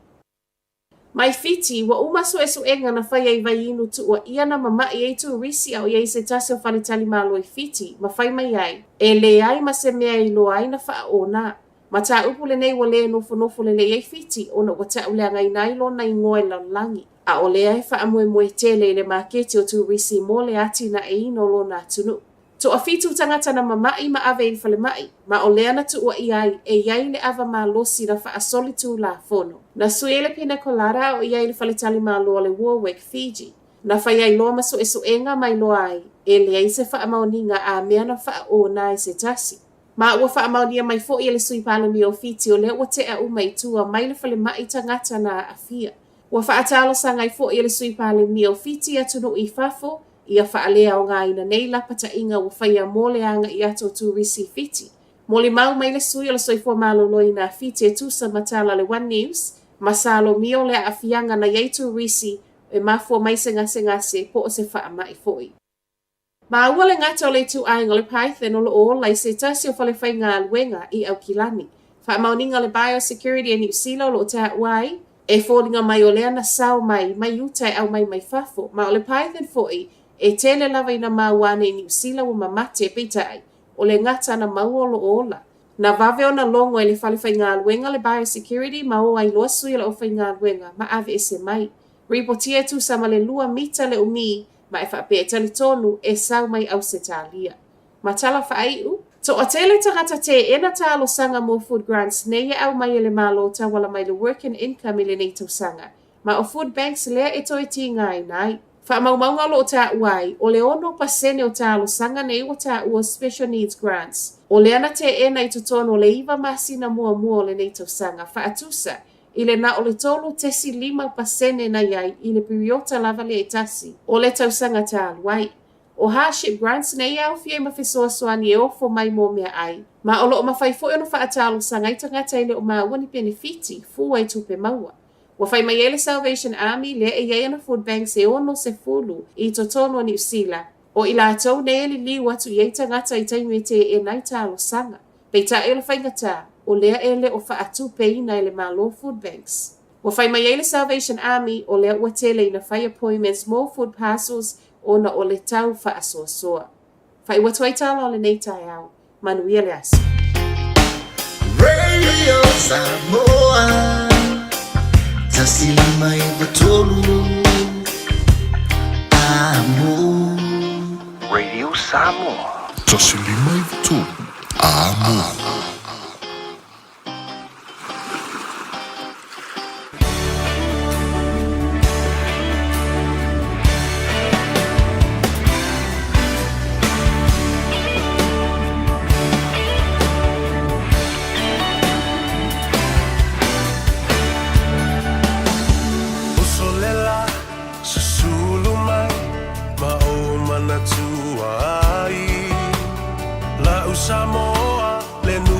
te nofo ai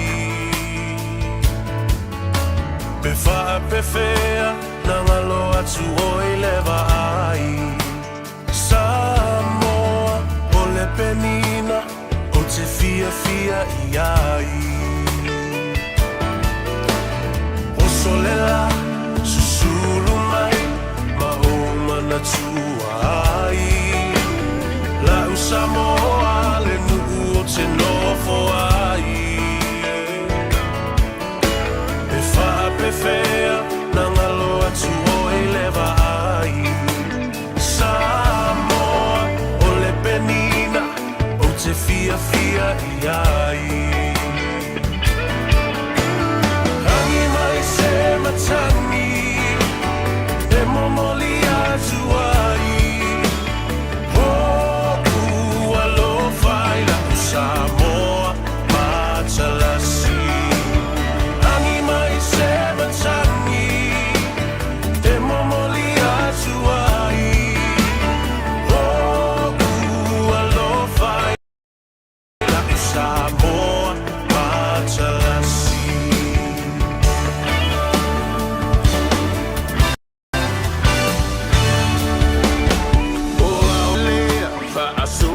Solo la poia o na paolo Lona sami i la pe asulungia ele masina Pe fa a pe fea na ngalo atu oea ita Samoa ole penina ole vasa pasifika Tangi mai se matangi Memori atu ai ua lo fai na u Samoa matalasi Tangi mai se matangi e memori atu ai ua lo fai na u Samoa matalasi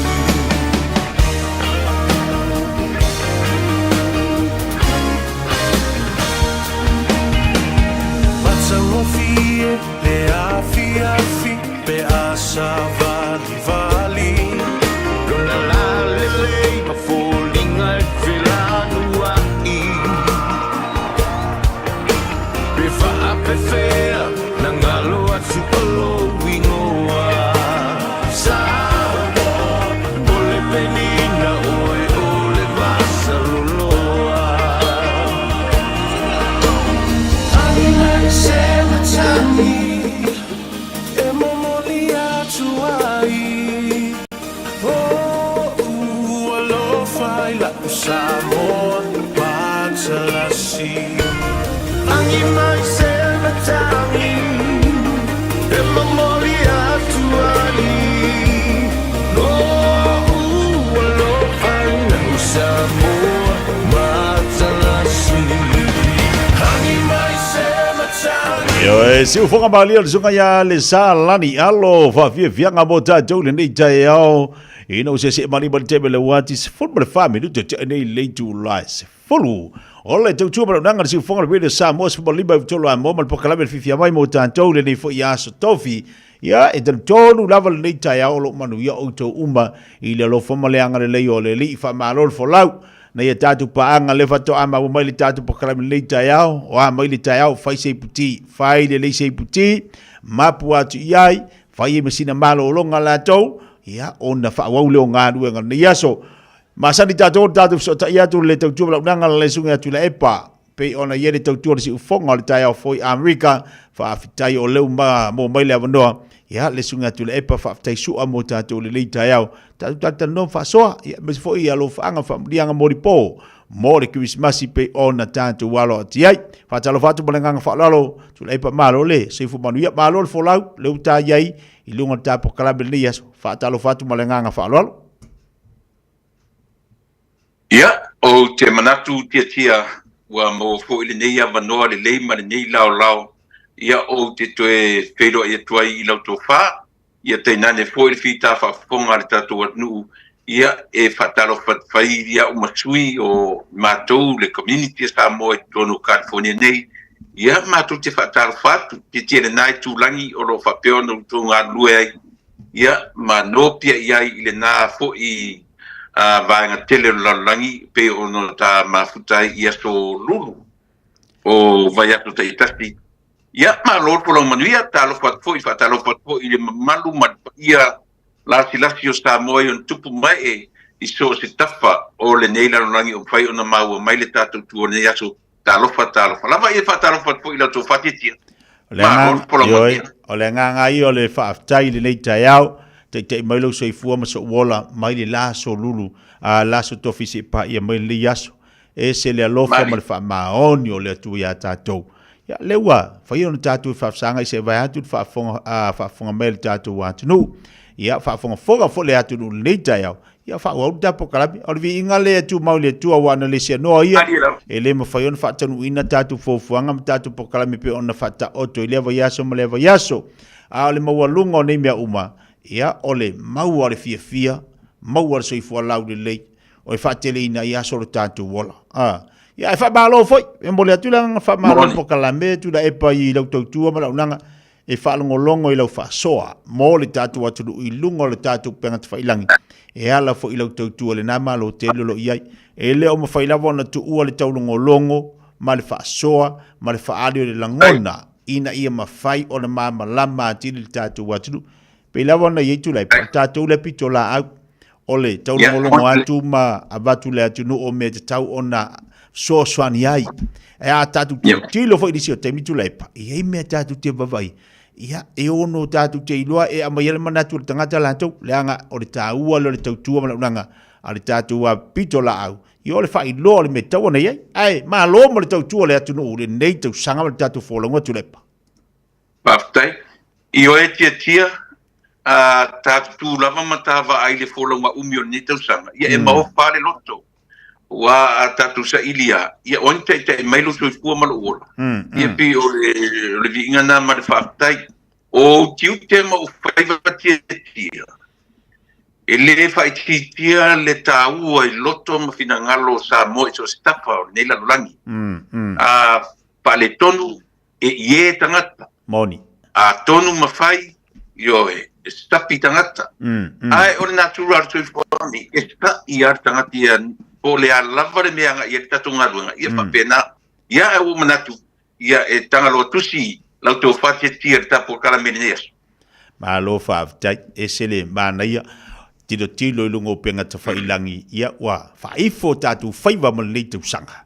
ia wa amata foi na tātou wa vai tā penanga la tō le tau sanga fau mo le lava iaso ia mātou ni tau walunga le au nanga ma le tau tua i pokala me whawhitu asa le tātala no le haso lulu ia i le astofe lava yaso ale mana ia la tau walunga le fitu aso le po sei mo le tau sanga le whakasa le sunga to ina vita po e sima whatu asa lo me pere kalisia o tau walunga le ile asfale ile ia fato il manu e whakasa fato il manu mai ia pia toe tau walunga loa ile aso tonai ile e whakasa sa tawa le sio whawhinga ferisa tu sa le aso whalaile o e kalisi o oka e matau tia so le whawhiawhianga.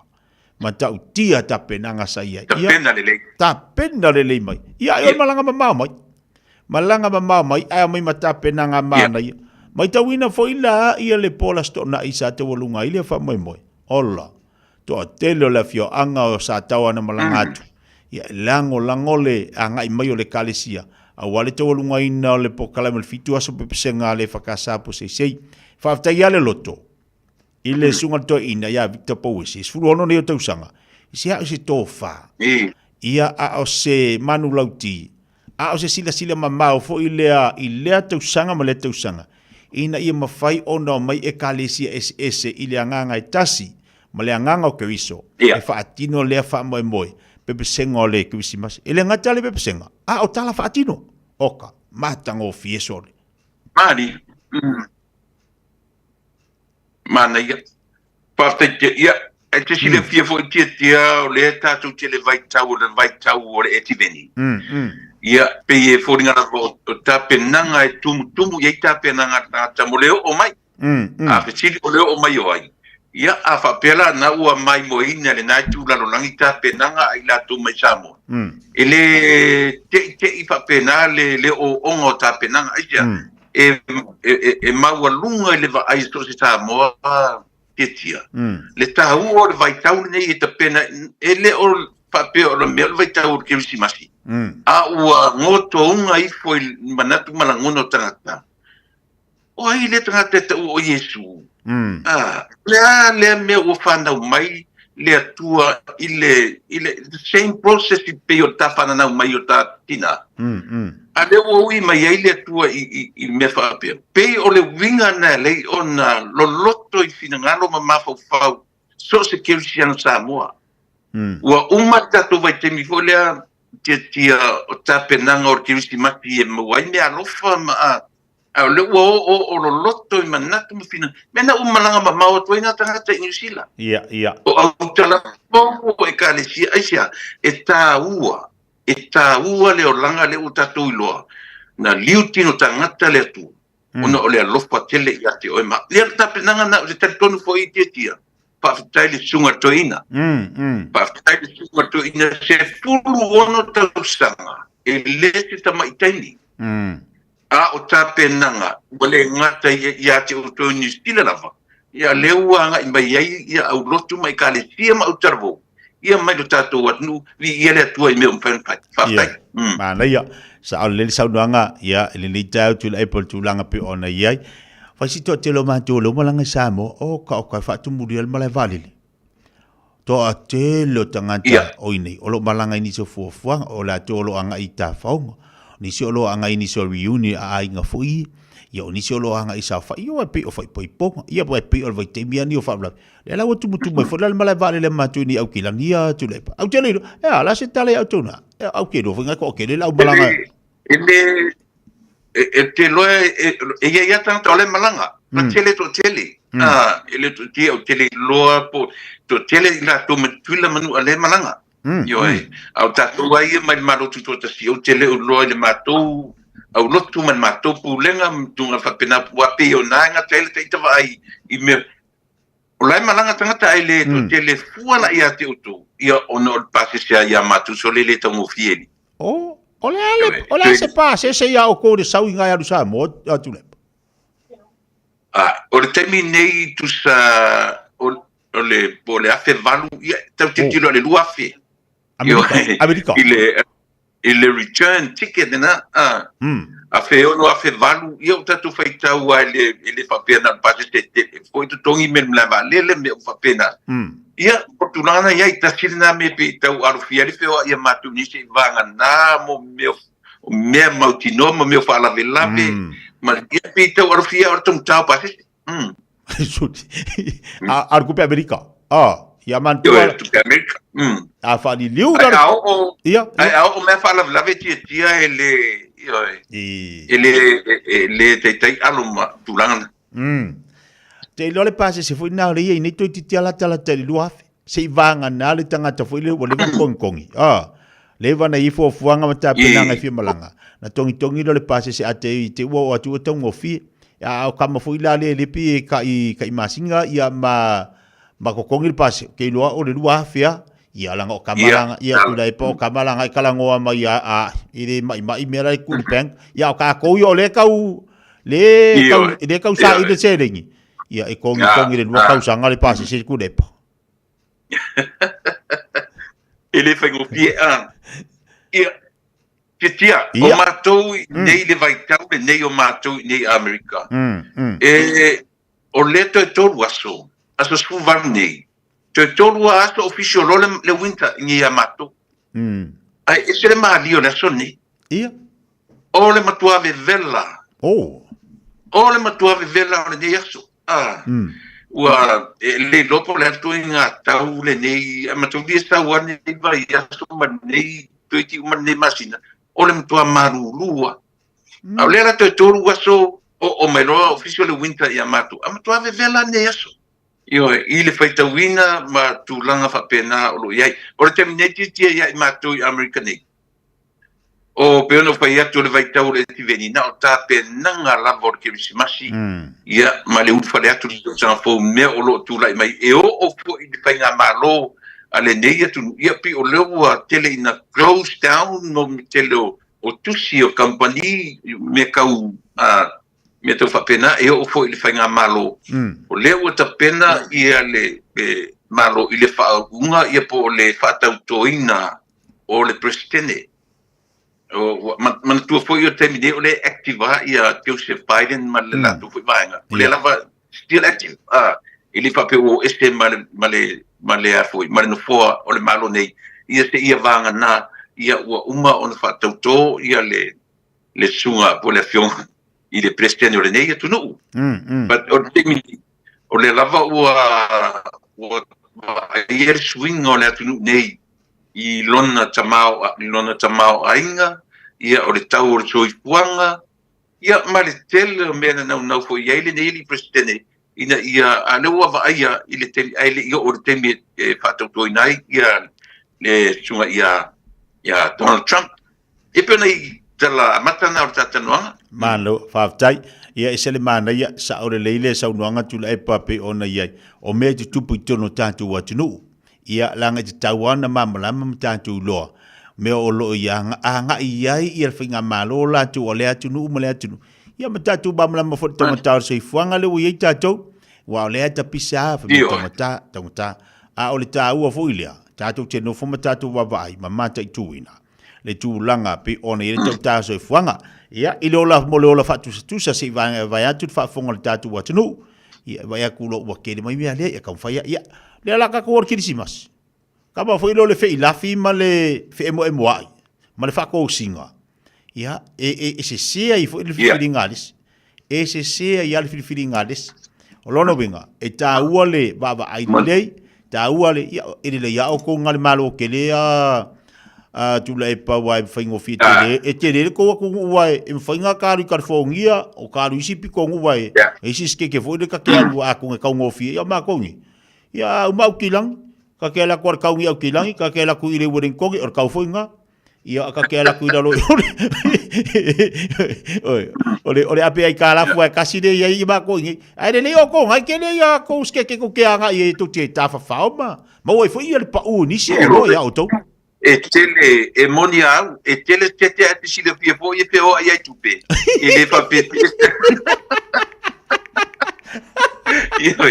ele vai ver a telespete não foi o foi ele a o te ambe uma depois ele vai ver mas eu tatu tu no samo se ia lá o tu pe uma por ser a von me ia ele nem samo e matua ele ia samo e tele a savat valer tu o e te ai tu o inejetia o tatu foi pena polo tuangane polo tua fine e fa tolu lona ai fu ai tonu e fa peolo uso lo tali ai e fa tolu lona tanto te ai e o malo tu ai mi sai lo tu uso mono tolu on mana tolu uso o fa enga mele e ai non ai o tu pe me uma a tia ta ori leia Guzala ave foi la nga mambia la le fialo fangi e sa o leia uso le o e o la kafanga o le ngo ko me kukurio la ko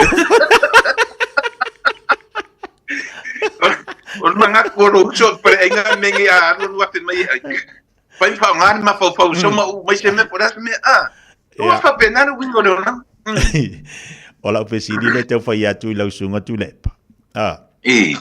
wa tatu tilo ni vai te mi wa te le nei te mai te lo fa u mai ala tu fa unga le ngata i Samoa au nei ia te lo langa o to yo la matanga tu sanga ia wa te le ia nei fa na wo le wa i manu ia la tu fa unga ia vi ia le li tamu fa ngana ia la mutam fa na ambisi foi nei matu pe nei ola fesili o le fa pe ole upu le poto ma le upu le ta mai la sau tau loa i ese senga i upu i elua. Fai mai nisi, o le poto, e me ta o le poto a oina. E me ta o le poto mama. E isi fai mai, o le e me ta o le ata mai. o le poto o le o whanangolongo le whalau te le whaasonis. Me ta o le poto mama, o le poto le mai le atua. Pe o le o le ngā Solomon na mai wala u le atua, ma le poto whautauta. O le poto mama la, e le me ta o le whautauta. E le me ta o le onsai. E le me ta o le whaapalipali. A o le poto au ina. Le mau tatu tu spasi foi lea diploma, o le kikeli, o le master. E eila le taimi e sasi eila te whai unga. E le se whau tauta le poto. O la sa uia ka ilo i ta o e foi whaafongafonga. A la uia ngā wha imala whalongolongo, whaasoa fo inisi i ama ilato. Ili tahua o upuia. A la sa kau ilo i upuia lua le poto. O le poto male ata mai. A wha meisi. E me te o le poto mama, o le poto na mai sa o ele atu o le tangata. E eila me te o le whau tauta. E ono sai. E tālai i to i ngā poto na me le atua. Ia kairo ngala usire koe lau sunga le atua. E papala a fui so usire whee.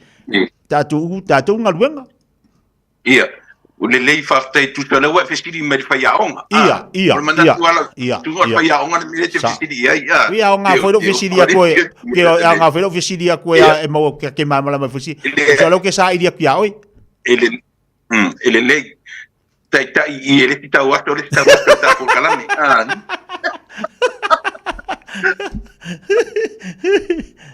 Tia, e tofu ata malona tira pia ko. Pamtalai. Ta oni ngana Britania. Smart, clever, la lisi upu. E whaapala i nai upu parangi le poto o ina lea tatu ti tarano iai.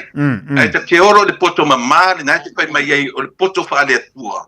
O le ata mai e iai la upu le wisdom wai. Ia. E whaamatala e whaingofi ai ona ta manlama. Au tatou anga ngana tia. Whaamatala le upu ia winga loloto na leina maua ia miane ki tono tatou tinu. O le ata mai, i la ule tilo. O le ata mai wha le atua wisdom wise. E whaamatala i le manatua. Ta te olo i tatou atu nuu tia. Whato a tupu le mea ta o le written language. Ia po renga ngana tusi. Ina o tau nuu tala lei. O tua atu o tasi valu tolu o mai le tengi mua o tangata Samoa. E tasi element au mea tatu lua. Na ole spoken language. Malananga nu. Bawa na mea lua na au mea Samoa right from the beginning. O lo ula tatu nunga. Ole wisdom. Ole ata mai. E whaamatala ai pua ao Samoa mai ana mua. Ole ata ma. Ole ata la ila u whaitau ma la u le te tiro iai. Ole ata ole atua. Ole ata mai. Ole image. Ole ata mai ole atua. Na whale a o ngai soutua a mani o matua. Ole ala le ata mai le na. Ole wisdom. No le wisdom nga lead mai e Samoa mai le amatanga until 1830 tau nuu tala lei pato a mawhai e nai Samoa o na tapena lana a e i o ufa ngala mo nu pisa TV maua e nama me tau o le written language. O le written language la dia tatu te o mai la ina o tau nuu watu ia mene yo patemkalasi mai si me umaia. Ua iai lana ngana tusi ese mai lana ngana tautala. E whaatino e mea o tūna whono. Telepa. Ma ngai a kena le vangala. Ili vangala na e tā ua ili lita eo. Ia ua vai dali vau ngā kira lau fisiti. Ua ngā whaapea lau e umalau kango e kūla kongu.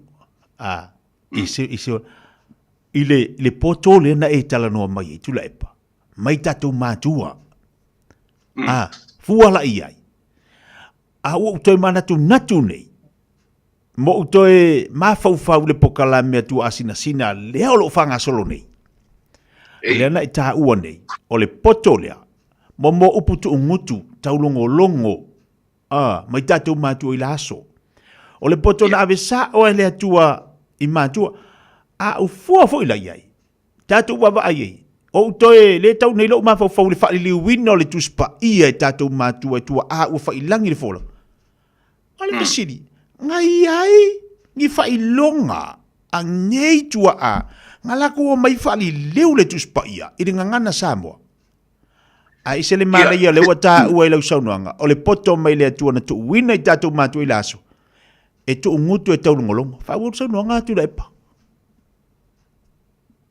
ke tiena te vai le upu ata mai o fe me manatu o le tatu ngana o lo u le tatu nunga e le fa pena na tu e le tua ngana Samoa i se ato na tuli mene ma se angel lalangi alwe aver ngana le ya la tu le lo ta o la tu sam o le la tu ngana le ai e paule mena provide le tu o tatu surroundings o tatu si o manga o si o manga na le tatu na fatu e tatu ngana o lo le tatu no poi foi fi na le melia ale fu tatu atu mela na ma wale upu tatu atu o le akta mai o le tawai o le akta o le atua na au mai io e a o onga mai ai o tutua a mani o matua mai le amatanga Samoa from day one. Nobody was there. Mana tua foi tia a esa ili nei the history e ese historian na ye tu sia tala Samoa na tu mat le ai matesti na ye amatanga nobody knows le temi na tu wele volcano mapa le meriton Samoa le ese si e o tu si tala ni la no langi le ese si so tatu manatu la e meia tu o le ata o le atua na fale a onga ai matu o Samoa mai na moa lena ma wale upu o le ata mai ele se upu na tongi mai lunga ele no fa pele tu kapide so ele le ma upu le la lo fa ya Samoa o le ata mai o no winga le fa le na patu le ngana e fua ile mele ta tala no ai o Samoa la le la wata o le winga tu spaia na miti le mea lo pale atua e ala misionale. Ma o tatu e fa i po i o le nau misionare e learn tatu language. A o tua i ina foi na nau ma festili le atua au mai le potolanga isia. O nga ngana e peru na le liu ele mea. E sila la i e tatu. A o lea fai ngofien tatu mai tatu nowadays. Ma tatu fai tio i upo tu spa i fai mai le la talata i papalangi malea. So le e paule meta tatu tia appreciate le nga wenga na pai o tu ami tatu patasi ma missionary na mafuai on fengo fiendela ma na ia oka se le tau o le lita ya o langa o leanga i lumor so i fuanga tu lepa tatu tilo fo ila nei vai te mi pe na matali ele tapo kalame te mini wa tele ia na una i tātou e mātua tātou whānau e o sa ili le ata mai sa ili le poto a oina e eila te imi e mua mai e le tamai titi lau na whailonga ana tuspasi mānaia whailonga whaaftai le atua i a manua lewa mai mo whanau ai e hei fo ila te imi wha ngai le tangata lana whailonga pot whanau lana whailonga ia pila ia lewa mita ile matua e hei fo langona le whanau liste imi pe Wala valia wakawa ese mai malelainga ai pen ta fa so mata tal ta tu tilo laila matanga ilaso ili fa penga wa ya tu fa fonga mena ta tu tua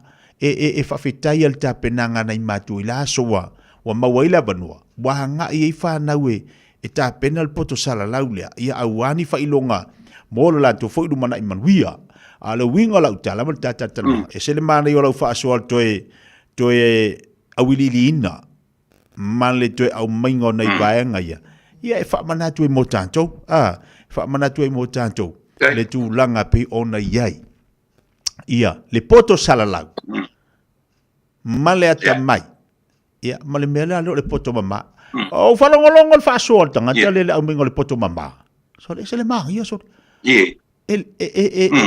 e ono sai o le poto mai le tua i le fautauta o le tangata e tāla ilo le mawhau pia ona tutupu ni mea mo le tangata poto na me le tua e kauli halu se whale aonga a mai sa oi le tua a mai se le banga i orangi kai au ka whasoa ba au mai fu se motu ngā awhare nai tu o laulang ola wa whaile ma tātou sa o le whaunga le tau sanga tu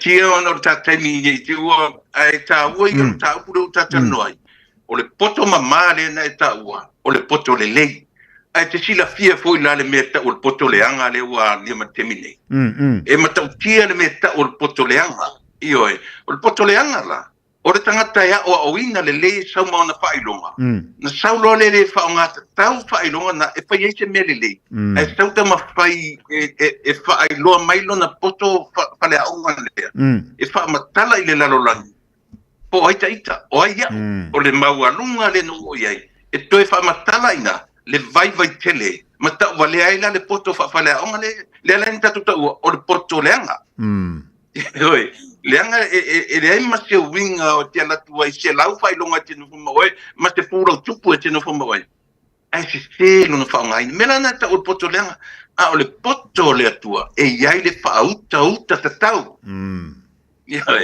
e pe mena e mo nia e ta tu foi tia o isi tangata ele o ni lotu ai te va ai le soifua fa uta o le tangata ta tu fesili dola ia soli ele lo sole este le fa uka ni kanga le ai se soifua o ina na o le ata mai o le atua le fa ia na fa ma fa le si vai ngatula e pa le wo to e manatua fa ta inga la tatu ngana le nganu o le atunu ole si to ina ole si tangata ele alu se fale ai ata fala ngolongo la i ngana ma le lafo i upo Samoa ole o ngana la iai tole aka fa ia kui so fa ko le yo ko mai te tia le si me si do nga ka o do ka kalo ile olo anga pongi ma sa i le tua o te tama fai o te nau o te vaveo sotu i mea no tataini ngaia e te sila fia te tia e te umata ngata ma mea lofa te loa e te lo fia maua o lau mea lofa e se lo fia no o te le o se watu ai o le winga o lau tala o te fia maua le mea lofa nai lau tunga i lau tau fati tia me tau tala le e te tau le alu ma e le maua la ya o me alu fana e le maua ya o le me alu fa i isi tangata i le me tau o le ngangana e le tutusa o matangata i le ngangana launga e paua se o me alu fa le o te loa te tia o le kalama o ngangana o te fia i le tūlanga na a le winga no lo tala le wo e fa so ma le vanga le e se mo ta le ni fo ina tu família tua ese uma tato ma a ta yela i le ngana le wo e ta wa io e I wish o te moa ta le ni a isi tangata i le tau talangia o le tato ngana e yela sunga e le fa peta tu fe matia le wo tala no sa o tua a pa longo lo lau tau tala i te tonu o lau ia mai te whanonga mai a te upi tau alu tau ale mea luinga tonu na ia whaftai te le uso Maria ioi e sele o le ua ungo fongi mo mafu e se ka wala ofisiri nga wak pi o le waka kala ngongi ma ka fa asua a ua lama fai utatu po kala min litu sanga ta pena tatu le amatangal tau sanga fou ia ai pi ana ta fa ilo mata fa asua le lita yao o le tele o le sao le wata tu lo nei wata fa so ma mo se motunga a fa le naitu watu se tala le naitu ia e ele tal tonu ngalo fa fonga fonga tatu watu no uma fa ngolongo mai to tele tatu pa nga le wa fa ta si mai le nita le lu ngal tapo kala mit laipa ai o lo mo di mala to nga fa te tele la valta fa so la nga o le poto a wina mo le poto mai le tua a tatu tilo la nei vai taimi ia una ia matu fa na o sa ili le poko ai tatu fa longo fo te talo nei tatu te mamti na le tua au mai le poto i la fa na o le poto e fa tau tai o le poto i ilona mata uai o le poto i ilona tala iai vai me ala vai me ala e o le ko inga malo ko ile ko mai le poko o me a mai fa kasi mai poko ke tiena si o tamai to e pa e to ali mata taimi o le so se matua lava e ai oi o launa no ta inga le i lo watali i malo wa fine e muli a e va le natural me e muli a e tom fai e o lo watali i le leisana la un fa tambo ai peti e sa o tale pai atu. O le nau ta inga ia te o te tia. Ia le leile nanu alo watali, le leile nanu alo wafine, le leile numera ilea. Ile poto saralau, atu te lola. Ele ailo se pautauta. Fia ni whanau wa toi ko against to their parent. Fia. Le wingara lea le ona tamwhai atu le tala, e wha mana malama ia tatu whanau. E ese alo lo poto a oinga tonu le poto a onga. E ese le poto a onga whea ngai a tatou matua ma o tau. Pa longo to ke le usi ta ilo ia matou o tau matua. Mai mau teni ko ke a onga. Io e. Tau te pole ale poto a oinga o tamaitiki. E le avalo i ona matua whai mai le atua. Mai mau teni. Ai pele a onga pe whavalea tamaitiki le alu si a onga. Ai a lopalo i ona matua. Pale a onga tele nai manui ai. Nuu e kale sia ma ainga. Ea, e kausa ona ngaka le whai. Te leipa, ua whai lea mata oso le nei tau sanga. Ai mai se le whafonga mai anai whanau ma tātou mātua. O le nei a nanau ta inga mal ta whaaso tau runga le ta pokala mo le tau sanga le pēna whaatu sitala. E alu aso, sau aso. A o le anga i uluma o le olanga le whai tau aso i tātou. O le tātou te anga i luma e a uma tu foi le lua fe lua o lua fa. Anga i mai le lua o lua lima mauna ia foi fa fi tau lima mena tupu. E ila te me to e mana tu nantu o le matua fa pea. E ele mata upo ti ti tu le pa na fa so ai. Pea ona tu tupu ni mele fo la ngalu o lua lima. Fa pea le kala lo makua kango ko iki ya ku pokala menga nga ma ye fa so ke ki ku le. O le ngala le fangu nga. O le fangu la nga mo tatou. Leanga e pe o se ato pona foi lea, e tau tanga. A ieni wha le tono toi tanga, toi tango lea, toi tala e wha pe o lea ila, se i maila kamar ngā e koe fuafua mwhauwhawai. O na tataimi, la lafa tue e lau sunga tula epa, e mai se fo le nai tua le tātou ngā ruenga, mori anei alo whaanga whamunianga Christmasi malanga whalal. Ia, whawhai tere te tia mo lea no wha auro o maua e mamori atu ai alo whaanga. Mamori atu o alo whaanga, i o usom tua whawhine umai tu tono New Zealand. I lau tō whāri o matua a tana ia ma le malu tailate no whaalo ia o nai o uso i tono Ausitalia matua whawhine ia o le mori atu o lo whaanga o le Kirsimasi ma le tau sanfou i o matua whaleanganga i to tono o si o matua o sapali e Sarah ia ma le whatua ia Tamara ia o le o lo sa famio sa o matu ainga li o matu osi ma le no falo ia te nane foi ia sunga fa fenga ia o tama matu falenganga ia aftiti Solomona aftiti ia Samuel aftiti ia matu ia mane ia o le matu foi e karesia mori atu lo fanga mai wo mapaanga tia fa tai tele la va o ye se si mena te tau muso e tau lingua te o misi se tia ai o la to umalava e la to te lord to te tila fia o ma paanga ia ma ila to umalava lango ina ia le tau tu ar si fonga tai fo tai nane fo le radio Samoa ia e fa manuiak ia te to Kirsimasi ma tau sanfo ia o to mo se Kirsimasi pia ia ma te tau sanfou tātou te uru. Pale whātasi i manu o le atua. Ai a pa i mai fo i le wala au pa i a le atua. I taimi o aso fia tia ta lia so se mea e au mai mo i tātou. Mani. O whamarianga tia a lofa te leatu whamariatu le tau sanfou i lau tō whā le partua ma le no whāla. Tai nane fo le au nanga i a le pūlenga le li pūle mat pūlenga a le radio Samoa. Ia o whamanianga na Kirsimasi ma tau sanfou. Paunia Samoa, ia soi fo mai manuia. Malo whaftai, tu leipa, tau alunga se tau tua te nei tau sanga se whaalo e watu i lau sunga. Whaftai. Whaftai, tere lava mo le tanga luenga so tau au, wa se elua nei tau sanga e longa pue li il tātou wat nuu le nai tū mal nei tū. Ua maa nei au ma mātanga o fia le tau lunga le nei tau sanga. I le whaasoa se motu ngā awha lewa a mai mo tātou. E ele tal tolunga tapo kalame wa faile maoso i le fai unga le nei tau sanga. I nei tātou whanau ma tātou mātua. O le tāla le nei aso, tātou paanga uma o lo ma whai o na mafuta maito o tele i lātou o leolo i lunga le tapo kalame.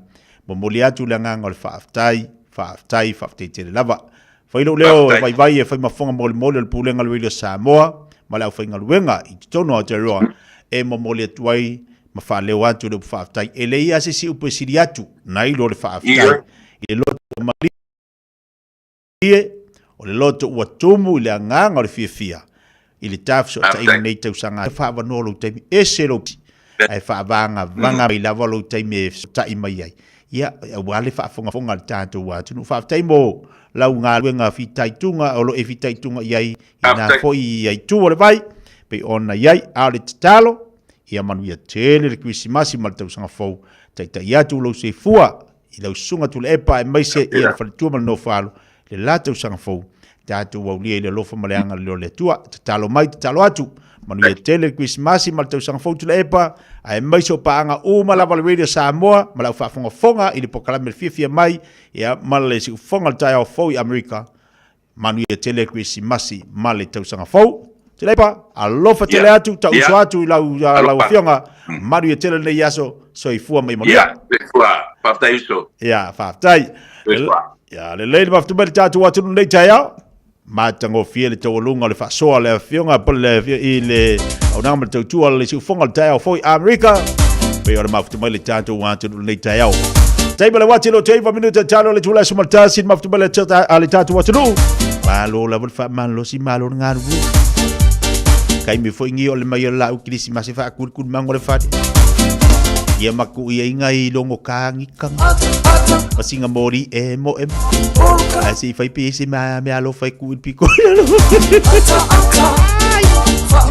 Asa kingi pusa foi se ia fifi yang ia. Masinga skeu kusi. Masinga kaki.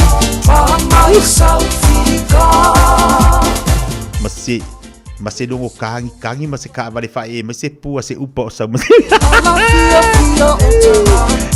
tatu fa dinga so la ko sai di mari pakin se na pasko po fa ka ngi mar ngi kai bi pon mo ka pu fa ma Talo fa Samoa wa ule ne yo kas futialu a wal sui ya ngila wa le kio a eva mai ina se fudu lima iva kolu amo Radio Samoa Vevela a O le love local o mawhai ona awina atu ai polo kalame mo lau community. Ua langolongo ina maa losi ele Auckland Council Local Boards. Te pena lau fala, mo ta whaonga i le Music in Parks. E se fulu alu kono seti, e le aisi tutongi. Mai ai Januari e o atu i Aperila. Mai moa i le Opera, i le Botanic Gardens. Ricky Morris ma le Automatic 80s i Pakuranga. Ma Midge Marsden i Blockhouse Bay. Mo nisi whamtalanga, tanga i ane i le our.auckland.nz ma o omi le things to do. Tala falava Samoa o foi nei o eni ma le tatou whale tā vale la wiloa o le Car for You. A whai lava ta sa ili sa tā vale, le aise lai sene pe maua le lai sene a o e whainga luenga tū mau, ma le leilo suafa, whaingo fia lava le Car for You na fsoswani mo oe, maua le tatou cashback pe a mana mia le fsoswani. Talofa lava Samoa o afoile nei o lofa, awa nei ngalo le tatou Facebook page le Car for You, pe te su mai le matoto atu si tolu se lao Kreisau Frodman Rewa, pe faso tai mai le mato telefoni, over te lao lolo a fitu whaiva na walu, pa fisili mo en po alofa. So faso i fua. Talofa o la uingo e mele palamo o la ungaluenga o le sa i le awala ma faufautua i tūlanga tau mo kesi e owa le luas fulfale tupe o mātou ngā lulua i le taiminei a fia whaatau sau fale pe whaale leilo maota pe tu whaatasi ai tā lafu pe whaatala nofo i tūlanga o lau mo kesi i le taiminei pala au mai loa au i le telefoni o le olu o fitu valu tolu fitu valu wha valu o po o li emeli emele.palamo@loanmarket.co.nz o le titongi o lea au onanga o lo o kawa umai fale tupe o lo o mātou ngā lue e fuli ai mo oe pala au mai loa au le telefoni olu o fitu valu tolu fitu valu wha valu o Ua lata mai le aso e whamanatu ai le whanau mai o Yesu ro tātua li whaola le pepe o Kirisimasi. Po e mai se video a oe malo ainga a o usuina se pese o Kirisimasi ia o vatu manatolu se furu se kone. Lafo mai le video ilo penga ta whailangi radiosamoa.co.nz/Kirisimasi. A mata nei roa lau tama whainga ma vave lafo mai le video e whaangate le aso lua se furu o Teseba. O le a whaire se i le aso lava na ili se furu le tai au. Wha mone mone whai tau manino a iainga i lunga leo penga ta whailangi radiosamoa.co.nz. Mo nisi whamtalanga faafesota e mai le ofisa i le lua o na lua tasi lima iwa tolu. Ia manuia tele le keresimasi ma le tausafou mai le poulega ma le whaingaruenga a le Radio Samoa. Wind up, DJ. Wind up, mama, prodigal. Wind up, hey. Wind up, mama, prodigal. Dear senior Santa Claus, I think I'll tell you what I would like for Christmas, and I hope you won't forget. I only wear the peso that I can every night to get my senorita something for Christmas time. I don't believe you read the card last Christmas that I sent. You come to see the gifts across, just read and then you went. Dear senior Santa Claus, I beg me understand. Sometimes the buzz don't come before you're rich, the real grand. Wind up, wind up, wind up, mama, prodigal. Wind up, wind up, wind up, mama, prodigal. Dear senior Santa Claus, I tell you what I think. I know got no stocking, I get out my piggy bank. Please bring your peso that I can every night to get my senorita something for Christmas time. Don't believe you read the card last Christmas that I sent. You come to see the gift girl, just read and then you went. Dear senior Santa Claus, I beg me understand. Sometimes the balls don't come before you're rich, the real grand. Wind up, wind up, wind up, mama, prodigal. Wind up, wind up, wind up, mama, prodigal. Wind up, wind up, wind up, mama, prodigal. Wind up, wind up, wind up, mama, prodigal. Wind up, wind up, wind up, mama, prodigal. I don't know what I buy for her. I think I'll buy the rose so she can wear in her hair most everywhere she goes. Please sing us Santa Claus, this Christmas be so grand. If I get peso to buy ring or Milo little saint, I don't believe you read the card last Christmas that I sent. You come to see the gifts across, just read and then you went. Dear senior Santa Ai bele watu le watu family to the chale o le tu la se fun malta si tatu se atu la ma tu le parking Central Pasco le fat se binu tatu pakala be le ba ngol tai au la tu tu le au nanga o ta hu le wase se Maria tu le tatu wa adelo fat se binu tatu pakala me good morning Adele. Good morning, I'm Adele, the friendly Palangi. How are you Adele? I'm good, how are you? Good my friend Adele. Okay. What is Parking Central Pasco and what services do you offer? So we do memorials, headstones, plaques. We can do custom made. We have standard stock, and we can accommodate to people's budget. How much do these headstones or memorial cost, Adele?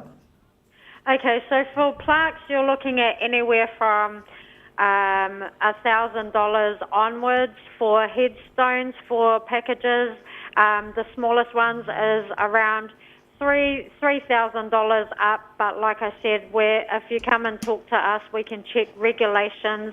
If it's for Auckland Cemetery, check the permits, make sure what we're selling is what you're allowed, and then we can talk packages and prices with you. Adele, how long does it take to produce a headstone, please? So it normally takes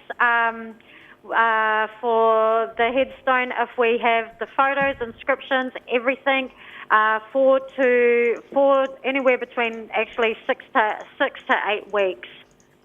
Okay, where are your showrooms and how can we contact Parking Central Pasco? Okay, so you can contact us on our 0800 number, which is 0800 733 433. That's 0800 733 433. Our showrooms are in Albany, Glen Eden, Papatoe, Tauranga. And then lastly, Otahu. Okay, thank you so much, my friend Adele, and have a great week. You too. Ia le lei, o le tau tuapa laudanga le nā a le Parkinson le Pasco pena whaafonga mai eisia ua ia Adele. Adele ona te mo muale leo mwhai ona tu ina mai a mai ia tātou le tātou unanga le tau tua le Parkinson le Pasco inai o tāhuhu. O Jackie e masani whai a mai le tātou phone out ia ala ua livi Jackie ai ua rui hasi kamai. Ia Adele ia langa whaalonga ko ia Adele le kai le hasi yang kamai. Wala ua le over se lau fitu tolu fatu tolu over se lau fitu tolu fatu tolu telefoni vidi fuol nai te mo o mai lava la so se la va ale Parkinson le Pasco e mfaina so ta il telefoni na ale telefoni ai tohu o ta hu o le lua fitu o lua van tolu lua fitu o lua van tolu alo le ngo sai malo fo lava ban pisi a ka ku fainga me alo fa pe nga wo ise ka ko nga umaliu se tasio lu ainga me alo fasili le mataua fa ile le se mai ave tu ulona tu nga mau ya fa pe fu nga wo e fa lu ngo ko fa mai fo mai o lo so fu e lo ko umi o le ale be ku ai ai mi agi o le lo ku lo o e vai fa ma te ale nga makalongonge ya adal Olo ua lofa ia to e pi o tafa faule nei ma. Alofa mai ada. Ole kala le fo mai. Ko e lua uloka mai ki ko e kasit ki disi mai. Ele se mai nga mo kai. Ia e popula vo ina le popular kanga ka o salamo. Ma le popular kanga ka ko e kasit ki disi masi le ko koi. Mai lo madal ai. And it brings sweet. Thank you, my baby boy. Oh, ia la bo le baby boy la. E fai aku fako akal go ia ada. Dai bela wati la wati sini minuto te le tula se football tasi. Na tatu se e atu ba tu tatu telefone ngala Britannia. Ia ai fai malu pe fai va on sai ringi kaya. Ia le fu wa maka nga e pasi pa maka ku o fa finga ru ka wa mai pe mo yo me alo. Ai mai se foi ka ku ia wa nga ia ko fai paki fa de lei. 24 hours a day, 7 days a week. Radio Samoa streaming live on www.radiosamoa.co.nz.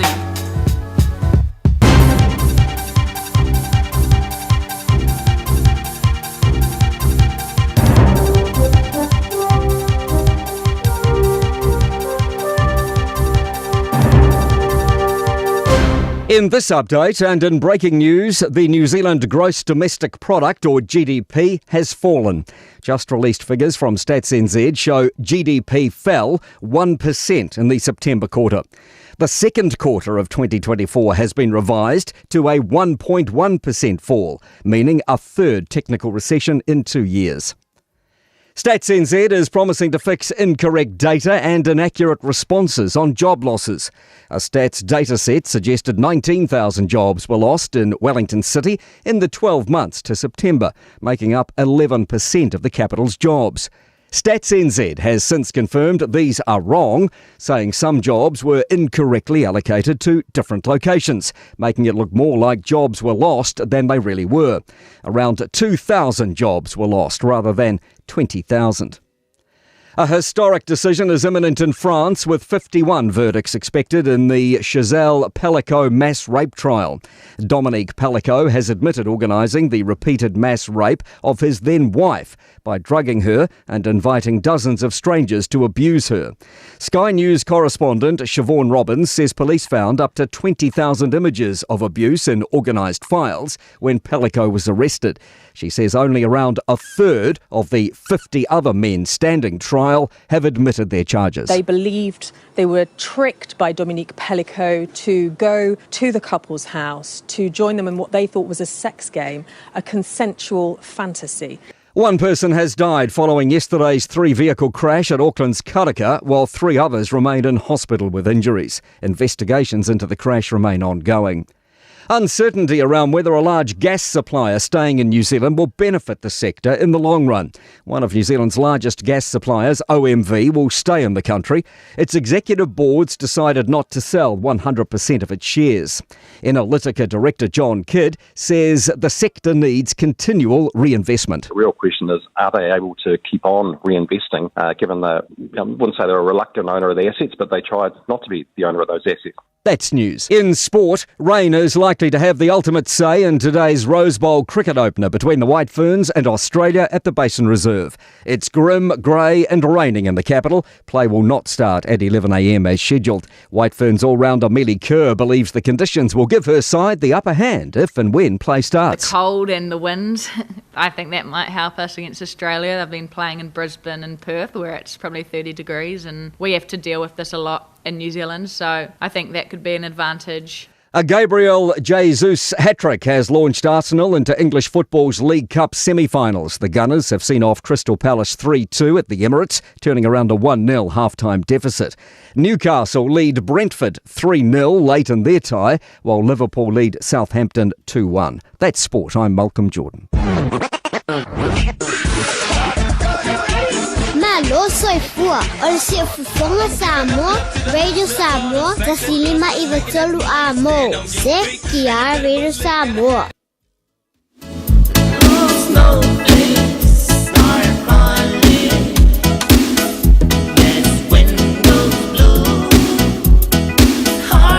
This Christmas, stop paying too much for Big Ring.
Io si vai ka wale si fa fianga mo tato le nei tae pa sanga Christmasi.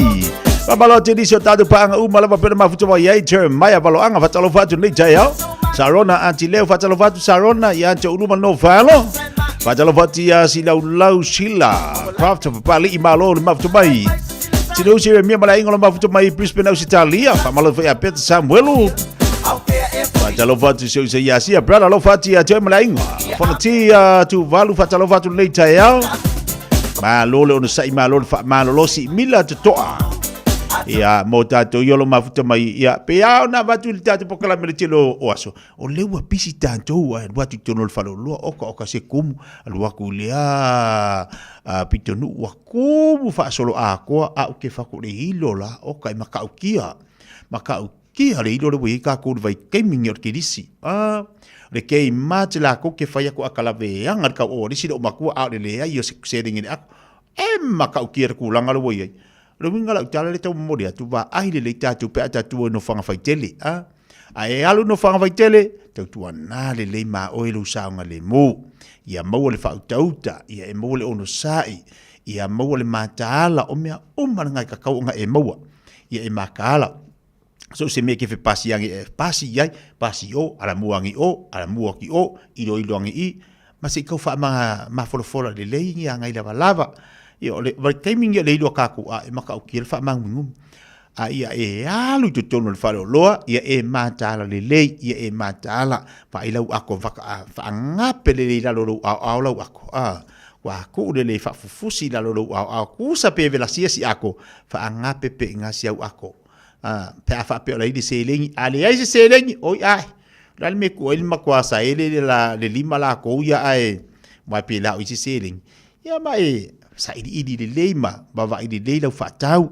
paketi de le o ini so tatu ia lu amata ona umanga luenga tai fava ia so malolo ai saula le ka kokong il fava ia so nge imake de kele foi ka ko le faunga o faunga ke lo me ngi o kupe o me mas ese io o le makwa mas ese e fai fo le mas ese o kionga de mo le mas ese o le me ngi o kupe o kama ka mi miro al waki o pasi mai I pasi aki o e le fa pesa mangofo e sa maruak e fa pesa mangofo ia sasi la le tatu fa soa le leina fa le tatu paketi I yasongi ma va yasongi ia io akur ka songa fo wa makanga le fedu ka ko mo le ko ilu ka ko farsa o le ko ilu ka ko ai sia fa mai e la lengo fo ngofo pa ai sa mo fo mai o le se kupe vai me o le sa variere a worke vai me vai o ngir farsa wa fiusi fe a mo si on fare ku ko kilo mai o ele aka fa mai le ko lo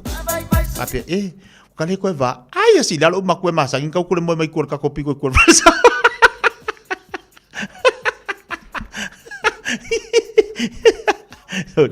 Kusala mai pe wa misia foi le au roku wa pe wa misia le au roku le foi le wa misi le va ai ka ngaka le la kwa le va nga maka fa pingi mai e pia e ka ke ia ki kwa ai fa wale ko lua kwa fa mai wale sa fu wale fu se kupe awa wale se kupe fa malosi ale va ido mo fo de ma senga ka ngudul piko koi fiatu ko koi le wacho se fu va fa malosi a fa pe wa umangi ka usanga e le loku awa umangi ka usanga e ngongo e falo lo anko malo anti e ke ai ngi ka usanga a ko ma le pensionga alu ai lo le maua lo la ke kusi I fa nga me alo fa e ngongo ai se ano fa pe nga ma ia le latsa va di fa ia lo fata si banta tu tau sala nei tai ao o tatu po kala mi per masani ai ia ele nei fo ia so to fata lo fatu le lo li to finga le nei tai ao fo le ai me ke so ia ile di o manga ingu so ipu kira kai ao kusau maka ua ele ingus ka ke ia ai fata lo fatu I lo fe talenga te le nei tai ao so I fo manuia fo ile mamalo se tatu watu no ia o nai tama matina matutua ia o lo tap wai mai I mau tamalawa ia ai mai se lavo fo ia nai whanau a onga le ua whapena ona Wo mai a ia o onga le nei tausanga ia whatalofa tu lava le tapu kalame. Ia e peo le ta ua le te alana o ata i te tūlanga na peo na e whaasoa ai. Nai motunga awha fo i mui lato. Ia o le tūlanga le a whapea ua maua lau tupe. Aua ne ngalo tangata ngā wakwai fo i la singau le penga i ka ua. Le alu so o ai le ia so uma so uma. Ia ele vei oi. E kiri alu koe alu ia ankoma. Le se me wapena. E alu lava ai she a sita ngata la na lo fome te ai si wala ia o le se senga la nga pele ai sa tu pepe ia ala vai mai la ia nga yatu la nga yatu la maua le maftanga se o ta to le maftanga o le fia o le ata o ni fai le ave o le stupe mame o le afa ango ai ile ngi kirisi masi ko e ongo aso i titi ele ko Ongo peo. Toyono aso na tato ulia tula ia ole kerisimasi aso lusful lima. Ia tato te manatua wai mai tawa ile nei foi vai aso ititia. Manatua ile le winga moni. Ole kerisimasi ngai lo mela le ole kausu ole kupe mane Tau le leia. Wai teimi o whainga mea lofa. Ia o le alawa e tata longo pia mwha manatu le atu nuu. Le nei wai teimi o tato iai. Ia o tumu fale o loa aisha. Ioi. Faisi kumu. Fai lava. Ia e minko wha atasi ia tangata le lei ma tangata wha ale tonu ma se i vai atu wha fongo le atu nuu. Ele se le lau wha o le mea le whai maku ala rola tunu. Wha aile le lau ako. Ioi. Aile le lau ako. Ma taala. O fo ine i le si mea te whamanatu atu au tā manatu al ni tai au. O wangi i kia ia lisi kia rau whakau. Ia. Sa le. Mankua le ka kope mai kako. Ia lako whi ka kope si whatau. E rikai mea lako arura tina whi whatau e peo tina o whi whatau. Ia ae moe whaamanga ko inga kore kau. Le o toi ina lai alo e suel paka. Ia wai mai tau foi la o e tumu. Ia po o le si foi ia kule ka vale le fali. Ia e whaonga pasi. Ma trains. Ia wa fu tuai. Ia sa fu sori. Wa fu tuai le tele ai mai se la vala le taulanga. Le ai o di paka. Ia ama le toe alu ilunga o le tau o le me paka i ta vale. Ia o le me fai ngofia o le alu le pasi vai le hop card. Awala wangi ngalunga nga top up le hop card. Ia o sa lunga le pasi aku i lau street. Yo. Vai le hot dog ngai top. O le hop card se le. Vai dizer lá que foi abrir card para pé. Mas cá hot dog ngai. Top up for ale hot dog se le.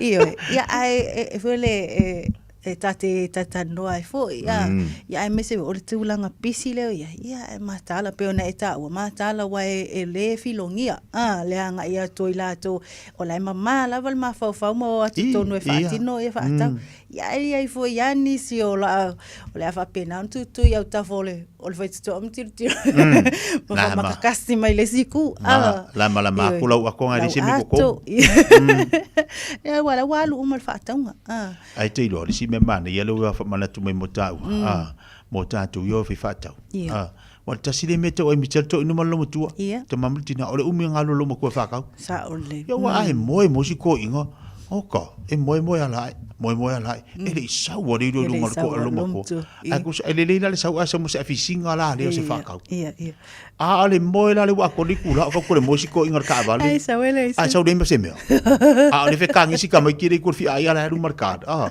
ai va ira le misa ke le fa de ai ke lo ai ko ai misa au le misa le me foi ala na esta waila o natala noa fa soa tina matama ia poleale tonu e faile fuanga po kalame ia poleale le aso fa pela e tau voan tiro ia pe tala mai sina e nga singa se linga ku limar ko inga e vai e ka mai ki ai alulum tu e fa tau me tau no fai ele ka uma mo ele ka ko inga le va fa pe vai ko inga lo ufka ngi ska mai ki alulum ko ia la nga le la nge la ili la nga ko fo ia singa fasi ia vanga le fafo ia peselo so peselo man kwala le peselo i fa le fa ngi ska mai ia kasi al makita nga kala la fia mo ka makita so so peselo al peselo vanga le alo fa i lo tua oi pa le mama la mal pa la Po le asa ole wingol pesele ia ka kawelanga ia se translator.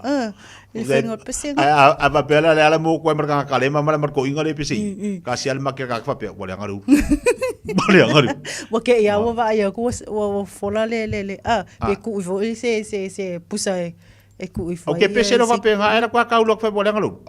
Ole fa me ia. Fa me ia kwa ole kona la fa mole. Ele lo ya por mo tu pio. Yes ele. Ana ia ona e vai vanga wala mo tatu wa tunu uri ma to baile ni yaso. O lo fa mai au nga luenga tono lo fa finga luenga. Fai le mu. Fai le mu ia fai mali. To apeli tai.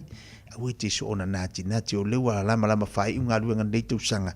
Ti uto i sasi atu ma to e whaale i tonu atu se mea ia alua mahe au ngā luenga ma leitu sanga. Tali umai ni so tātu tala pe ona iai le so, leo talia susu enga, talia se ia susu enga i le pepe lana whano leola.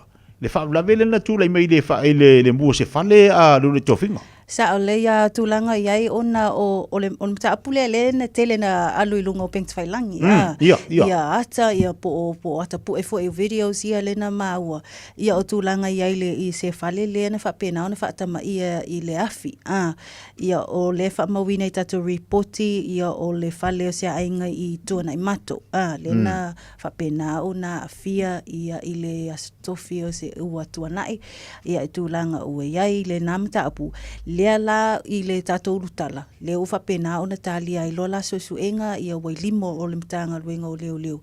Tūlanga o iai le mta apulea. Ona ufa pena ona whano ai se ola o se pepe. Le mai tau atu e tasi le tau sanga mamasina e wha. Le matua o sia fo I arwar toto ufa pena ona whano le ola ia ona o le mule an wha pena ona tūlai mai I le I sitasi o whale o se ainga I tuanai mato. I le mata apula valea wha mawina sa wha pena ona whaasauina ia niola, ia polisoi fose tina matua, ia manisi fo I o tangata e to avalu le whamawina tato reporti. Ia e awhia ila manisi o whanau, ia e peitai, e le whapena. On whaasauina la leolo sia fo sia aru toto. Ia o lea la e maua, ia I tu sai fo male nei whaalave lave, na whapena ona o atuaila nisi o fiso soani, ia e peona ia I le fiso soani le kalesia katoliko o le kates, ia le ana whapena ona tau nuu atu la tau soani ia I me tau mawha manisi o vaenga e mo mia ia e sia foi aenga ia a walawa ia le I tau mawhainga e foi ia I le tūlanga wa ia le whaalawelave ia e le ngata I lea ona whapena foi ona tu ina atu ia nisi o anga le lei mai le atu nuu titia. Mana ia e whaftai e fui o lewa wawe to ai tau nuu ia nisi o sosuani wale na mau e rungo penga ta whailangi whaavlavelea o le se whale si a inga no fuai sa o lele lava ai ese le momomo loto I le taimina a mai le tala lea o le whano I o le olo le pepe sa o lele lava ai a fua ia I le whaupunga na mai na alu na lo urita maloa ia le mamoli lon te olua fingaruenga to e foi mai tau lai mo moita maiti to e alu fa tope le si fe au malona manatu o lai mo moita maiti ai foi mai wa mule fali e ave e tatu te ilo foi la matatu ma fa ma manatu natu to e tatu matua e le tau ona tu una ta maiti le fali mai se tatu matu ai lo wo ese uma alu tina finga luenga tatu tama o le fangu wa le wo faita wa son tatu wo le Christmas mal tau sanga fo ta pena ma tala o aso to toe o le nei tau sanga tau ona tatu ma tala ma tai tu puti le fanau au maiti au mailo to olua toe va ai ina ia mo se kivisi masi fia mas tau sanga fo manuia sa le o tu langa na wo pe la ia le tatu report o le lava la e wo tu ina mai la le fautu wanga a o se tu ala lo fo ila I ainga so se ainga lava ina ia mauti noa le siaki le o vaenga o mol fali ia mol saunga le mu ia I taimi a o le I fa pena ona to file po ia pe o le tu langa fo ia o le io ese male fale ia ma vaenga o malava lava ina ia mauti noa ia ole o ngā umu kesi, ole o ngā umu wila, po le a lava ni ki o iloa o a whapena ona e ono lamatia ai, a pe a fia ai fo ila, le tūla ai mai o ia whaalavilavi. Ia o tūlanga la na o whapena ona whaanga solo i ai ia su e ngā ai mai solo whautuanga wutu ina mai mtanga luenga o leo. Ia le ngata i leo le pitola au fo i o le tinei mu i tūlanga o iai i nei a whaalavilavi tupu mai. Ana ia. Fatine le se filo inga le filo inga ma fi anga wa tapu ona te whango te ina la tu ngati whane ona o le manua o lo ngotu ai. Ia, mai tau fo i tia o lo o whaasolo peanga ruenga i le mta upu lea i le manua nui. Ia le waa lea le po le manua o lea le manua nui le whapena ono ngoto i le tu sa whata. Ia o lea la ua whamauina ai o lea na toe whaia si eisi wheloa inga. Ma o le wheloa inga lea o lea na whapena o na toe whamanatu iai on toe whailoa i le itu malo. Ia me se foi ona ia whio angalo a fia. Tūlanga i ai le whanga solonga o le nei ngā luenga. Le ngā luenga tele nei ia o lea lana whapena o na whailoa ai ia le tūlanga o whanga solo i ai le ngā luenga. Ia manisi foi o taunu unga o suesuenga. Po results ia o outcome foi o suesuenga leo lo whaatino e le tū leo le whale pole no whanga suesue whaasainisi o le SROS. Ia i le tu i vailima. Ia matulanga i ai, ia manisi o vaenga e te tauona si la fia e la tō ia o awhio angolo o awhia nei. Ia vaenga o ngā sami ma nisi o vaenga ua i loa. I le mata upu leo lo na whaapena ona tūla i mai le masina o kitopa. Ia leua lua masina talo na tūla i mai. Ia o lea lava o lo o ngā lulue ma losi lava ia le mta ngā luenga tetele ia whapena foi o nisi o whala tonga tu maoti whasaya nisi ia e meise foi o le male malo New Zealand tawala tula le New Zealand Defence Force ia la tau foi pitola au le tamawhai ina ia VS uma ia foi ia sua au ia len whapena ona mangoto uma ila loi le waa lea le manua nui ba o lena whaamawina o lena whapena ona whaatino se sauninga ia ale ailato le NZDF ia o le vaenga lea ina ia o le whaatino uma ia le pokalame le o whapena on fuafua leanga ia tur company e excavate mai ia pe AVS mai extract mai ia tūlanga o iai le swa o le ua whapena ona matali ai pokalame titia. To te lene whanau o leua whaiwina la tu tamu whai ma ua mānei ua maua nei whailonga o le tali atu fuilea i tapo inga nei ala tu mātua. Ia e mesi foti tapo inga nei e kalesia ma la tu nu o le sa tapo ia o alo whaiva nei whanau ia i la tu wa onga la tau sanga. Sa o lea te mata ina foi mata ngō fia i le moli mau atu le vava ai atu foi te tilo i le tūlanga o iai le whinau a whanau a onga ia i le University a wau Samoa i se tātou watu no. Ia e peilau nei ai le aso ana nafi le na moli mawina ai le whai o le whau unga ia a le matata SS ia po le ila to po le TVET o le Technical and Vocational Education and Training ia ila to lima se lau ia whanau ia silia ma lima se lau whanau ia lena whapena on whaula soana nafi ia e whamawina lai i reporti ia o se tala whaasol pito leo le University au Samoa o tau sanga lua o lua wha leo o atu o se au whaingo whanau nei o le TVET ua whau ia e a whaatustusa atu i le i tausanga o mawai ia le i whapena au na o atu i le lima se lau pesili atu ma lima se lau whana wa o ngana whau ia tausanga o tona ia e peuta o le tausanga lua o lua whale ua avea ma tausanga o whapena au whamawina i tala whaasolpito le toa tele o i lato na whapena o na whau umai ia i matata ese le au fia ai le whau i le tuspasi whailonga tipiloma ia whapena foi whailonga tikeri ia awalava ia mtata ese sa whapena ona o tawina i lato titia. Mana ia i o le vaenga leo a tatal noai nei whanau a whai malmanuia. E nei whanau o le e mafua o na motu i a lato wha uma lato a onga i university. o pidi a onga. Sa ole. E le taungo fie. A le winga la whamtalanga fuile, e momoli ala ngang whaatai mātua, maainga, e lango i whanau le nei. Sa Ia, ole. wa a le tutongi le pili, e le mwhai ona whau. E le mwhau, iyo. A ti tilo fo ilai whanau le temi nei. Ia, tango e whaise me le lei, tango e whaise ma se me sili atu. E tali e le tamu whainga le nei anai me o tau mātua. Le o tau whau, nei whanau le nei tau sanga. Whaila i o sisi me tali atu ai le anga le lei ma le alofa nei o mātua. Ia, le wa whailo pūlo whau, whailo ofu whau, whaiau se e vai muri ke whau ai. A ngai māku i laso. O hiri ai. Ia ia nei mātua sa o le tūlanga. Ia ai pia kake kalangoi. Kuhaku. A ka penga mai ele o whau, ma le pūlo whau, mau se vai whau. Le wai whau o ringi vai keimi. Ia ai vi ia mwhaftaile atua. Ia te utau fut whanau. Sanga ia ne ai o tai isi tau sanga o te toe. Ina ia mo se lumana i manu i autou. Se maniso tātou tala ina New Zealand.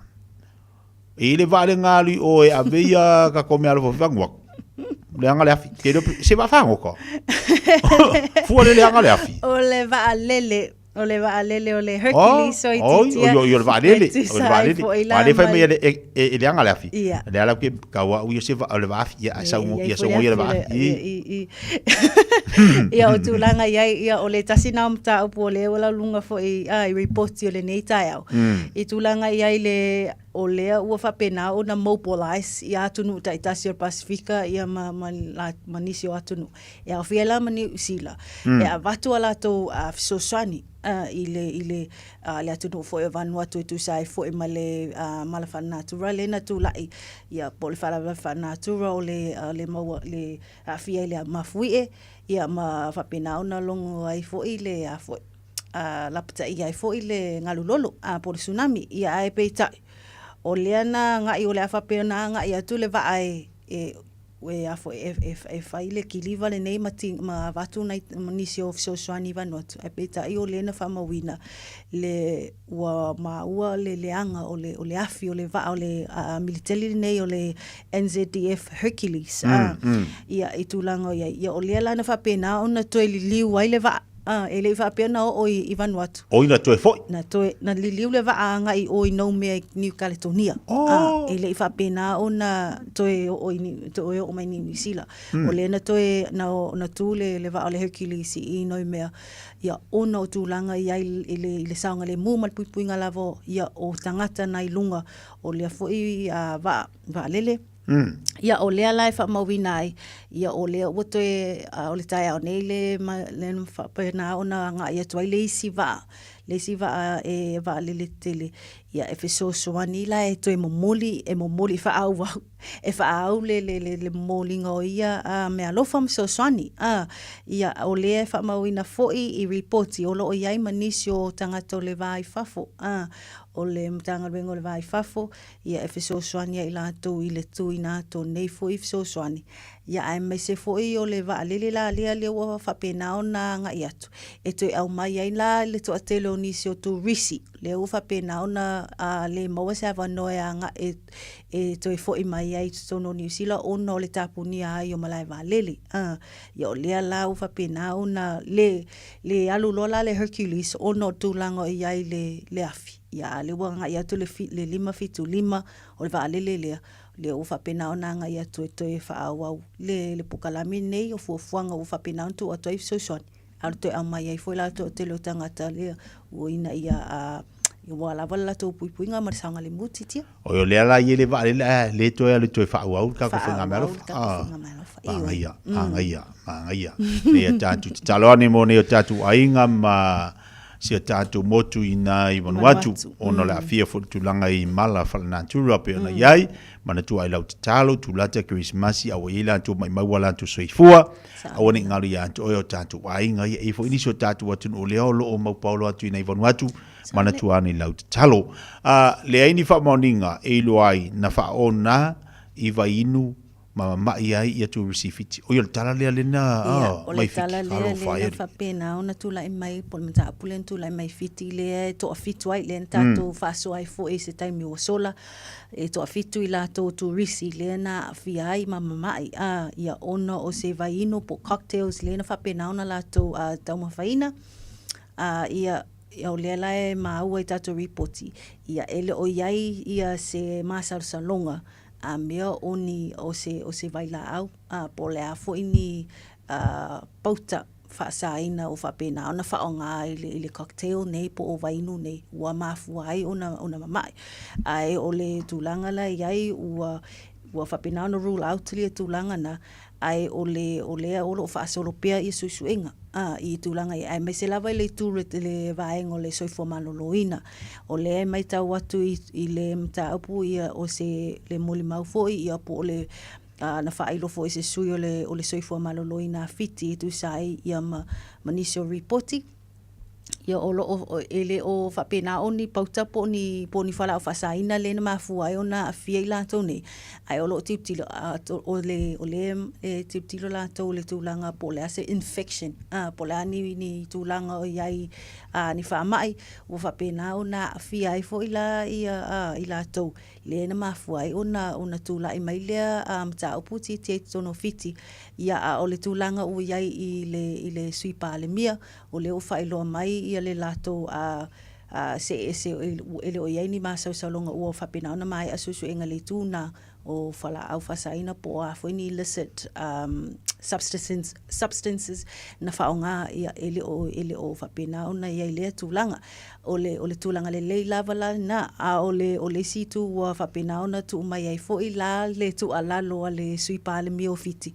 ia i atu nuu tai tasi leo na whapena ona whai o lato tapu i tu risi ona ngai atu tono fiti ua epe mwhai ona toi lifi loa nei tapu ai toi mata ona toi avatu tangata tu risi ia ona o le tūlanga lava leo o sosoni tele le tamau a inga i o tūlanga lava o le tu risi mtangata whauanga ia tui fiti titia Malo ia lisio tatu talo to pere fa fonga tatu wa tunu le nei foi te mele tai au lunga po kala me fifia mai fonga ina to le tatu tau sala le ulu ia li to finga aisha ho to mo tanto mana to le na ua mai mo ma fa fonga le tatu wa tunu ia awadi ngali atoe fai tau manino lunga penga te failanga le tatu wa reader Samoa ona mai o fo ilia ia mai mama lama tili i melo tu putero tatu wa tunu ai mai se ni atunu lo tatu ia fa malo aisha ni tai au Whaftai lava tia mo la avanoa, manu te le ina whaiva o tutoio le nei aso, ia i lau whitalenga, ai mai se fo i le mamalu se tātou wātu nuu, mo nei, soifua mai emanuia. Malo, ia, o ngi fo i di whaikou lancho. Ke le la koe.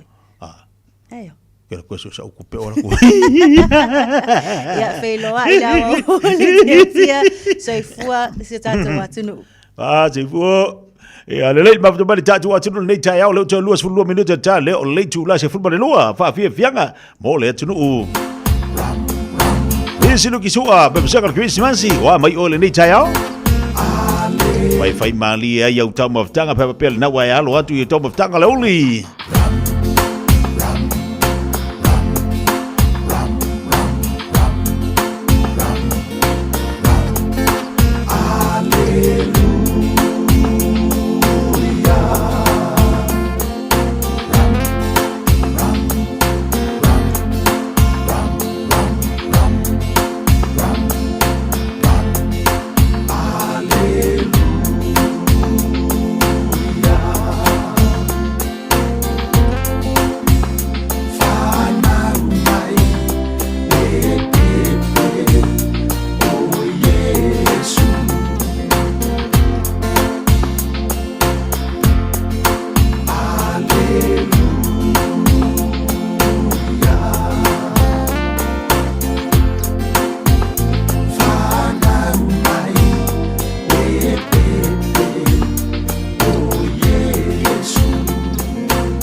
Mesi lu kisua fa fianga mo Christmas le nei taiao. O mo le tuena lo fa anga fa morianga Christmas si mantu awa palauli kolisa palauli. Ta penatu lantu talonga ile afia fena nei male awa o tahu rugby club ina I o tahu. Le kolisi under 18. Fiele malai nai o tahu.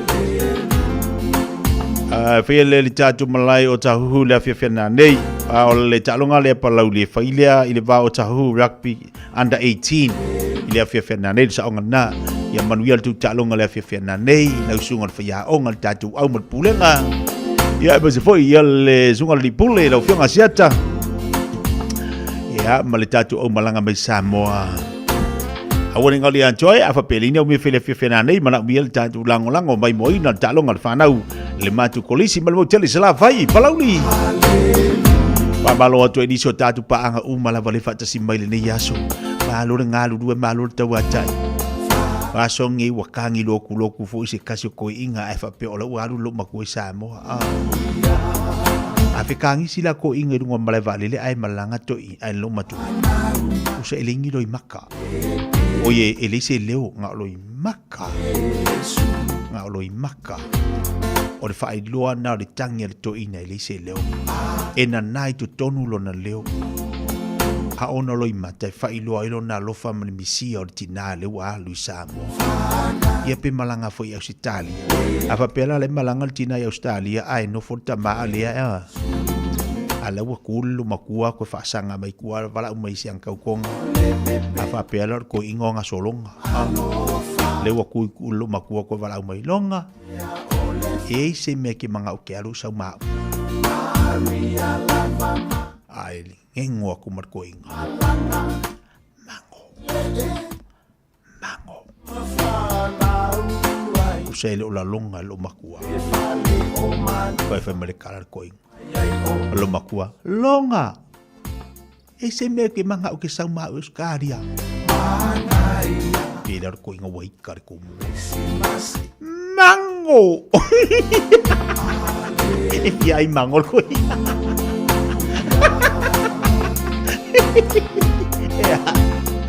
Ya, kau singi mango.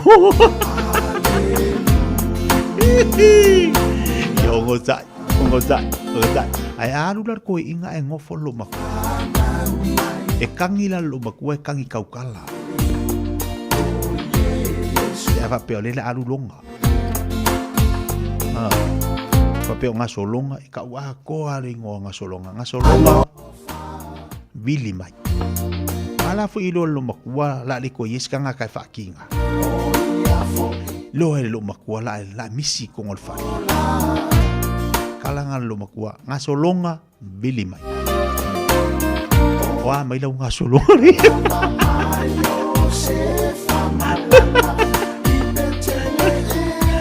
E ala leile maftu wale tatu watu nula tuas 5 minuto de tale o leitu la se futbol lua. O mai o ringi yaso o alusia u kau konge se mea ia onga sa ika kau wala au nga longa. O le Casa Beds and Appliances, o le tali o mana onga, I o loe whaatotonga ilo mauta, ini tau le lei, toi ananga tā, e mawai moenga ngā o si tutono ni usila, wha apea se tino fōa le potumalo lo, laulau ai manofoa, TV, la au pese, usa aisa, masini tā lava, telefoni fe aveai, maisi. A whiu ane loa I le whawhituwha Great North Road o tau, po le tolo fituiva Great North Road I Henderson, le Casa Beds and Appliances, telefoni o valu se lau, lua 555 o valu se lau lua 555. Ua lata mai le aso e whamanatu ai le whanau mai o Iesu lo tātua ni whaola le pepe o Kirisimasi. Po e mai se video a oe malo ainga a o usuina se pese o Kirisimasi ia o batu manatolu se furu se kone. Lafo mai le video ilo penga ta whailangi radiosamoa.co.nz/Kirisimasi. A mata nei roa lau tama whainga ma vawe lafo mai le video e whaangata le aso lua se furu o Tesema. O na whaire se i le aso lavanana ili se furu le tai au. Wha mone whai tau manino a iainga i lunga lau penga ta whailangi radiosamoa.co.nz. Mo nisi whamtalanga whaafsota mai lo fisa i le lua ono rua tasi 5 iwa tolu. Ia manuia tele le Kirisimasi ma le tausanga fau. Mai le poulenga ma le whaingaruenga ale Radio Samoa. Tala falava Samoa o foi nei o eni ma le tatou whale tā wale lau iloa o le Car for You. A whailawa ta sa ili sau tā vale, le aise lai sene pe maua le lai sene a o e whaingaluenga tū mau, ma le leilo suafa. Whaingo fia lava le kafo iona fisosoani mo oe, maua tato cashback pe a mana mia le fisosoani. Ta lofa lava Samoa o a whaile nei o lofa, awa nei ngalo le tato Facebook page le ka for you, pe te su mai le mato atu si tolu se lao Kreisau Frontman Rewa, pe whaso tai mai le mato telefoni, over te lau rolo a fitu whaiva o na walu, pa fisili mo en po alofa. So whase fua. Ta lofa, o a ua mele, le tinao ana ma John. O se vai aso pisi le nei vai aso. O lo o a fia John i le fulu, ai o lo o maua ana i le tino mangeso. O lea whato a ufo i mai le whale talavai. Masa maua i le fisosoani mo nei whaafita auli. O whaamatalanga ta ua. E pei o manu anga i titi. E iai ma o sia o le tino. Ma fesili e winga i vai la au. E iai fo ili no fuanga mo tala noanga taito tasi. Pe amana o mia. O le whale talavai foi. E mawhai ona la tautu uina mai vai la au. Mo isi ngase ngase. Ma whaatino e matui pui pui. O lunga o le healthpoint.co.nz. E te maua i whaamtalanga o le whale talavai i le taupi tonu.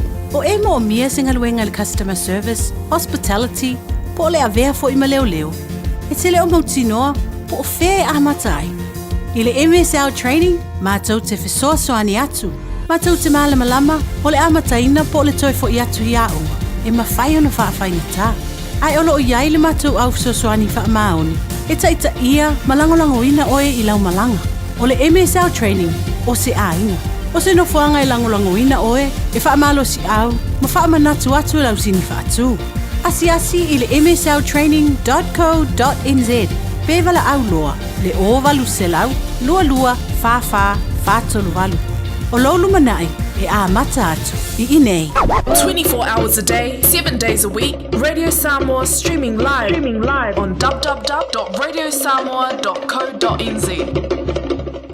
Ua mawhai ona au rā tula polo kalame le leimo o ia so taitasi ona o le langolango malo si le whale maliu a se alo le aturuu o ese tātupu Funeral Directors I Manukau City.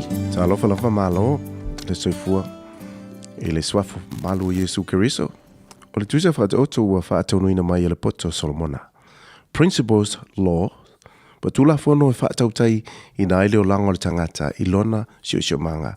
I le mawhau le loto, ma le anganga, le tino, ma whatanga maisi tangata ma le tua. O whaere o mai Solomona. O mata upse sili whaare tusipa ia te tau wana tapas haina ai le o langa o le tangata na whaia e le tua soifua. Tātou te mau tino ai foi.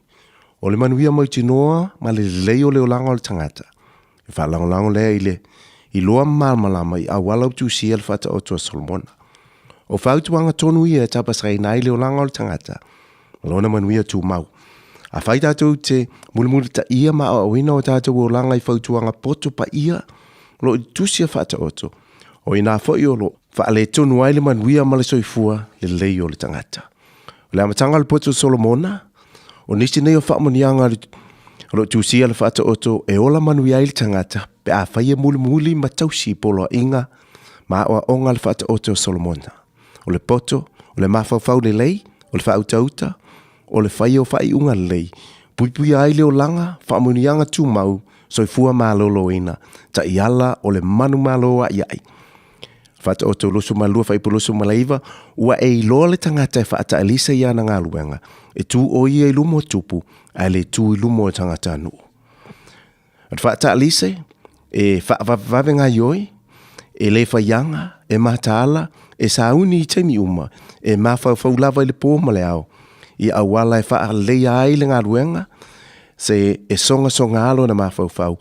E lui tawina pelo na mawhau, e te tau o na iai sa isi awala, ma vave mawhaingo fia. There must be a better way to get the job done.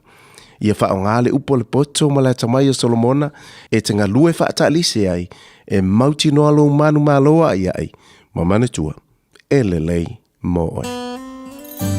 o le ese tatupu funeral directors o se fale maliu Samoa o le tali foilea o taimi whengata o na o le malanga al maliu maleoti e mawhaifoi o na latu awina atu ma awina mai tino maliu o e pele mai so o se atu nuo lalolangi mala auno le ese tatupu funeral directors i le lua no lua tolu fitu lua no lua tolu fitu pe a fiu ane ele se fulu male balu Norman Spencer Drive in Manuka City.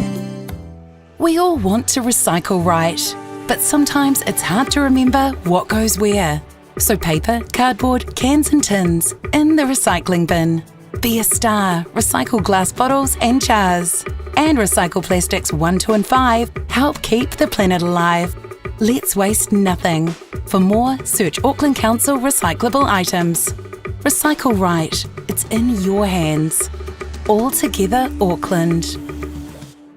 Jana whanawha tia roa, ua te talaina nei le waunanga e veni, mō whaatangwa i au ki lani ni sila. Numero tasi John Coulter Drive, i le Auckland Airport Shopping Centre. Tau whatawhatonu lava le warehouse ma le countdown. Lau pale o fulau i loa le e veni, Auckland Airport Shopping Centre. O e mo mia singaluenga le customer service, hospitality, po le avea fo i maleo leo. E te leo mautinoa, po o whea a matai. I le MSL training, mātou te whesoasoani atu. Mātou te malamalama, o le amataina po le toi fo i atu i aunga. E mawhai ona whaawhainga tā. Ai olo o iai le mātou au whesoasoani wha maoni. E taita ia, malangolango ina oe i lau malanga. O le MSL training, o se ainga. O se nofuanga i langolango ina oe, e wha malo si au, ma wha manatu atu lau sini wha atu. Asi i le msltraining.co.nz. Pevala au loa, le o valu se lau, lua, fa, tolu valu. O lolu manai, e a mata atu, I inei. Tala falava Samoa o foi nei o eni ma le tatou whale tā vale lau iloa o le Car for You. A whai lava ta sa ili sa tā vale, le aise laisene pe maua le laisene a o e whaingaluenga tū mau, ma le leilo suafa. Whaingofia lava i le Car for You na fisosoani mo oe, maua le tatou cashback pe a mana mia le fisosoani. Talofa lava Samoa o afoile nei o lofa, awa nei ngalo le tatou Facebook page le Car for You, pe te su mai le matoto atu si tolu se lau Craysel Front Manrewa, pe fraso tai mai le matoto telefoni, over te lau lolo a fitu whaiva na walu, pa Fasilimo and po alofa. So fase fua. O le R-Dash Travel o le company numero tasi le taungo fio pasese mo malanga inga I Samoa whapea le malanga mai I Samoa I New Zealand ei. A whea de loa I le ofisa o le R-Dash Travel tasi valu lima Great South Road I Manurua. Pe vili mai I le telefoni tolu iwa lua o fa o. Tolu iwa lua o fa o mo le R-Dash Travel. So se mitai au lo fata simai sunga le lipulo le tau nanga mto tua tatu me kakas le sunga toksia wa fo le tatu nanga mo tatu tla fata toksia malor si fo la play. Ya langi ma fata lo fata fo I malanga tia fata lo fata la sunga po tau tai fo le tatu po kalami le pipia mai ya la sunga tia. Pa malo se fo manuia pa malo sai pa malo fata tua tulu tia a mesel nei tu la le uri. O le vinga mal fata ile tua te mai lo se fo le asanafi sauli tau na le la o male nei tu la.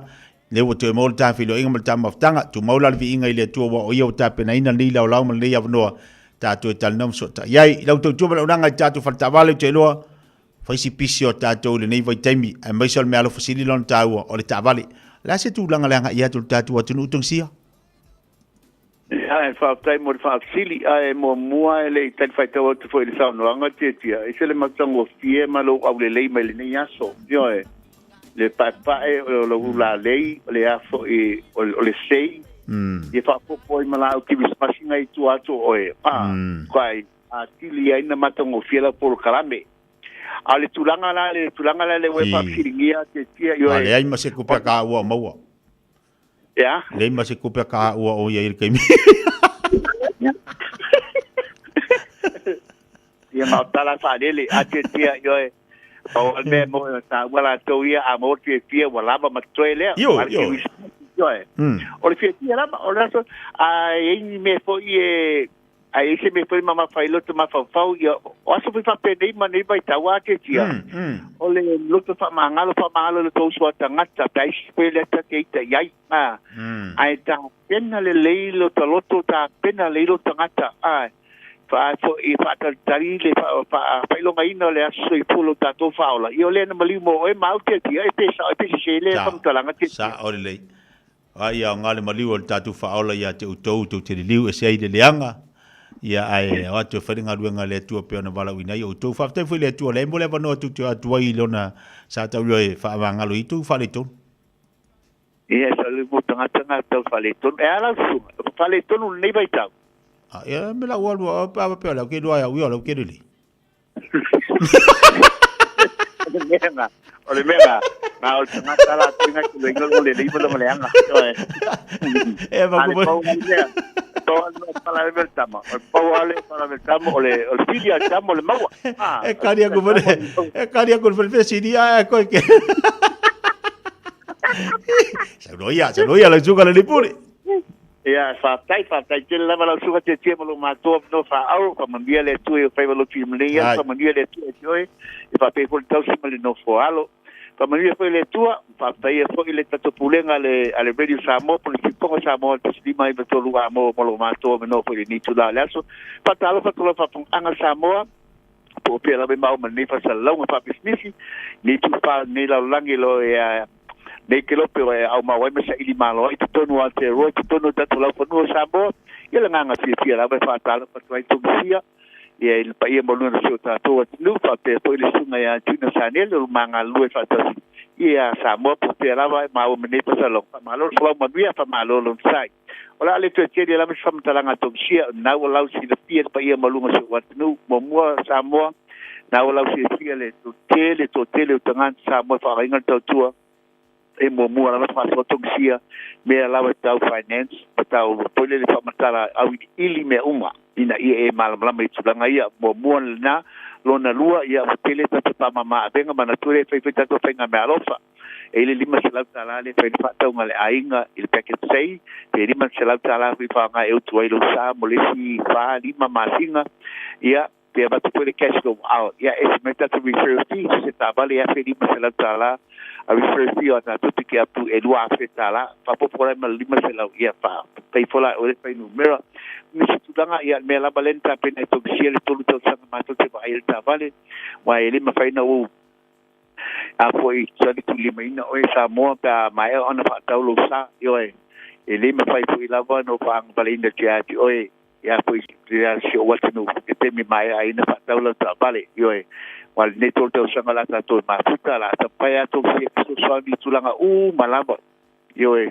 ba ingolo sa na o si fia la tunu ta vale la to ia tele ta vale vai la fi filinga pa su me mata la mai au Samoa i le lu se la ke meni striving e pa to e po manuka lu se la ke meni strive o man ta to le nai tai drop city pa city ai ole o iva lu fitu lima balu te slua o iva lu fitu lima balu te slua o te fori toksia Samoa sumanta la mai au ta fasoa ile olwa tasi pa fitono lima vatasi olwa tasi pa fitono lima vatasi pa te la mastia via faiba via le tua to fa tua le le suga toksia mal tato udanga mal tato tato meka kaspa na fa fonga mal tato wa tino le tayao olwa tasi fa fitono lima vatasi olwa tasi fa fitono lima vatasi alo fa tato wa tino lima vatasi no tato pa kalabi fa talo fati a to o malabolo fa penal fe ngai tu te ma faiva itono to fa finga luenga ai mai se foi nei fale ainga fa malo atu al tato market Samoa mal tato to mala udanga pe ona yai fa talo fatu le tayao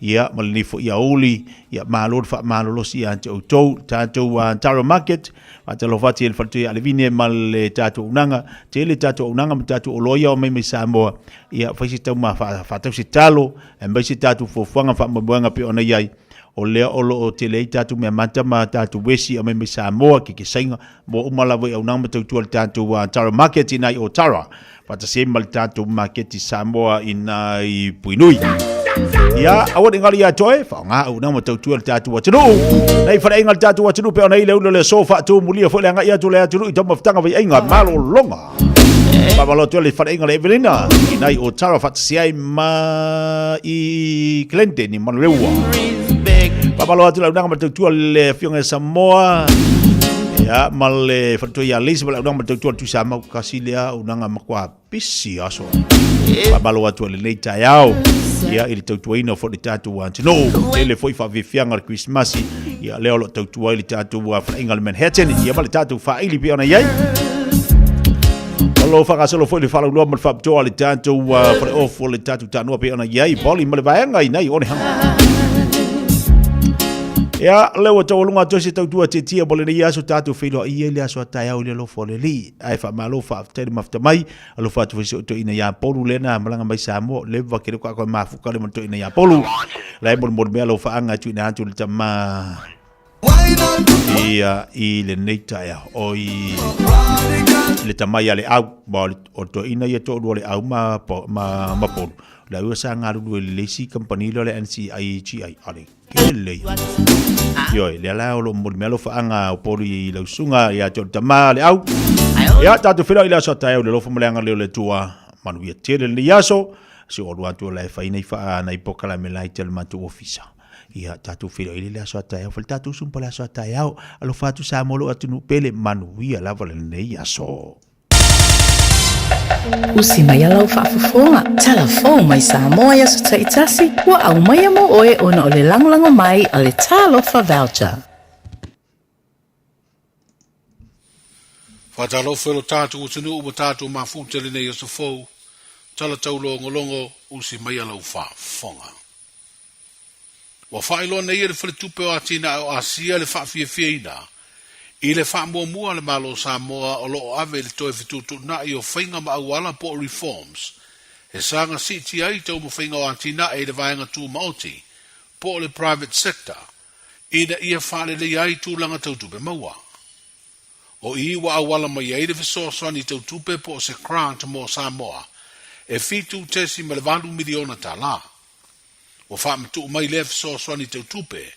Ma whaelo ai e le whaletupe o atina o asia uo ngatasi, lana visoa swani, ma whainga whaavaio le atina e le malo Samoa, lea ua whai titi ai au wala e toe fausi ai le tūlanga manuia, o tau ma whainga tau le atina o tangata, ona o a fianga mai le whaamai COVID-19 furu maleiva. O malo Australia ma New Zealand, whapea le whaletupe le rolangi lo whaatupeina le isi vaenga, o le visoa swani de nei. E pe ona sa ngafa le whaalapta putonga o tupe le rolangi le IMF po le International Monetary Fund ma le whaata oto ino le awivi o lea por kalame tau le ati nae mo le vaenga tu maoti. O le tausanga e lua afe lua na afe aifo I Samoa I se tasi vesoa ni tupe mai le alawa whale tupe e fitu tesi ma le 5 miliona ta lama ua wha mawina ai se si itanga e 3 miliona ta lao vesoa ni tau tupe ale whare tupe o atina o asia mo Samoa, mo le neitau sanga lua o lua wha. O lo taula I neiv soa swani al whare tupe le na mautou ave, talu mai le tau sanga e awhiv sa lau ono. Ia tafi e sea leo la mativa ma le tango lima o tangata soi fua, ia tunuu e vai ta mau a inga. O wha mawina I tala whaasulu pito le universitea o ao le tātu tunuu, o le tau sanga le nei lua o lua wha, ona wo oila o whainga o whanau whaau umaya o onga o matata ese I le 5 se lau. O whailoi le upenga ta whailangi le televisi le universite, a whaatusa I whaau unga o tau sanga utua nai, e I lalo mai o le 5 se lau whanau e whaau. Pei tai o le whai wina o onga le neitu sanga, e 5 se lau se furulua I la tou, ua whaau uma ua maua tu spasi, o whailonga tipiroma ma whailonga tikeri, I matata ese saa o ngai. O le whaunga fo ilea na whaelo ai e le puresiri o le universite, nisi o whaia onga ua mai a latu wa o onga, ma universite I New Zealand, ma ua toe fo I mai ua wha manu eina I whaelonga fo mai, po le Doctor of Philosophy. O le whaao le tātou universite, le fionga I lea o mamalu o le malo na malele le saunanga wha manu ia mo le au whaau. A se tasi o le au whaau una te pera ina le saunanga whaafitain. O lava nei a te matou e whafo i atu pēle vi inga I lau fio ona lo lofa ma lofa maoni a be a umasui o le universite au ao Samoa e memori atu ai le whamalo ma le whamanuia I a te utou ua whaawina I le nei aso whamalo le tawivi whamalo le tau mwhai ai e tau tō nā ma autou o loutu spasi O nā o se sāni uninga e amano ai o na whai o lau tautua o lau au au nanga. A e tautua ma le wha maoni ma le loto maulalo. Ai meise lo whalangolango i le atua o na e maua leo wha manuianga e teli. O tau mamana o manuna ia wha manuia le atua i lo o tau lumanai. Whawhitai le awhionga le pule sili, sui pule, whaiaonga, deans, professors, tutors, lecturers, la o tau ngā luenga whai whātas. Awa lea o ina ma le whasoa ina o la o tau tomai, awa se lumanai manuia o Samoa. Whapea ne awa no wha auro o whai au masui, o le au wha au e wha leo ina atuai le whawhitai, i le paia o au fia. Whawhitai i le tō le whalongolongo ti ngā, ti munga ma le vevela o le la, ona o le nau nau ia maua e mātou le whanau le potu. Whawhitai te le lava. Le tapua inga o mātua, a inga mawo o potu mai le nei aso. Whamalo whai o le whaiva. Malo lon sai, malo le lava pale. Mai lava le amatanga o le tausanga se ipa ia le nei aso. Lea watali la o tō talo, ma la o tō tau tinga. Wa iu ma le manuia o onga o mātou nei whanau i le nei tausanga. O le vai aso na te nei na whai ai le whaunga, a le Universitea o Samoa, mō whanau o mai a le tau mawhai le vasenga o le tausanga whawai, le Foundation. E luas furuono tausanga o le tamaita i a Ray Wien lau mata fia Madeline Fong, o mai ana o onga i Universitea o Aukilani, ma ua whai wina ma le manuia i tomai banga waa i le tautua whaalo ia. O se vai aso e le mamawatu, na whauru whale ai matalia i ngā ruenga le whaam sinonga i New Zealand. Ai o le saludo le vai aso nei, na whauru whale ai matalia e tautua o se loia, i le whaam sinonga mawalunga le tātu o tino. Sa awa wina uia i le aonga tūlanga lua le Samoa Primary, so o ai le Colisio Samoa, whaaua watu le Universitea o au le tātu o tino, ma malanga atua i New Zealand, e whaalau tele a tili ana o onga i le Universitea o Aukilani, le ua mawai o na whailonga loia. O le o ngā tutonu le nei vai aso na whai aile sauninga whaapitoa, i le potu whaamasino numere tasi o le whaamasino nga sili a Samoa i Muninu. Na teita ia le fionga i le whaamasino sili, le fionga sa tiu simativa perese, na whauru whale matalia i le tamaita ilo ia i Ray Wien. Na awai fo i le tamaita ilo ia sili o le tātou malo, whapele vasenga o li tamaita ilo ia o lo ngāruru e ai.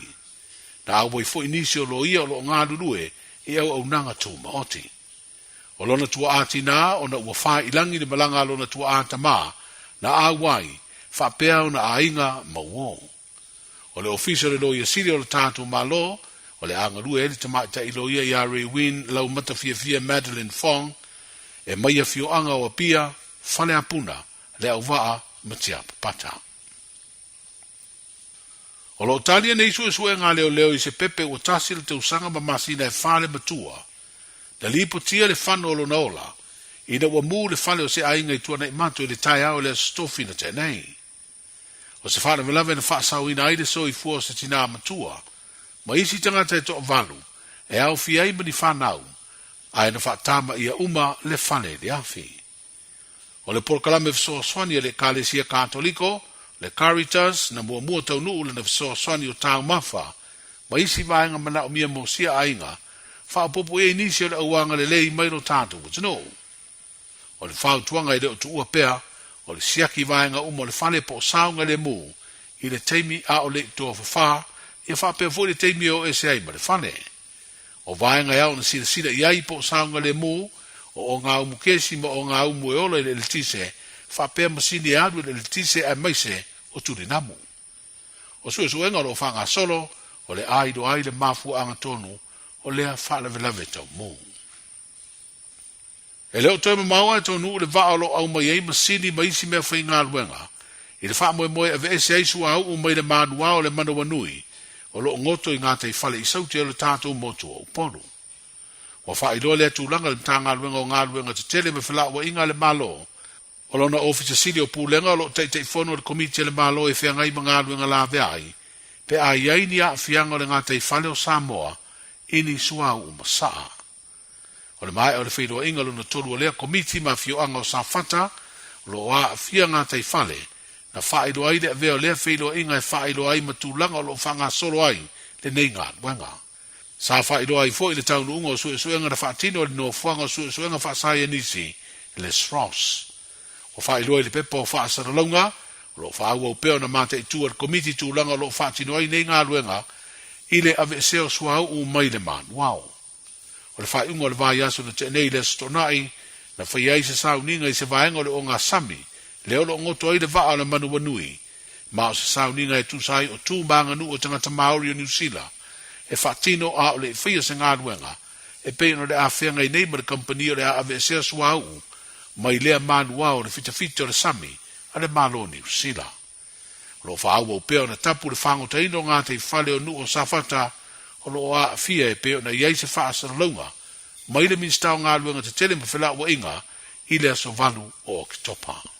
O tala nao le nei aso, seifu. E silia mala se laufala o loa i Samoa e mawhai ona whaanga i le talofa voucher mo whaatanga alu a inga e le atua lava se 5 milu te lafu antuai mai New Zealand, Australia, Amerika, mai si antunu. Ai tau nuu i telefoni maolo e whaanga le talofa voucher e whai e le whaatau. E mawhai fui ona tungi e tuai le cash power wha pēle pili o le vai iso o se taimi. Angai loa i le www.pacific40.com e lafu ai se talofa voucher mo loa a inga i Samoa. Mo nisi whaamtalanga walau mai le olua tasi o valu tolu tolu, lua lua lua tolu, po le info@pacific40.com. Ta lofa lava, o le siu fofonga le nei o Samoa, le Radio Samoa.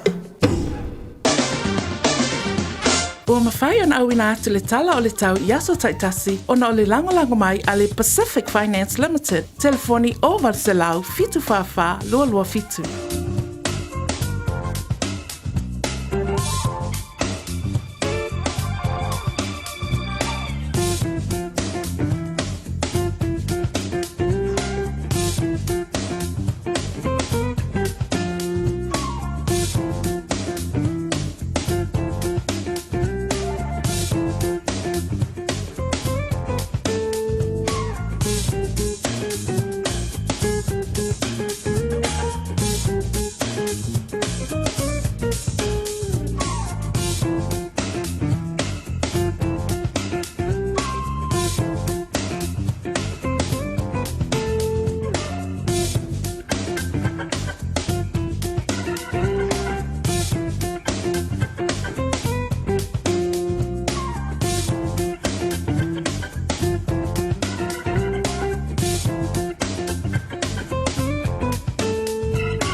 lo le tautua le Pacific Finance in nonga tupe mo so se fa moe moe. Maliu fai puiponga aso fa nau sa fai fai ngā malolonga ba so se fa lave lave. Apa laine lo le pacificfinance.co.nz pe wala au le oval sa lau fitu fa lua fitu e talo sanga sauna nonga tupe ile bao le 5 se lau tala ma le lua se furu hafe tala. E lua minute fai lau talo sanga online www.pacificfinance.co.nz ai tasi le tu lai fa tali e se tali. E iai inga fa bitoa. Pala au lo le Pacific Finance Limited ile oval sa lau fitu fa lua fitu. Oval sa lau fitu fa lua fitu.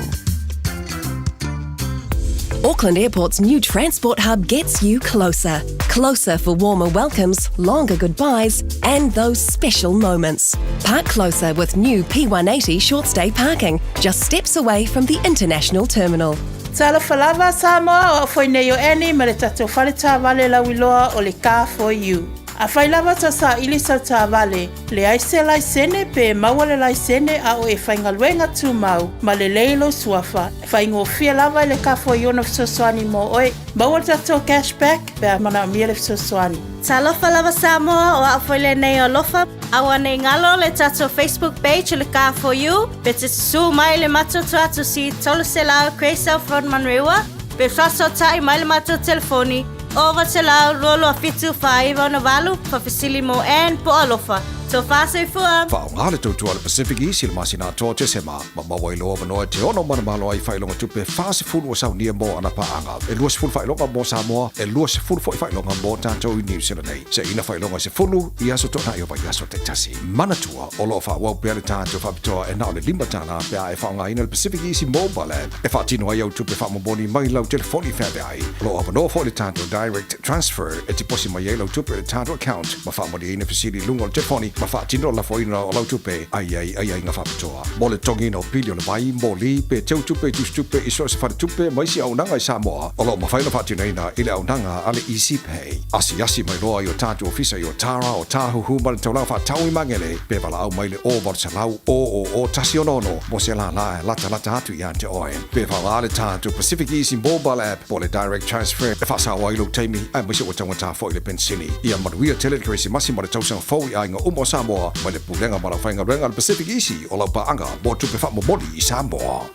O mana umie oe po se isi o lo a inga se fisosoani tau whemalanga inga mo New Zealand. I mata au poe pei o le vaita mai no whanau po ngā luenga. A whai o lau tali o le ioe, wala au loa Ken Ferniho o le Fern Immigration Services e iailana lai sene. Ma ua silia ma le se fulu 5 tau sanga o lana tau tua.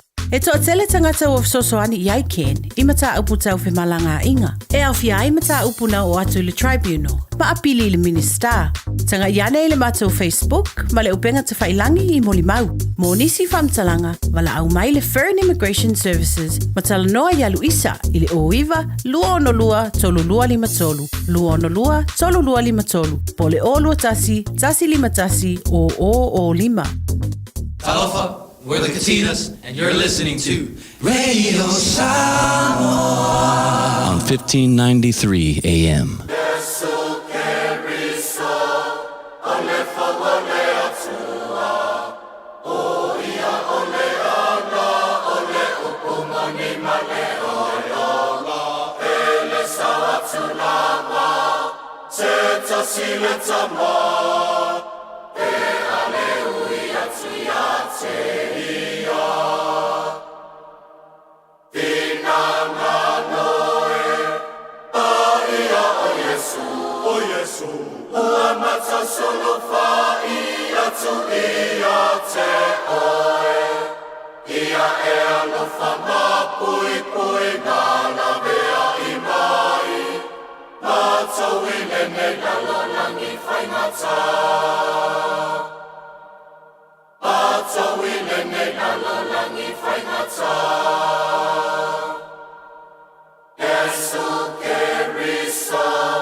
Solo ia te oe, ia e alofa ma pui pui mana mea I mai, mātou I lenge lalo langi whaingata.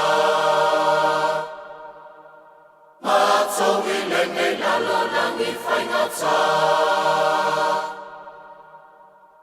Ina nganoe, pa ia o Yesu, ua mata solo whai atu ia te oe, ia e alofa ma pui pui mana mea I mai, mātou I lenge lalo langi whaingata. Ina nganoe, pa ia o Yesu, ua mata solo whai atu ia te oe, ia e alofa ma pui pui mana mea I mai, mātou I lenge lalo langi whaingata. Mātou I lenge lalo langi whaingata. Mātou I lenge lalo langi whaingata.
Radio Samoa. Taslima ivatol amo.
She's my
whapane ina oe ina uvi ina olo mamadu pa ia whaanene ina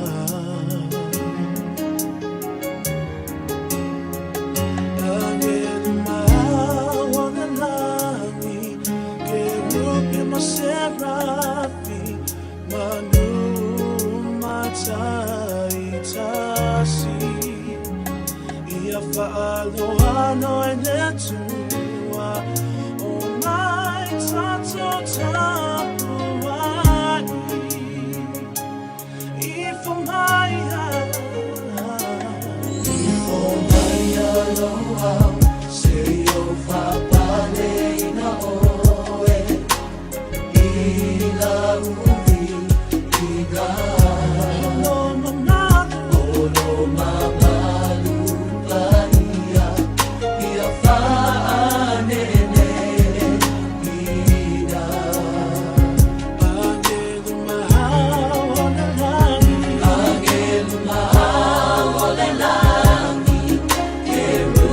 Serafi manu matai tasi halo ile tua o mai tato tapuai olo male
futanga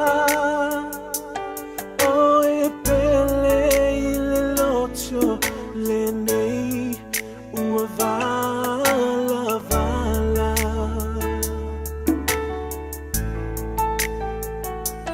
mama natu I vai nata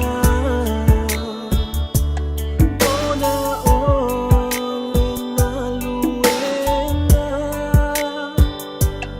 uilea oloia I lau taui ua saunia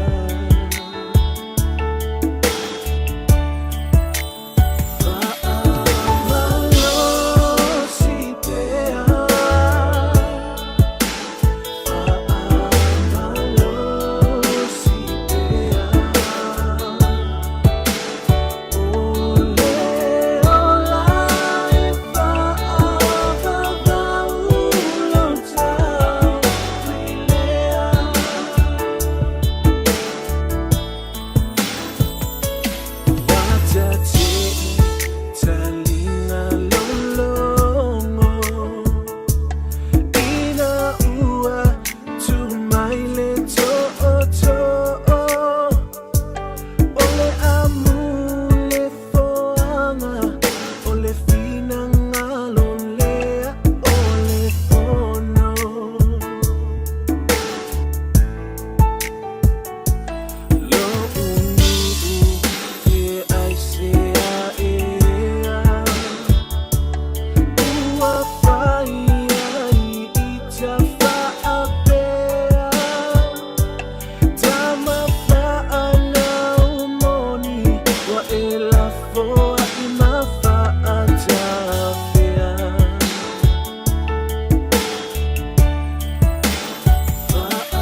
Natalia, Oahu, Atoa.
Oil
ona o whangalo ino loa lofa. E sili sili ese. Taimi o te whangalo ina. Whamanu ianga wa e saunia whawhetai. I loa lofa. E ui ina whaingata. Ua o i loa nei. Ua nao o e Yesu. O te sai. Ua o sa nei. Whaakawa lalo. Sisi o lima i a te oi. Yesu e whawhetai. I loa lofa. I mea uma. Ua e whaia. Na o oe lofa. Moe moe. Yesu e whawhetai. O lea lofa ua e whalia. I lua o le satau ina ia whamana loina. O auanga sala. O aiau se tangata whatau waa.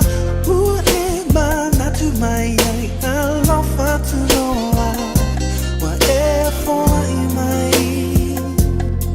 E ui ina whaingata. Ua o i loa nei. Ua nao o i Yesu. Ua nao Yesu. O te sawai. O sa nei. Whakamau walalo. Yesu. Yesu e whawhetai. Loa lofa. I mea uma. Ua e whaia. Na o oe lofa. Moe moe. Yesu e whawhetai. Hawa nei a te au. Lovi hai ia whawhoi. I le tama.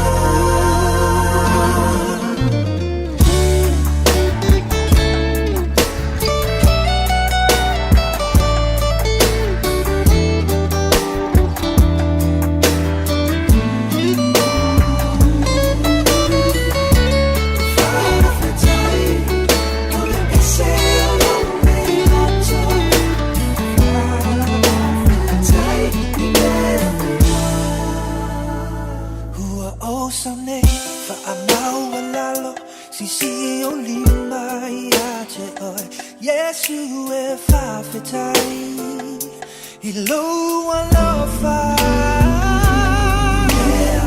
I mea uma o na oi lofa moe moe Yesu e whawhetai loa lofa Yesu e Atoa maluanga le whawhetai Yesu e whawhetai Yesu e whawhetai Whawhetai Yesu Loa li I whawhetai Loanga le leri Yesu e whawhetai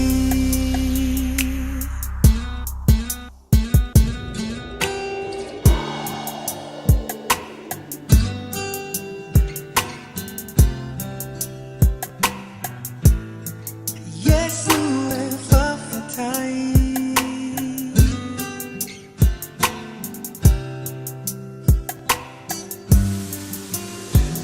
Pe solo mai maunga luluina mea uma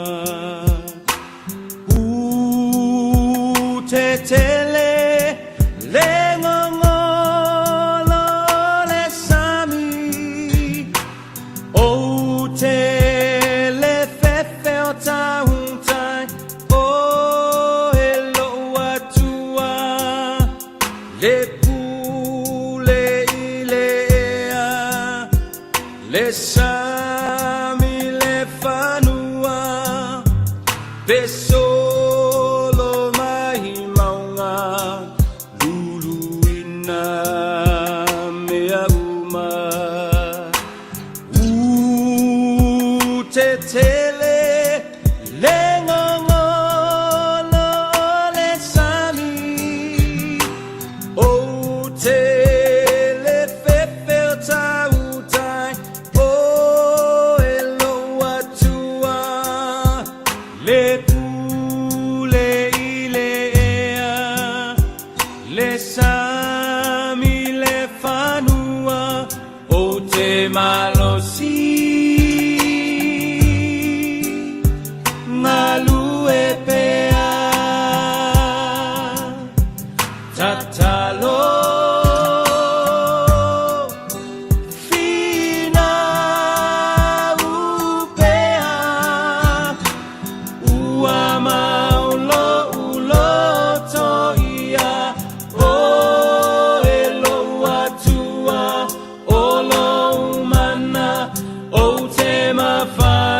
Mai le vavau I le whaavavau Tu mau oe O le papa E le malue lue Lo uolo maualunga O te sao ai Mai le malosi O le itamai Mai le vavau I le whaavavau Tu mau oe O le papa E le malue lue Lo uolo maualunga O te sao ai Mai le malosi O le itamai Lo uanganga Whamanu ma whawhetai O le atua O le vavau Ngā te umau oe Si ia e lou leo Malanga Elelei oe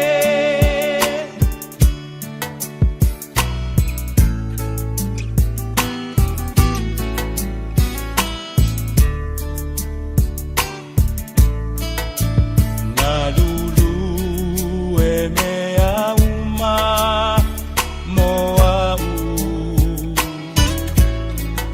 Silafia e ia o umanatu Le tua le maunga, le tua le manu Bua bua pea O lo le lei mea uma Lo uanganga Whamanu ma whawhetai O le atua o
Masalo ua e vaai I fale fo mai, po o taa vale ale fono ma e whape ane, ua nao au nanga tau soifua malolo ina ma nifo mātau te whaia. E tele le fesosoani e maua ia mātau. Fesosoani mo le ola manuia o le mawhauwhau. Polo kalame e tau fia ai le tau mawhatapaa. Fesosoani mo tina ma pepe. Fesosoani mo whaia o siaki I le fale mai. Fesosoani mo sauwanga I a inga. Fesosoani mo whanau ua hiu ma le a onga. Mo nisi whamatalanga, tanga I ane I lupenga ta whailangi www.thefono.org. Pe vala au le o valu selau, fono for you. O valu selau, tolu ono whaavalu. Tala falava Samoa o foi nei o eni ma le tatou whale tā vale lauiloa o le Car for You. A whai lava ta sa ili sa tā vale, le aise laisene pe maua le laisene a o e whaingaluenga tū mau, ma le leilo suafa. Whaingo fia lava le Car for You na fisosoani mo oe, maua le tatou cashback pe a mana mia le fisosoani. Ta lofa lava Samoa o a whaile nei o lofa, awa nei ngalo le tatou Facebook page le Car for You, pe te su mai le matoto atu si tolu se lao Craysel Frontman Rewa, pe fraso tai mai le mato telefoni, over te lau lolo a fitu whaiva na walu, whawhisili mo en po alofa. So fase fua. Jalo fana va tia roa, wa te tala na neile o nanga e veni, mo whaatangwa I au ki lani New Sila. Numero tasi John Coulter Drive, I le Auckland Airport Shopping Centre. Tau whatapatonu lava le warehouse ma le countdown. Lau pale o fula wiloa le e veni, Auckland Airport Shopping Centre. O le Love Local ua mawhai ona awina atu ai polo kalame mo lau community. Ua langolongo ina malosi e le Auckland Council Local Boards. Te pena lau fala, mo ta whaonga I le Music in Parks. E se fulu walu kono seti, e le aisi tutongi. Mai ai Januari e o atu ya Aperila. Mai moa I le Opera, I le Botanic Gardens, Ricky Morris ma le Automatic 80s, I Pakuranga, ma Midge Marsden I Blockhouse Bay. Mo nisi whamtalanga, tanga I ana I le ourauckland.nz ma o omi le things to do. Tala falava Samoa o foi nei o eni ma le tatou whale tā vale lauiloa o le Car for You.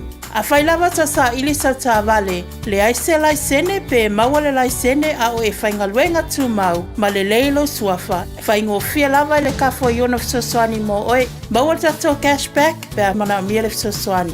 Ta lofa lava Samoa o a whaile nei o lofa, awa nei ngalo le tatou Facebook page le Car for You, pe te su mai le matoto atu si tolu se lao Craysel Frontman Rewa, pe fraso tai mai le mato telefoni, over te lau lolo a fitu whaiva na walu, whawhisili mo en po alofa. So fase fua. Jalo fana va tia roa, wa te tala na neile o nanga e veni, mo whaatangwa I au ki lani New Sila. Numero tasi John Coulter Drive, I le Auckland Airport Shopping Centre. Tau whatapatonu lava le warehouse ma le countdown. Lau pale o fula wiloa le e veni, Auckland Airport Shopping Centre. Talofa o au o leilani. Mātou tena nofo whaatasi malo to o lua, le mawha naumana I o mātua. O te pala au I le Healthline pe a whaia langona le tino mai, e se tasi o I mātou.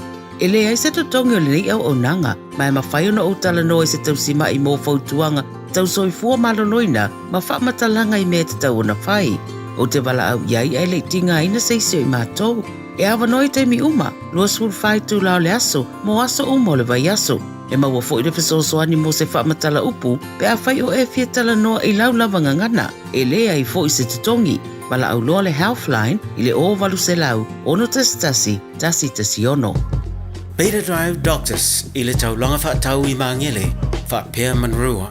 Mo le vaenga o so ngase pe amana o mia. E whaatino e fo I matupui pui o le whanau witi, o tupui pui la ko witi sfuluiva, mo I lato e sfuluan tausanga malunga atu. Whaapea matupui pui o le fulu.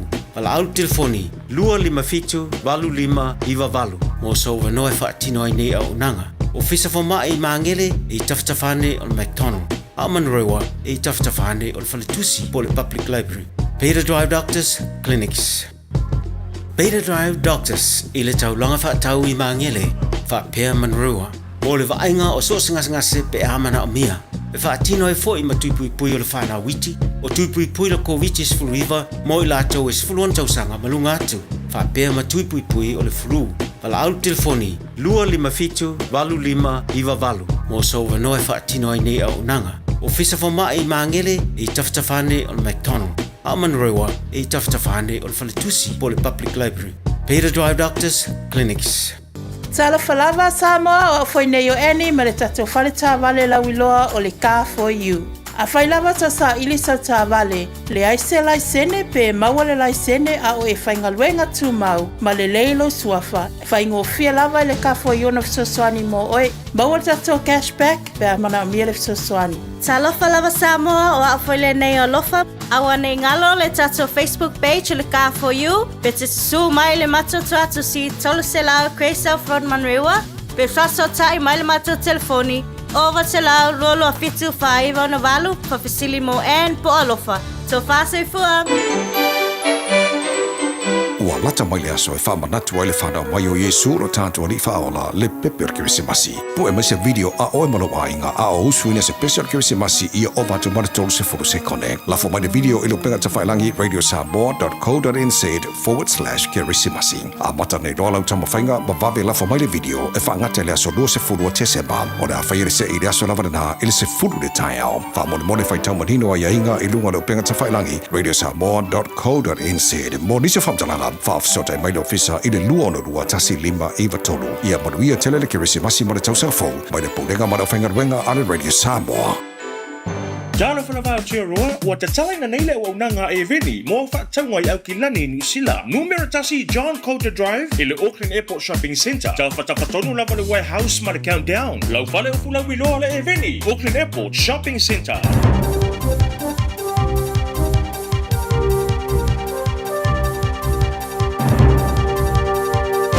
In this update, some good news despite revelations New Zealand's in a deep recession. Stats NZ figures out today show GDP fell 1% in the 3 months to September, ending the weakest 6 months for the economy since 1991, excluding the COVID years. Activity declined in 11 of the 16 industries measured. The Herald's Liam Dan says the past quarter marks a low point for the economy and it'll be recovery from here. He says today's revised figures also had another surprise. What it showed us is that the first part of the year and 2023 weren't as bad. In fact, we've lost a recession that we thought we were in during that period. More than 80,000 people could have been affected by Vanuatu's 7.3 magnitude earthquake on Tuesday, half of them children. A state of emergency has been declared in their worst-hit areas. Hundreds have been injured and more than a dozen people are confirmed dead, but numbers are expected to rise. UNICEF Child Protection Officer Rebecca O'Loul says providing safe water and first aid are the top priorities. Telecom is coming back, but still slightly patchy in lots of different spaces. There is some power in communities, but for a lot of communities, power is still out. I know there's ongoing work to fix all of that. A new priority emergency cellular service aims to improve safety for first responder work. Police Minister Mark Mitchell and Internal Affairs Minister Brooke Van Velden have launched the Public Safety Network cellular service. Jamie Cunningham has more. A cellular roaming service for emergency service phones was also announced last year. Fire and emergency, police and ambulances will now get access to Spark and 1NZ networks ahead of other users during congestion or degraded service. Mitchell says this ensures when the worst happens, emergency services can do their jobs quickly and decisively. One person has died and 2 others are severely injured after a crash on State Highway 25 at Orongo near Kupu, west of Coromandel Peninsula. That's news. In sport, Liam Lawson might have his nose in front, but Red Bull insists no decision has been locked in over Sergio Perez's vacant seat for 2025. The Mexican drivers negotiated an exit from the Formula One team after a poor year, with the Kiwi vying against Yuki Tsunoda for the berth.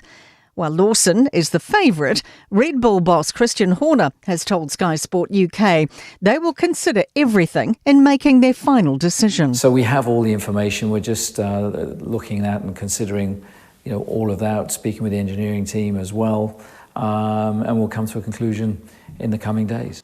A desire to provide a unique match day experience is behind Auckland FC trucking in more than 100 tonnes of sand for their next 3 A-League home games.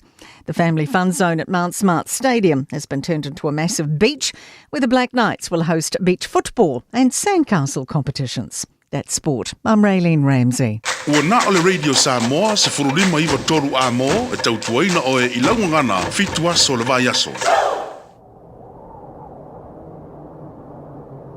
O mai ta tatou lotu, oh mai tatou lotu, oh mai tatou lotu, mafa afitai.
Far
Radio Samoa.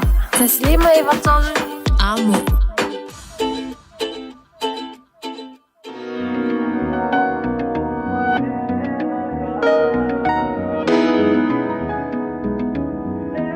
Allow me, let me preach like I'm at a pulpit. Hope my words break through like a catapult hit. I just might get enough airtime on a satellite. There's a real chance I don't get. I don't speak about it unless I'm on the scene. In this case, you could say that I was on the green when it was clear to me. I was sipping on energy drinks, taking doses of protein. See, it's $12 tickets for a boat ride. About an hour, maybe more if it's low tide. Rolling for New Wharf to Solid along my bay. Every year the family took 4 rides to where the grass is greener and the water's clear. Having weekends off is what brought us here. My late grandfather raised 7 daughters here, buried beneath his blood, sweat and all the tears. Walava, bi'afa, iwale mafai, iwale mafai. Wamuta, lomalosi, uae, vai, vai.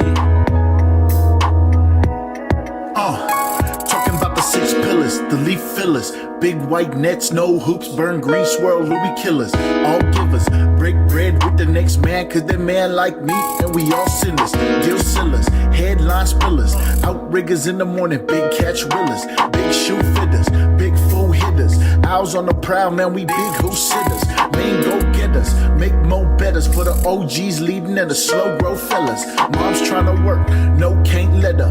My turn now, I'ma spread that cheddar. Big chiller, no one iller. Ball so hard like a LA Clipper. After the cheese, no not fedder. Here for the please, it's the big moose setter. Lava, bi'afa, iwale mafai, iwale mafai. Wamuta, lomalosi, uae, vai, vai.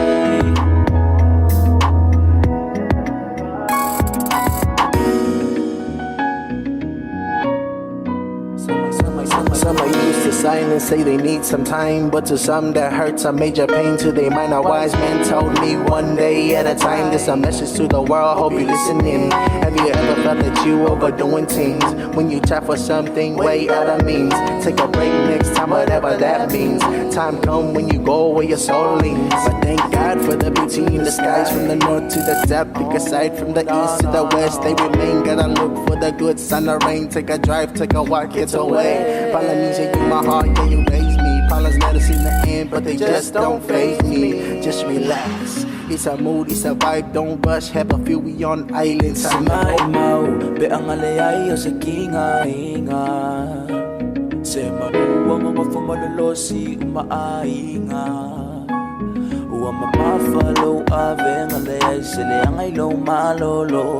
Sila fileli, iilaw nga luwe malo, sila ang malapo. Walava, bi'afa, iwale mafay, iwale mafay. Wamuta, lumalo si ua e vai vai.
Talofa Samoa, wala tamaile Christmasi. Tele whaapitoa a le Papatoetoe Trading Center. La tau te whaatawina mai ma whaatawina atu mea whale fau ma second hand. Maua pusa tu, moenga se tino foa, ma le telo isi mea whale. Susu mai i le Papatoetoe Trading Center. I le iwa Rangitoto Road, Papatoetoe. Pe wala au le lua fitu valu tasi o valu lima. Lua fitu valu tasi o valu lima. A whaialo sa ili sea o ngā a mata molo walu. Au aloe te toi popole o le Galaxy Childcare e tele o na la lai au kilani I saute. E toa tele whaia o ngā ngawaa o le a o ina le whanau e iaia inga whapitoa pe a le sitala lo walo. Tolus fulu I tū la, free. A vanoa le vēna le a onga mo whemalanga inga le whanau, free. Maua mea aia le whanau, free. E iaia inga whapitoa. Mo nisi whamatalanga, whafsotai le o lua tasi, o valu tolu, lua fitu, lua iwa fitu.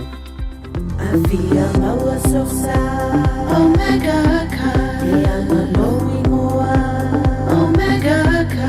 Tabale tau mo fie, Omega Ka. Fili mai loile, Omega Ka. Omega Cars, lua selau Cavendish Drive I Manukau. O le telefoni o iwa lua fitu lima valu tasi lua. Susu mai Manukau ne, Omega Ka. Umalole keisile, Omega Ka. Talofa Samoa, o Atish Narayan, o le Licensed Immigration Advisor mo le Auckland South Immigration Consultants. E visosoani mo so se tuai ngā visa e malanga mai New Zealand po Australia. Telefoni mai nei loa I le o valu o tasi o no valu wha fitulua. Po le olua tasi o no valu fitulua tolu o.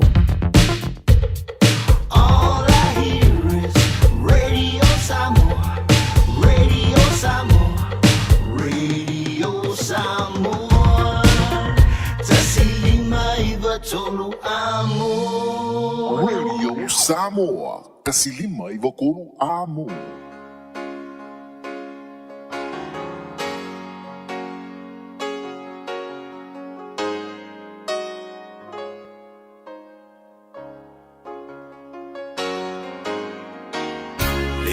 Ai se tasi e whaalua ina o ele mana mea.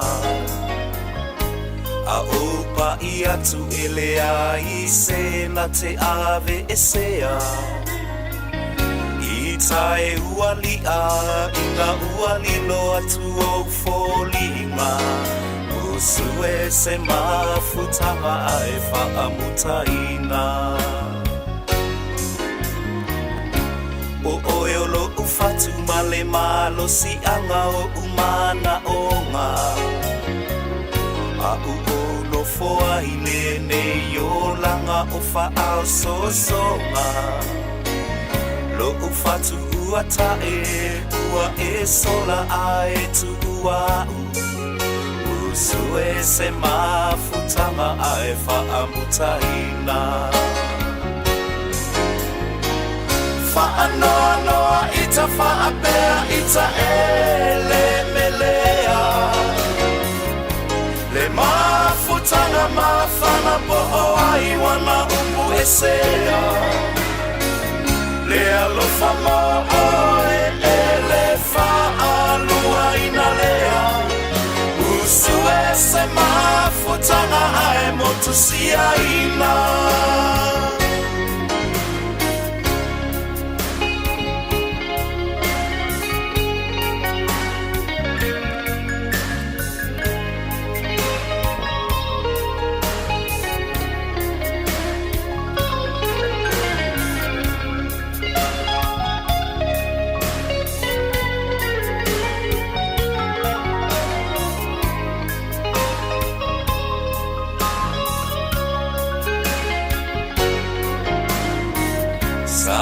Tau mawhai I se mea e ngā tai. O te tau tino atu lo wanofa mo oe e le ngā tamai. Ta fia fo I atu e mawai so umapusama. Usu e se mafutanga a e whaamutaina. Whaanoa ita whaapea ita ele mele. whana po ai wana upu esea Le alofa mo oe ele whaalua ina lea Musu e se mafutanga ai motu sia ina Whaanoa noa ita whaapea ita ele melea Le mafutanga mawhana poho ai wana upu esea Le alofa mo oe ele whaalua ina lea Musu e se mafutanga ai motu sia ina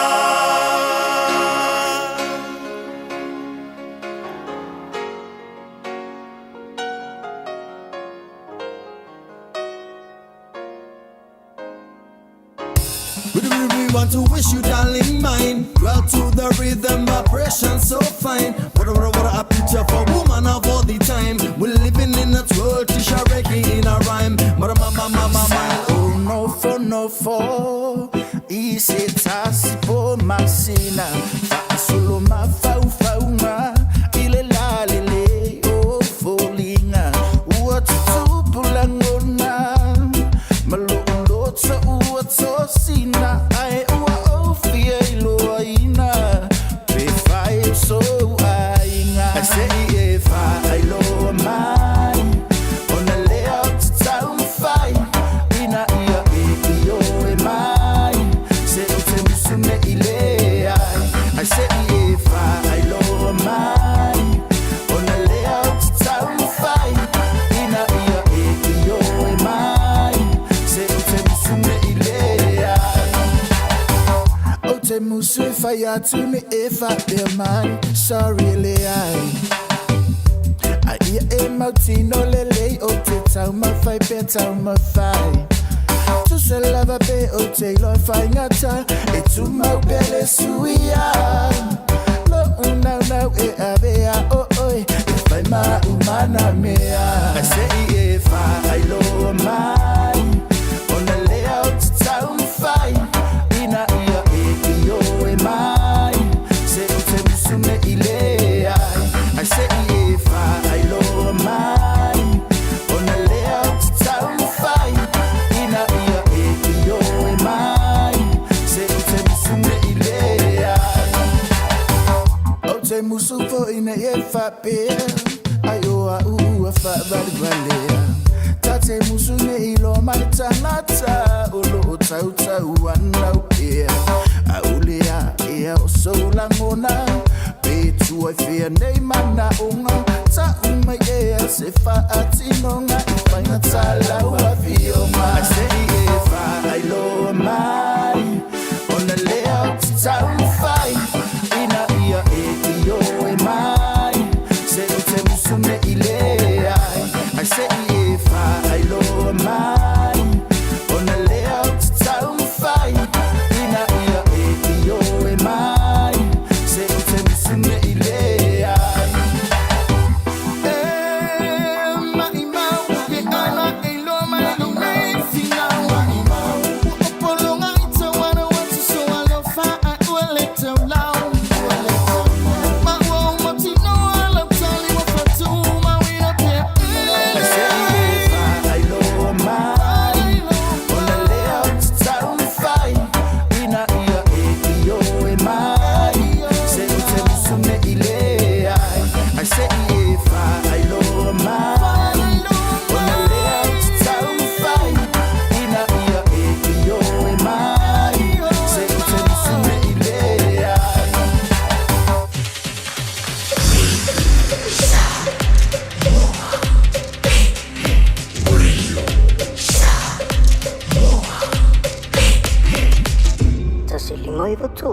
Amo.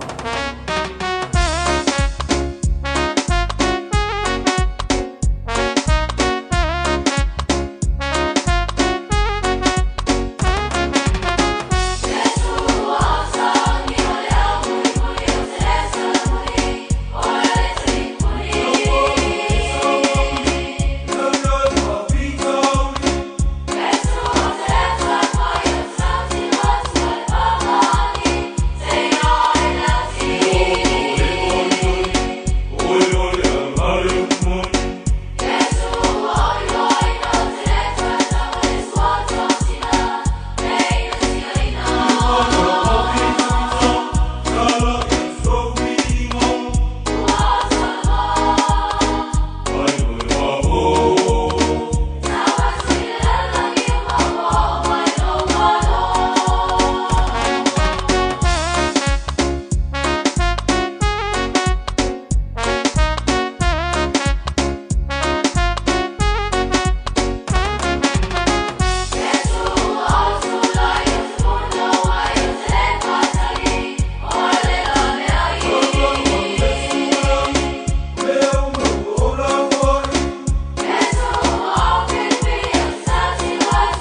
mia singaluenga le customer service, hospitality, po le avea fo ima leo leo.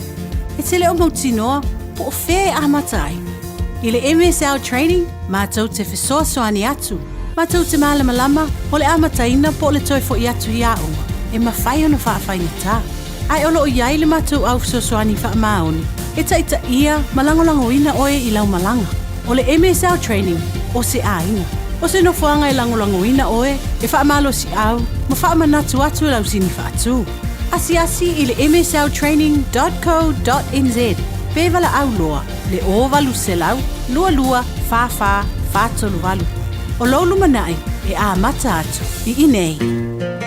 Ti mana malana tautua matavela i le atunuu. E lefe siringia le au nanga whaamalia loto angalu mare mana male au whai ngā ruenga loto fesoa soani. Tausa fia toe mata ata. E te tali tonu lava pe a e susu mai. Wha tausau ta'vale i so si tu a inga o ta'vale. E matua e mahofa ma e foi lau a inga male fia i le lau fafonga fia o lana au whai ngā ruenga. Fesili mai ona e tali tonu rea. Telefoni lua fitu o wha o lua fitu. Ti mana o le tali lava. Ole ioe.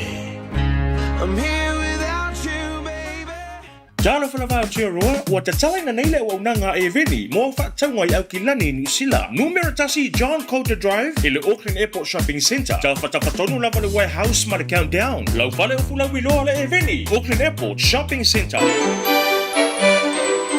Ua lata mai le aso e whamanatu ai le whanau mai o Iesu ro tātua li whaola le pepe o Kirisimasi. Po e mai se video a oe malo ainga a o usuina se pese o Kirisimasi i o vatu maratolu se furu se kone. Lafo mai le video i lupenga ta whailangi radiosamoa.co.nz/Kirisimasi. A mata nei roa lau tama whainga ma vave lafo mai le video e whaangate le aso lua se furu o Tesema. O le a whaire se i le aso lava na ili se furu le tai au. Wha mone whai tau manino a iainga i lunga le upenga ta whailangi radiosamoa.co.nz. Mo nisi whamtalanga whaafsota mai le ofisa i le lua ono rua tasi lima iwa tolu. Ia manuia tele le Kirisimasi ma le tausau fau. Mai le poulenga ma le whaingaruenga ale Radio Samoa. 24 hours a day, 7 days a week. Radio Samoa streaming live on www.radiosamoa.co.nz.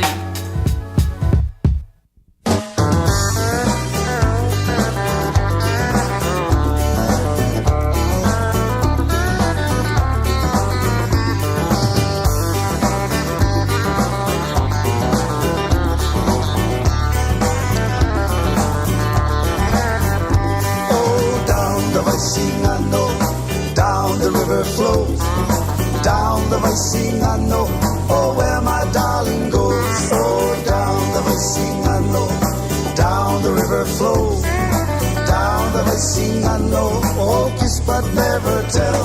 So we are oil pele, e solo te whaamaoni, i nei maolo taso o se io o i leoti.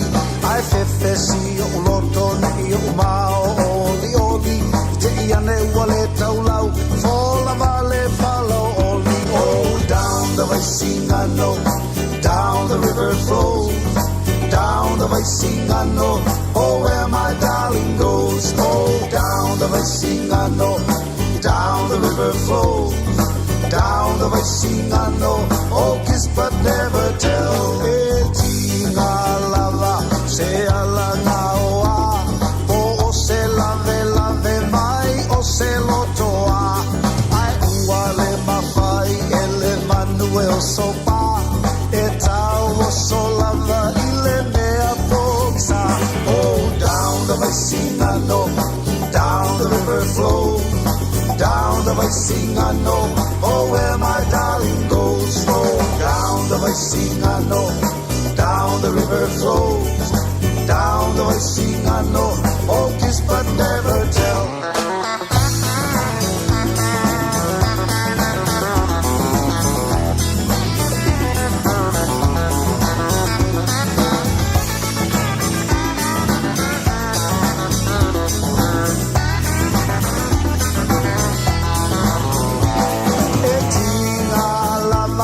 Se ala ngaoa, o se lave mai, o se lotoa. Ai uale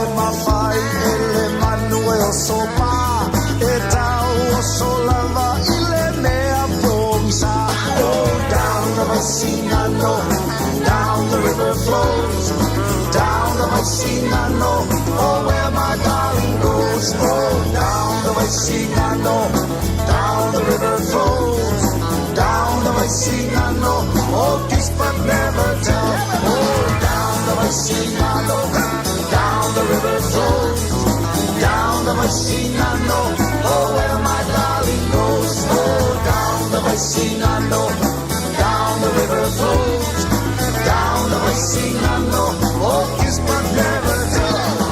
Down the Vaisinano, down the river flows, down the Vaisinano, oh where my darling goes. Oh, down the Vaisinano, down the river flows, down the Vaisinano, oh kiss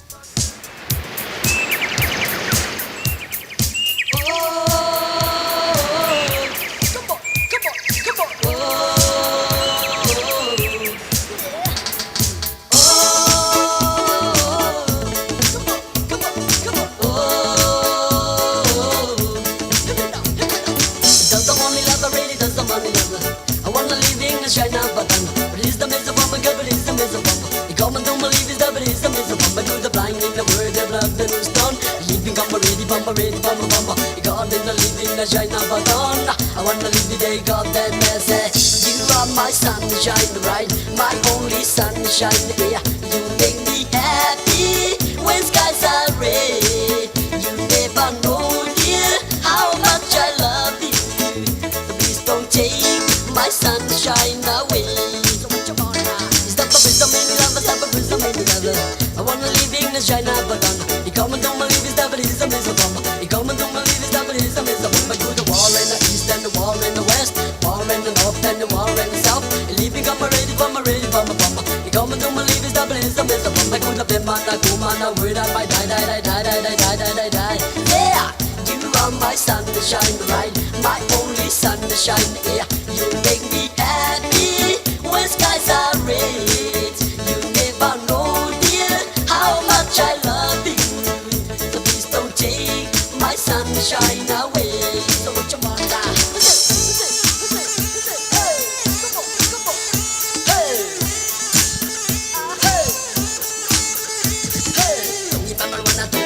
Jaja, tongi mama wana jo, tongi mama wana jaja, tongi mama wana. Is the papa is the father, you up the first. You come and do my live is the Mr. Pama to the Pista father, you up the first. You come and do my live is the Mr. Pama Gula, tongi mama wana jaja, tongi mama wana jo, tongi mama wana jaja, tongi mama wana got you love. Take me home to the place. Oh, can't you, mama?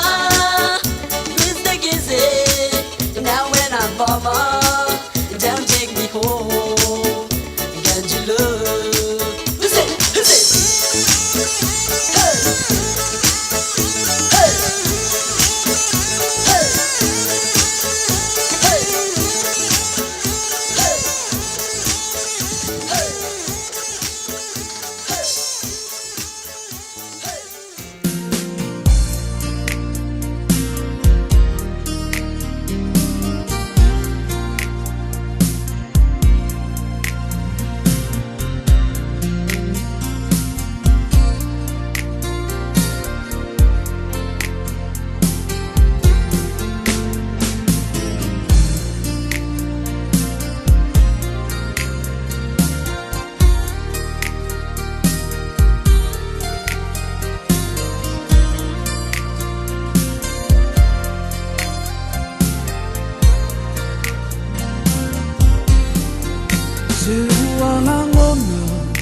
Lengona netino lima fatia Loilo ufatue uanuti momoya uotia Ile alofa ilo uso fa bele bele Siona leo Maona folinga uamo ese Tangi haile fatu Oti alangona Ila ualofa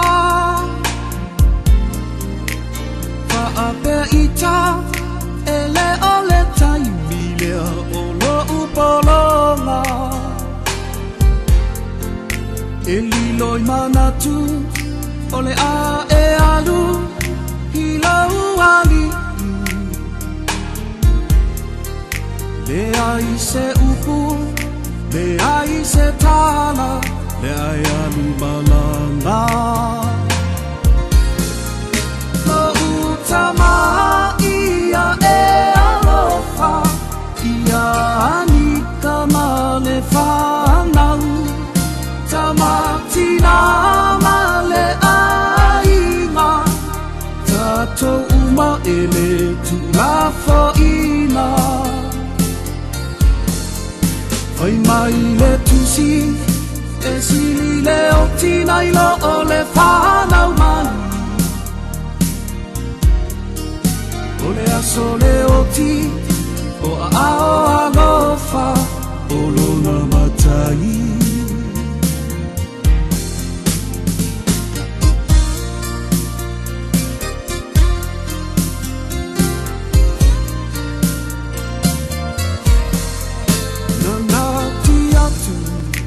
le fale mai e fa'ala ai talo fae o mau atu si ona ola ele fai no fie o nei tina ua o mai e fai na ta ua sola le poto, ua nuti le loto. Oh, folinga, ia so uma, ma te mamoe. Ai se a e alo uali, ua e oto le moe. Oh, ia le wii, e alofa e anga malu a ole awa sola ua alu lava malufile lu lo utama ia e alofa ia anika male fanau tamatina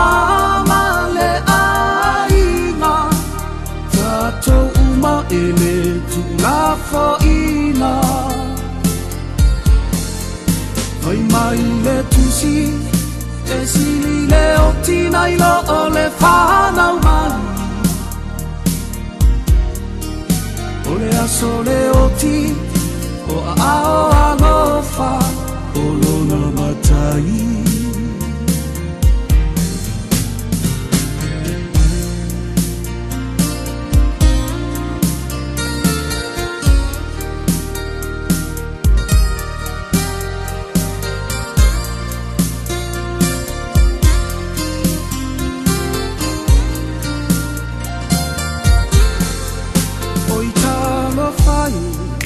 Ke na te mawaya I whaasoa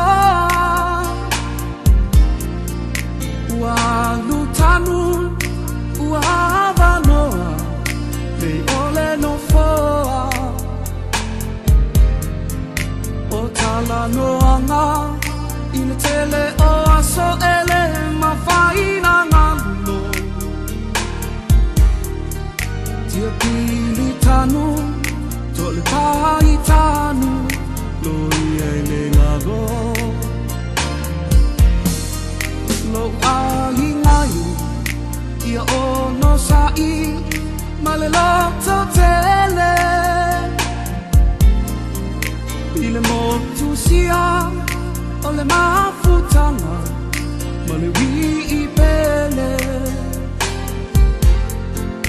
Wa loto tele Iani kamale fanan O fai malie O mu ese O suta matanu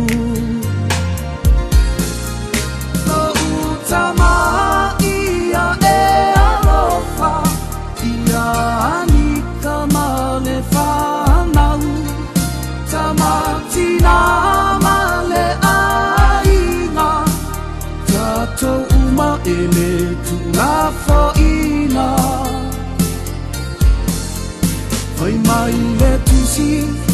te sili le o tina I lo o le whanau mani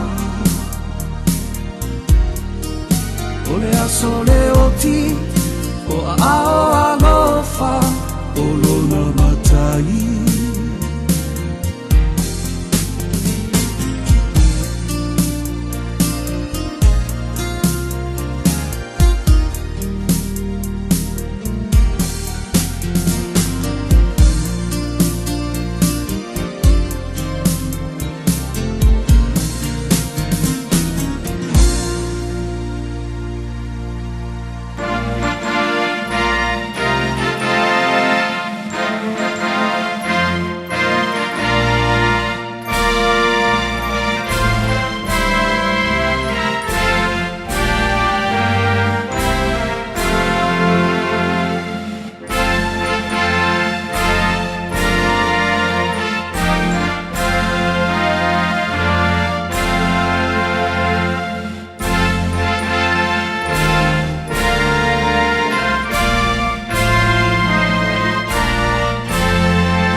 In this update, the Prime Minister's revealed he will not be at the historic treaty grounds for Waitangi Day celebrations next year.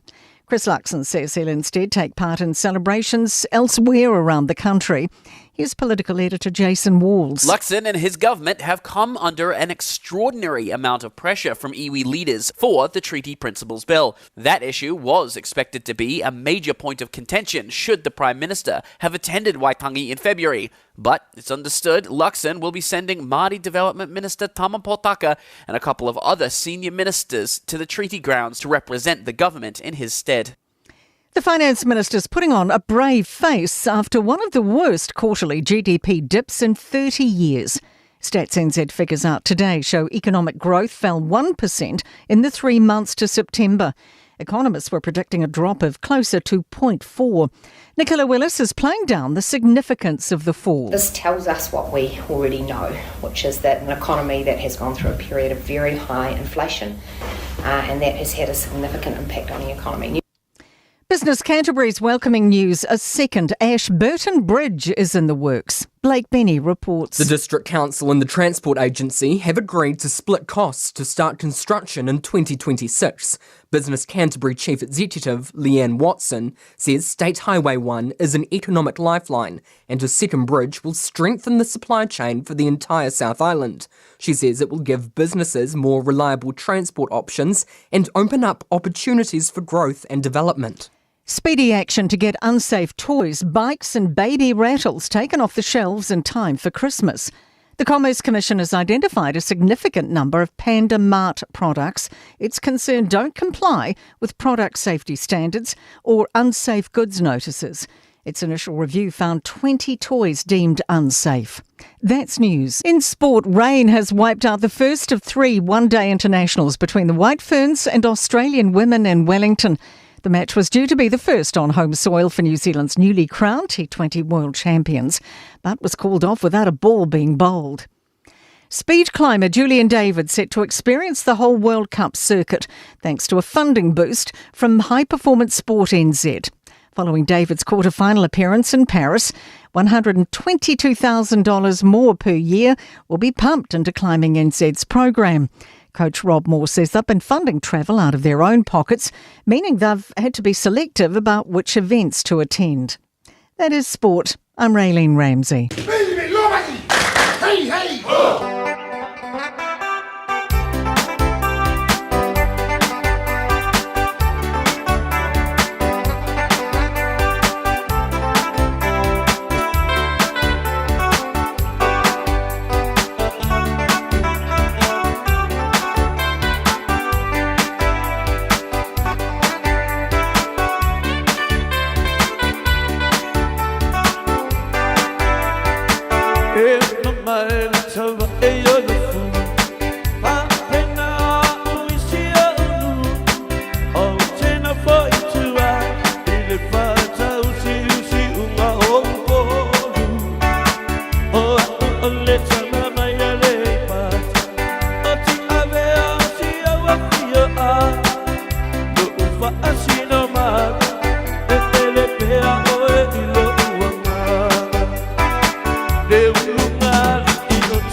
Hale tau tua le Pacific East il masina toa te sema ma mawai loa manoa te ono mana malo ai whailonga tupe whaase fulu o sau nia mo ana paanga e luas fulu whailonga mo Samoa e luas fulu whailonga mo tātou i New Zealand nei se ina whailonga se fulu i aso tona i o vai aso te tasi manatua o loa wha wau pēle tātou whapitoa e nao le lima tāna pēa e whaonga ina le Pacific East mobile app e whaatino ai au tupe whamoboni mai lau telefoni whabe ai loa manoa fo le tātou direct transfer e te posi mai e lau tupe le tātou account ma whamoni ina fisiri lunga o telefoni ma whaatino la foina o lau tupe ai nga whapitoa. Mo le tongi no pilio le mai, mo li pe teu tupe tu stupe i so se whare tupe mai si au nanga i Samoa. O lo mawhaina whaatinaina i le au nanga ale Easy Pay. Asi mai roa i o tātu ofisa i o Tara o Tāhuhu ma le taulau whaatau i mangele. Pe wala au mai le o Marsalau o tasi o nono. Mo se la lata atu i ante oen. Pe wala le tātu Pacific Easy mobile app po le direct transfer. E whasawa i lo teimi ai mwese o tangata fo i le pensini. Ia manuia territory si masi ma le tausanga fo i ainga umo Samoa. Ma le pulenga ma la whainga renga le Pacific Easy o lau paanga mo tupe whamomoli i Samoa. O e mo mia singaluenga le customer service, hospitality, po le avea fo i maleo. E te leo mautinoa po o whee a matai. I le MSL training, mātou te whesoasoani atu. Mātou te malama o le amataina po le toi fo i atu i aonga. E mawhai ona whaafaigatā. Ai olo o iai le mātou au whesoasoani whaamaoni. E taita ia malangolangoina oe i lau malanga.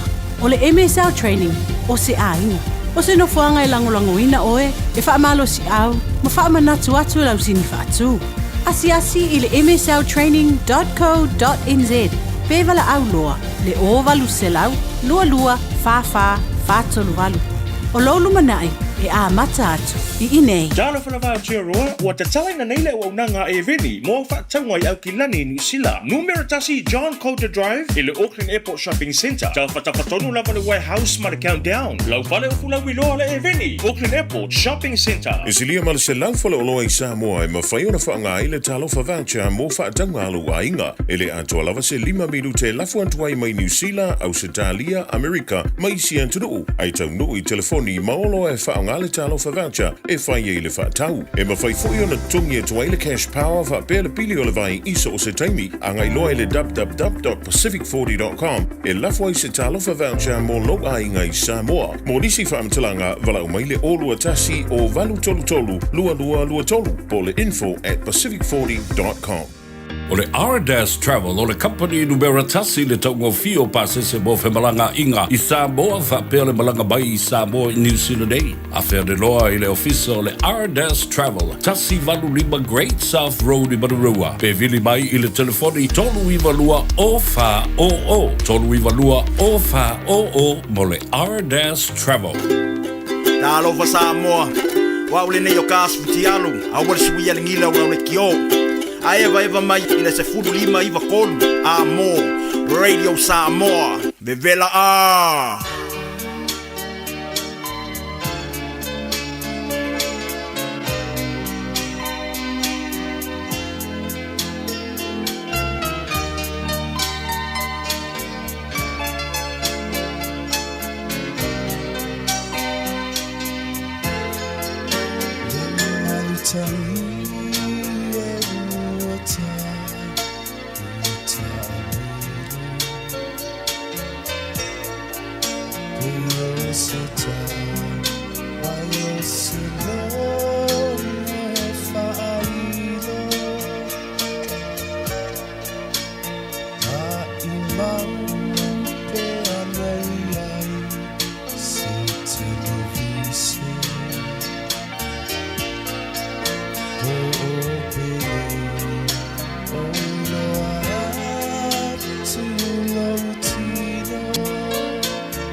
sun.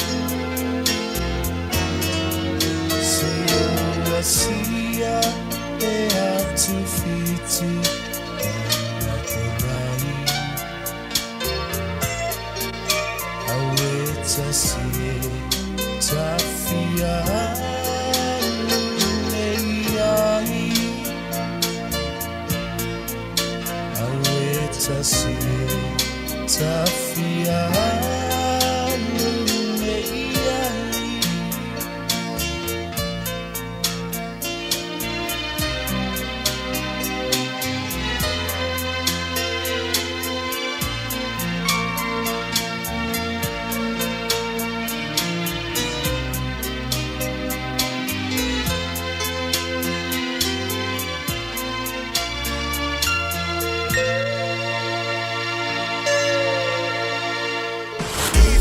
Radio Samoa.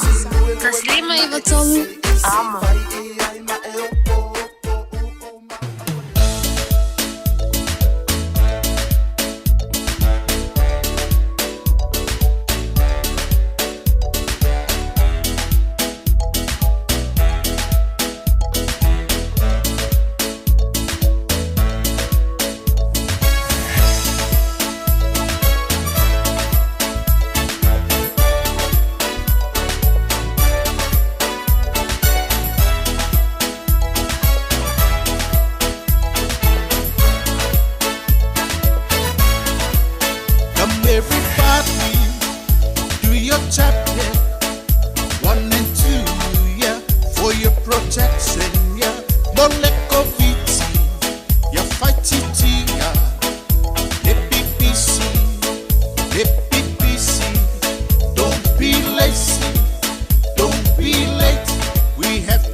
Samo tutu fatasi, tato la bea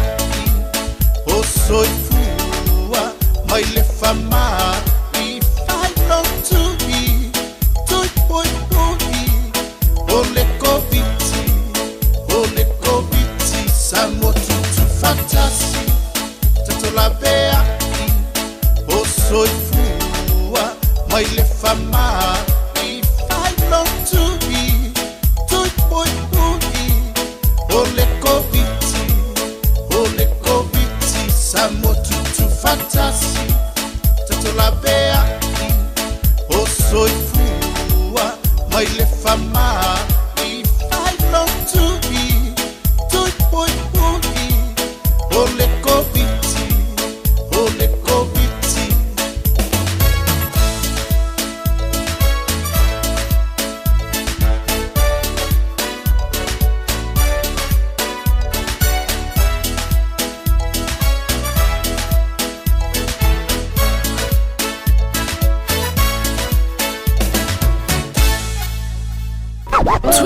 hours a day, 7 days a week. Radio Samoa streaming live on www.radiosamoa.co.nz.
Samoa, tasilima ivatolu, amo. Radio Samoa, tasilima ivatolu, amo.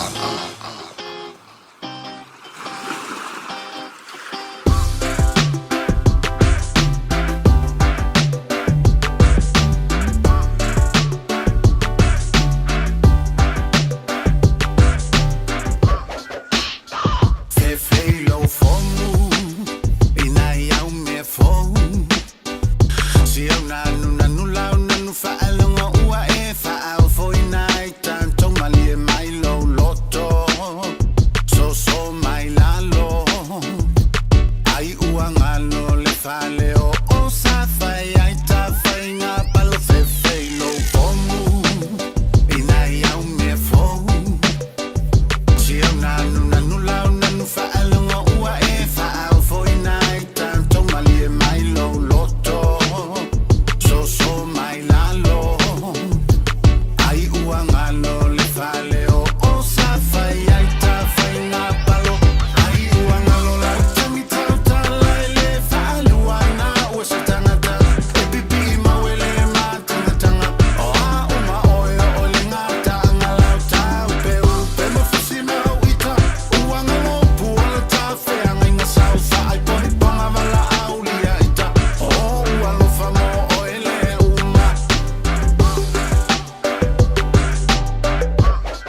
elo I lau fai a onga ma bei e ke fai lo ai la mulamu e o ke ngia so o ai lo mea o la ua ai au ulu tuana ita isi ma wao le lole aua le la mua ai kango si o ukei e miki ua e fai nga elo I lau fai a onga ma bei e ke fai lo ai la mulamu e o ke ngia so o ai lo mea o la ua ai au ulu tuana ita isi ma wao le lole aua le la mua ai kango si o ukei e miki ai ua ngalo la utangi tau tala e le whaalua na ua se tangata e pipi I mawele ma tangatanga o a uma oe o le ngata angala tau pe upe nufusi mau ita ua ngalo puala ta whea nginga sau whaai poi ponga wala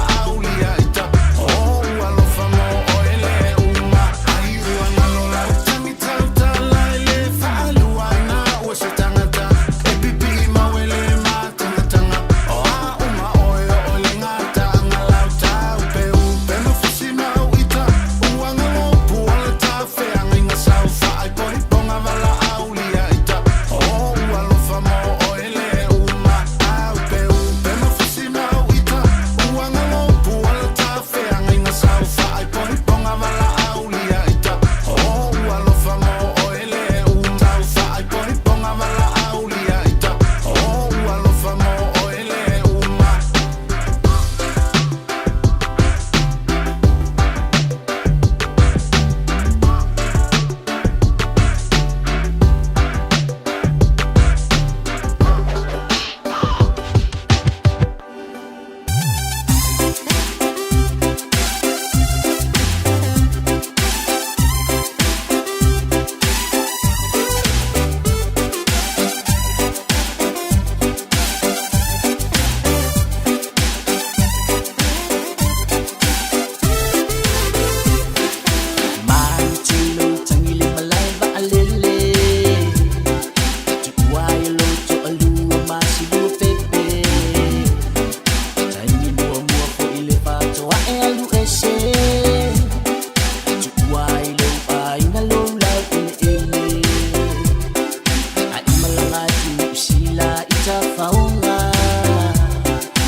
So we pick Loki.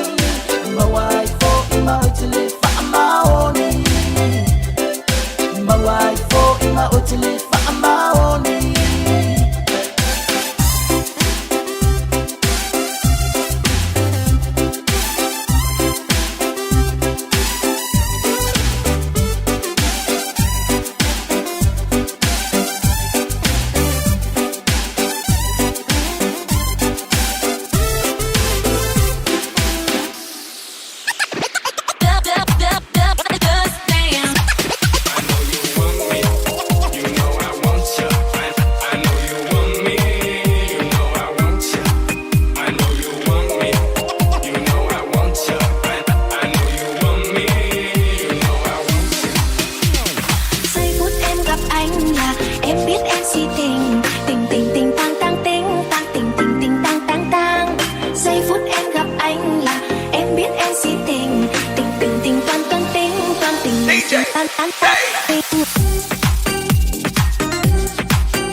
Just think a minute.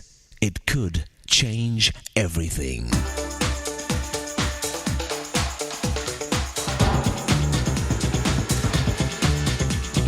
Think a minute. Scientists have shown that if you put a frog into boiling water, it will immediately jump out to save its life. But put that same frog into water that is normal room temperature, and then raise the heat of the water very slowly. That frog will just stay there until it boils to death. Why? Because it gets familiar and comfortable with the water at each raised temperature. So it doesn't realize how dangerously hot its environment is becoming until it's too late and it's boiled to death. You know, in a similar way, our children's lives can be destroyed if we don't realize how we might not be loving and teaching them as we should. So before we know it, they've grown older without becoming the successful, honest, and happy adults we want them to be. Even though we're living with them every day, we don't see the dangerous direction their character and friends are taking them. So as parents, we need to jump and get our kids out of that hot water by changing our bad parenting habits before it's too late. So today and tomorrow, we'll talk about some of the most important things we need to know to train our kids well so they can become successful, both professionally and personally, when they become adults and parents themselves. First, yelling and nagging at our children can become a bad daily habit that doesn't work. An angry family is not a happy family. We might think getting angry will get our kids to obey, but the more we yell and nag, the more our kids stop taking us seriously, and they learn to just tune us out. So then we parents lose control and seriously hurt our children with our words, or even by physically hitting them, to force them to obey us out of fear. But the healthiest, most effective way to teach our kids is simply to take away their favorite possessions or privileges for a short time. This way they learn the natural consequences of their bad behavior. Then they learn to control themselves and change for the better. So today, why not ask Jesus to forgive you for whatever bad habits and ways you've been disciplining your kids? He'll help you start changing so you don't make the same mistakes with your kids that your parents might have made with you. Just think a minute. If you'd like a free CD of our top 40 programs, write to us on the internet at www.thinkaminute.com and catch us tomorrow at this same time when we stop and think a minute.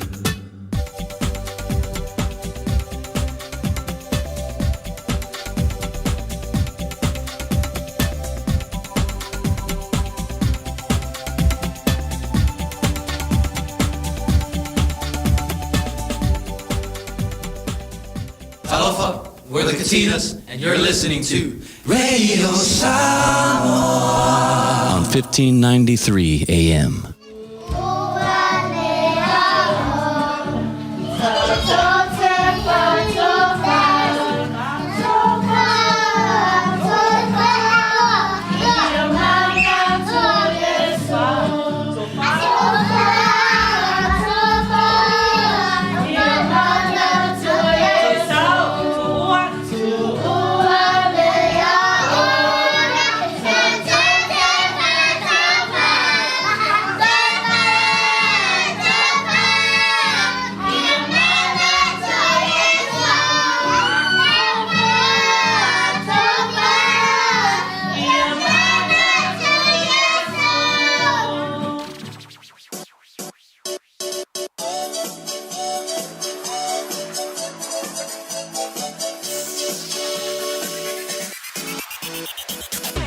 Ia e whātutu atu tō o manatu.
ia o fiangi nganga leanga.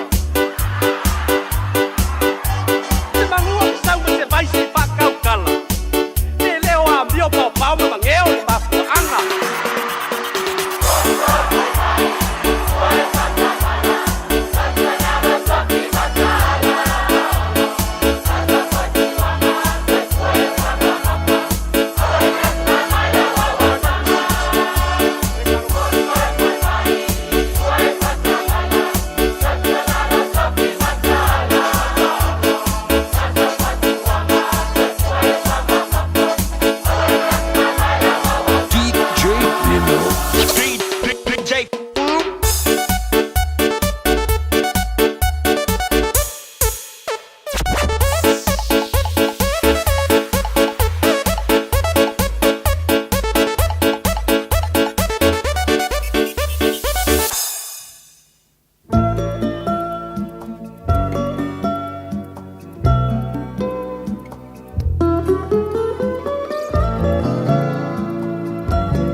Tropic days where the sun always plays in Honolulu. If you stay for a while, you'll enjoy every mile. That's Honolulu. You'll soon learn to see what easy living can be in Honolulu. Oh, how time flies under bright starry skies. That's Honolulu. City of lights from Mount Tantalus heights, a picture for all to see. You'll find a friend and stay till the end. Here's where you want to be. That loud traffic noise, those dark-skinned boys in Honolulu. A great racial mix, those hip-swinging chicks. That's Honolulu. It's Aloha Land with a Hawaiian band, a city with Waikiki. Just find that friend, stay to the end in Honolulu.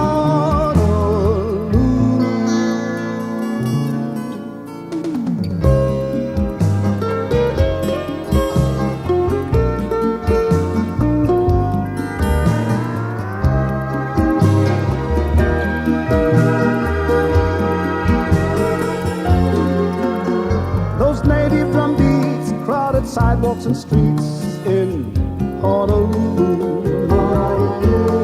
A happy hula girl, a harbor named Pearl. That's Honolulu. You wear flower lane, the sun people play in Honolulu. A little noka oil, a lot of fish and pork. That's Honolulu. It's Diamond Head Beach, so easy to reach. Here's where you want to be. You and your friend will stay till the end, surrounded by deep blue sea. Drink plenty Mai Tai, stay sleepy and high in Honolulu. Kapiolani Park, more fun after dark. That's Honolulu. It's Aloha Land, the Hawaiian band, a city with Waikiki. Just find that friend and stay till the end in Honolulu.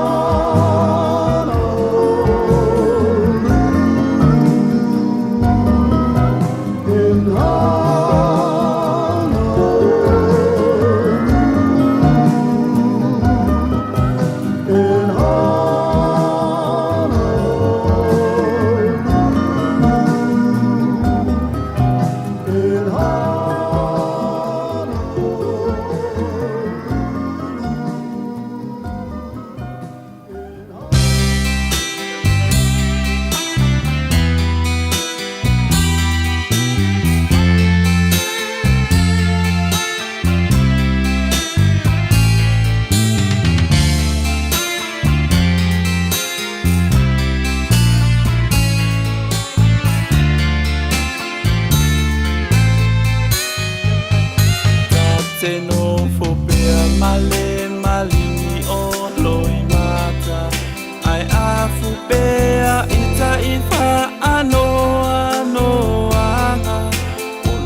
sau ile solo a ole wale ba aya e mata opole lo ulo toilo ualu ese mai aya lo mai uale toi ma fai mami ai ai se alo fa at mga lo mai kaya italina e osemia etina wa ufitia nei ile aopongisa wata e lota fatu ma ualeto e susulu olela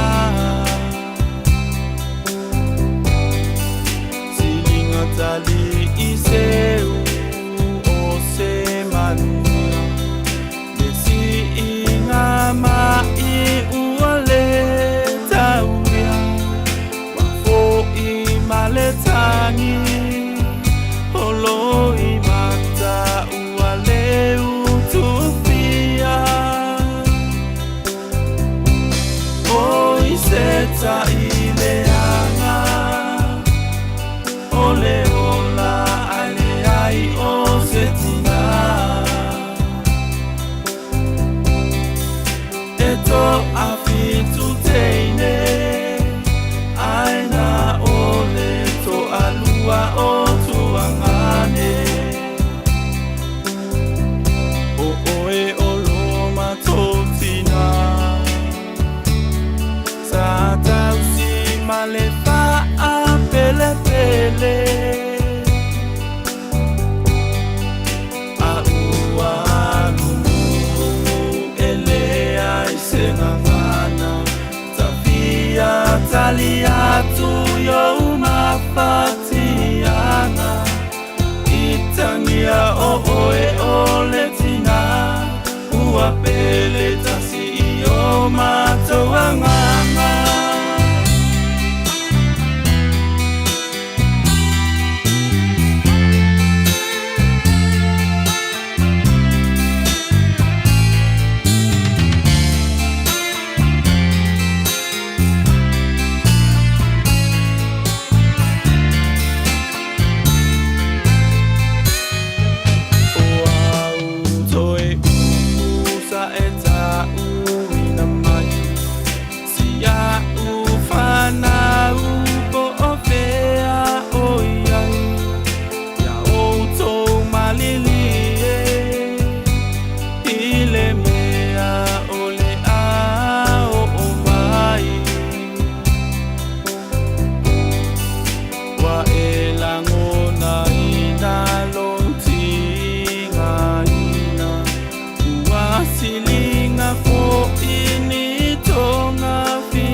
ua pele tasi I o mātou anganga.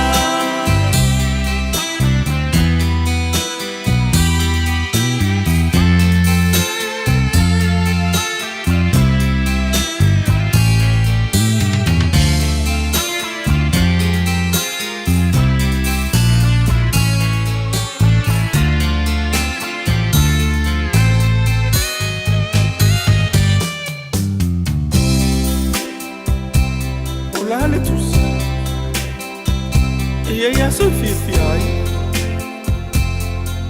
e fo aso e whanua na soi fo mai se matu tina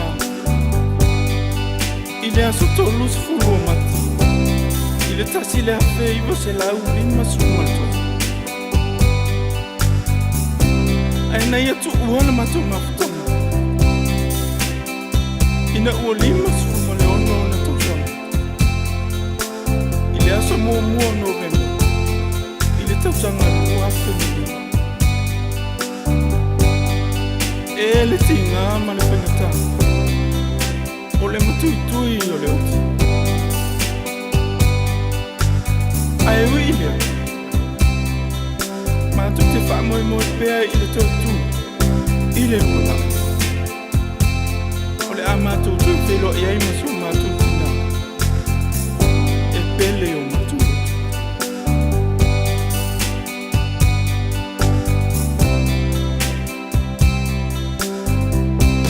O I seta I le anga O le ola ai le ai o se tina E to a fitu teine Ai na o le to alua o to angane O oe o lo matotina Sa tausi male fa a pele pele A ua ele ai senangana Tafia talia tu yo mafatiana Itangia o oe o letina Ua pele tasi I o matawanganga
Talo falava malolo soifua si mai fa fonga I tala mai Australia ala radio Samoa.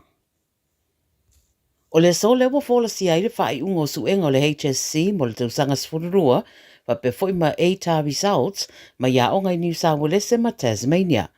O le tō tēne o tamaitia onga le amaua ia text mai le NESA po o le New South Wales Education Standards Authority e tūsau i ungo suenga. O lo mwhai foi ona siaki le students online i New South Wales ma le ama whai foi ona mawane ai ma i le upenga tawha ilangi le NESA. O lo nobinga, le a umai fo i mare nofu popole o tamaiti le whaatatario i ungo suenga, o ai rawa sa wha maoni o le a sere fo i le manuia, ma le pasi o mata upu, ia masau nia i wha manatu fia fia kawisi masi, ma le wha ai unga o onga o le neito sanga. Ua whaamaunia mai le Geoscience Australia, e iei seisi fo i mafui ana tōruru i Vanuatu le tai awa na reina, i le te o le lima i le babeau, ma ua whaamauina e ono lona malosi i le fua mafui e. Whaamaunia mai na matanga ruenga ra i whafua Australia, o lo usira fia e iei tangata Australia o lo iei no fuanga wa fia, i le urua i mafui e na ruru i le asona nafi. E se fulu whare au maririu wa whaamaunia mai na 9 News, mai se ripote le Red Cross, ma le tele o me ua whanenga ina e o i ala o fiso ta inga. Wa ave atu nei le fiso soani mai Australia, ma le au o tangata fiso soani mo le lave ina o soifua, a wa whaale au ngā ina la pata inga o se tsunami lea sa ta o ina lea sonarafi i le Pasifika ina ua mai ale lurunga malosi e fitu te si maretoru le malosi i le fua mafue i le laumua o Port Vila. Siria mare rua se lau le au marurua o talitari eia a fianga o le isi lurunga lona rua lea e peona riputia mai le so. O fautu ina tangata e anga i ese mai ngā taifanu lea tunu ufa pea ma no fuanga na a fia i le mafue e. E na o le tolu tau sanga o le tametiti wa whawe atu le wharamai i le mai a abe sea mai se vaita ele po le swimming pool i le fia fia na rafi. Ma wala o nei le peso soani whawe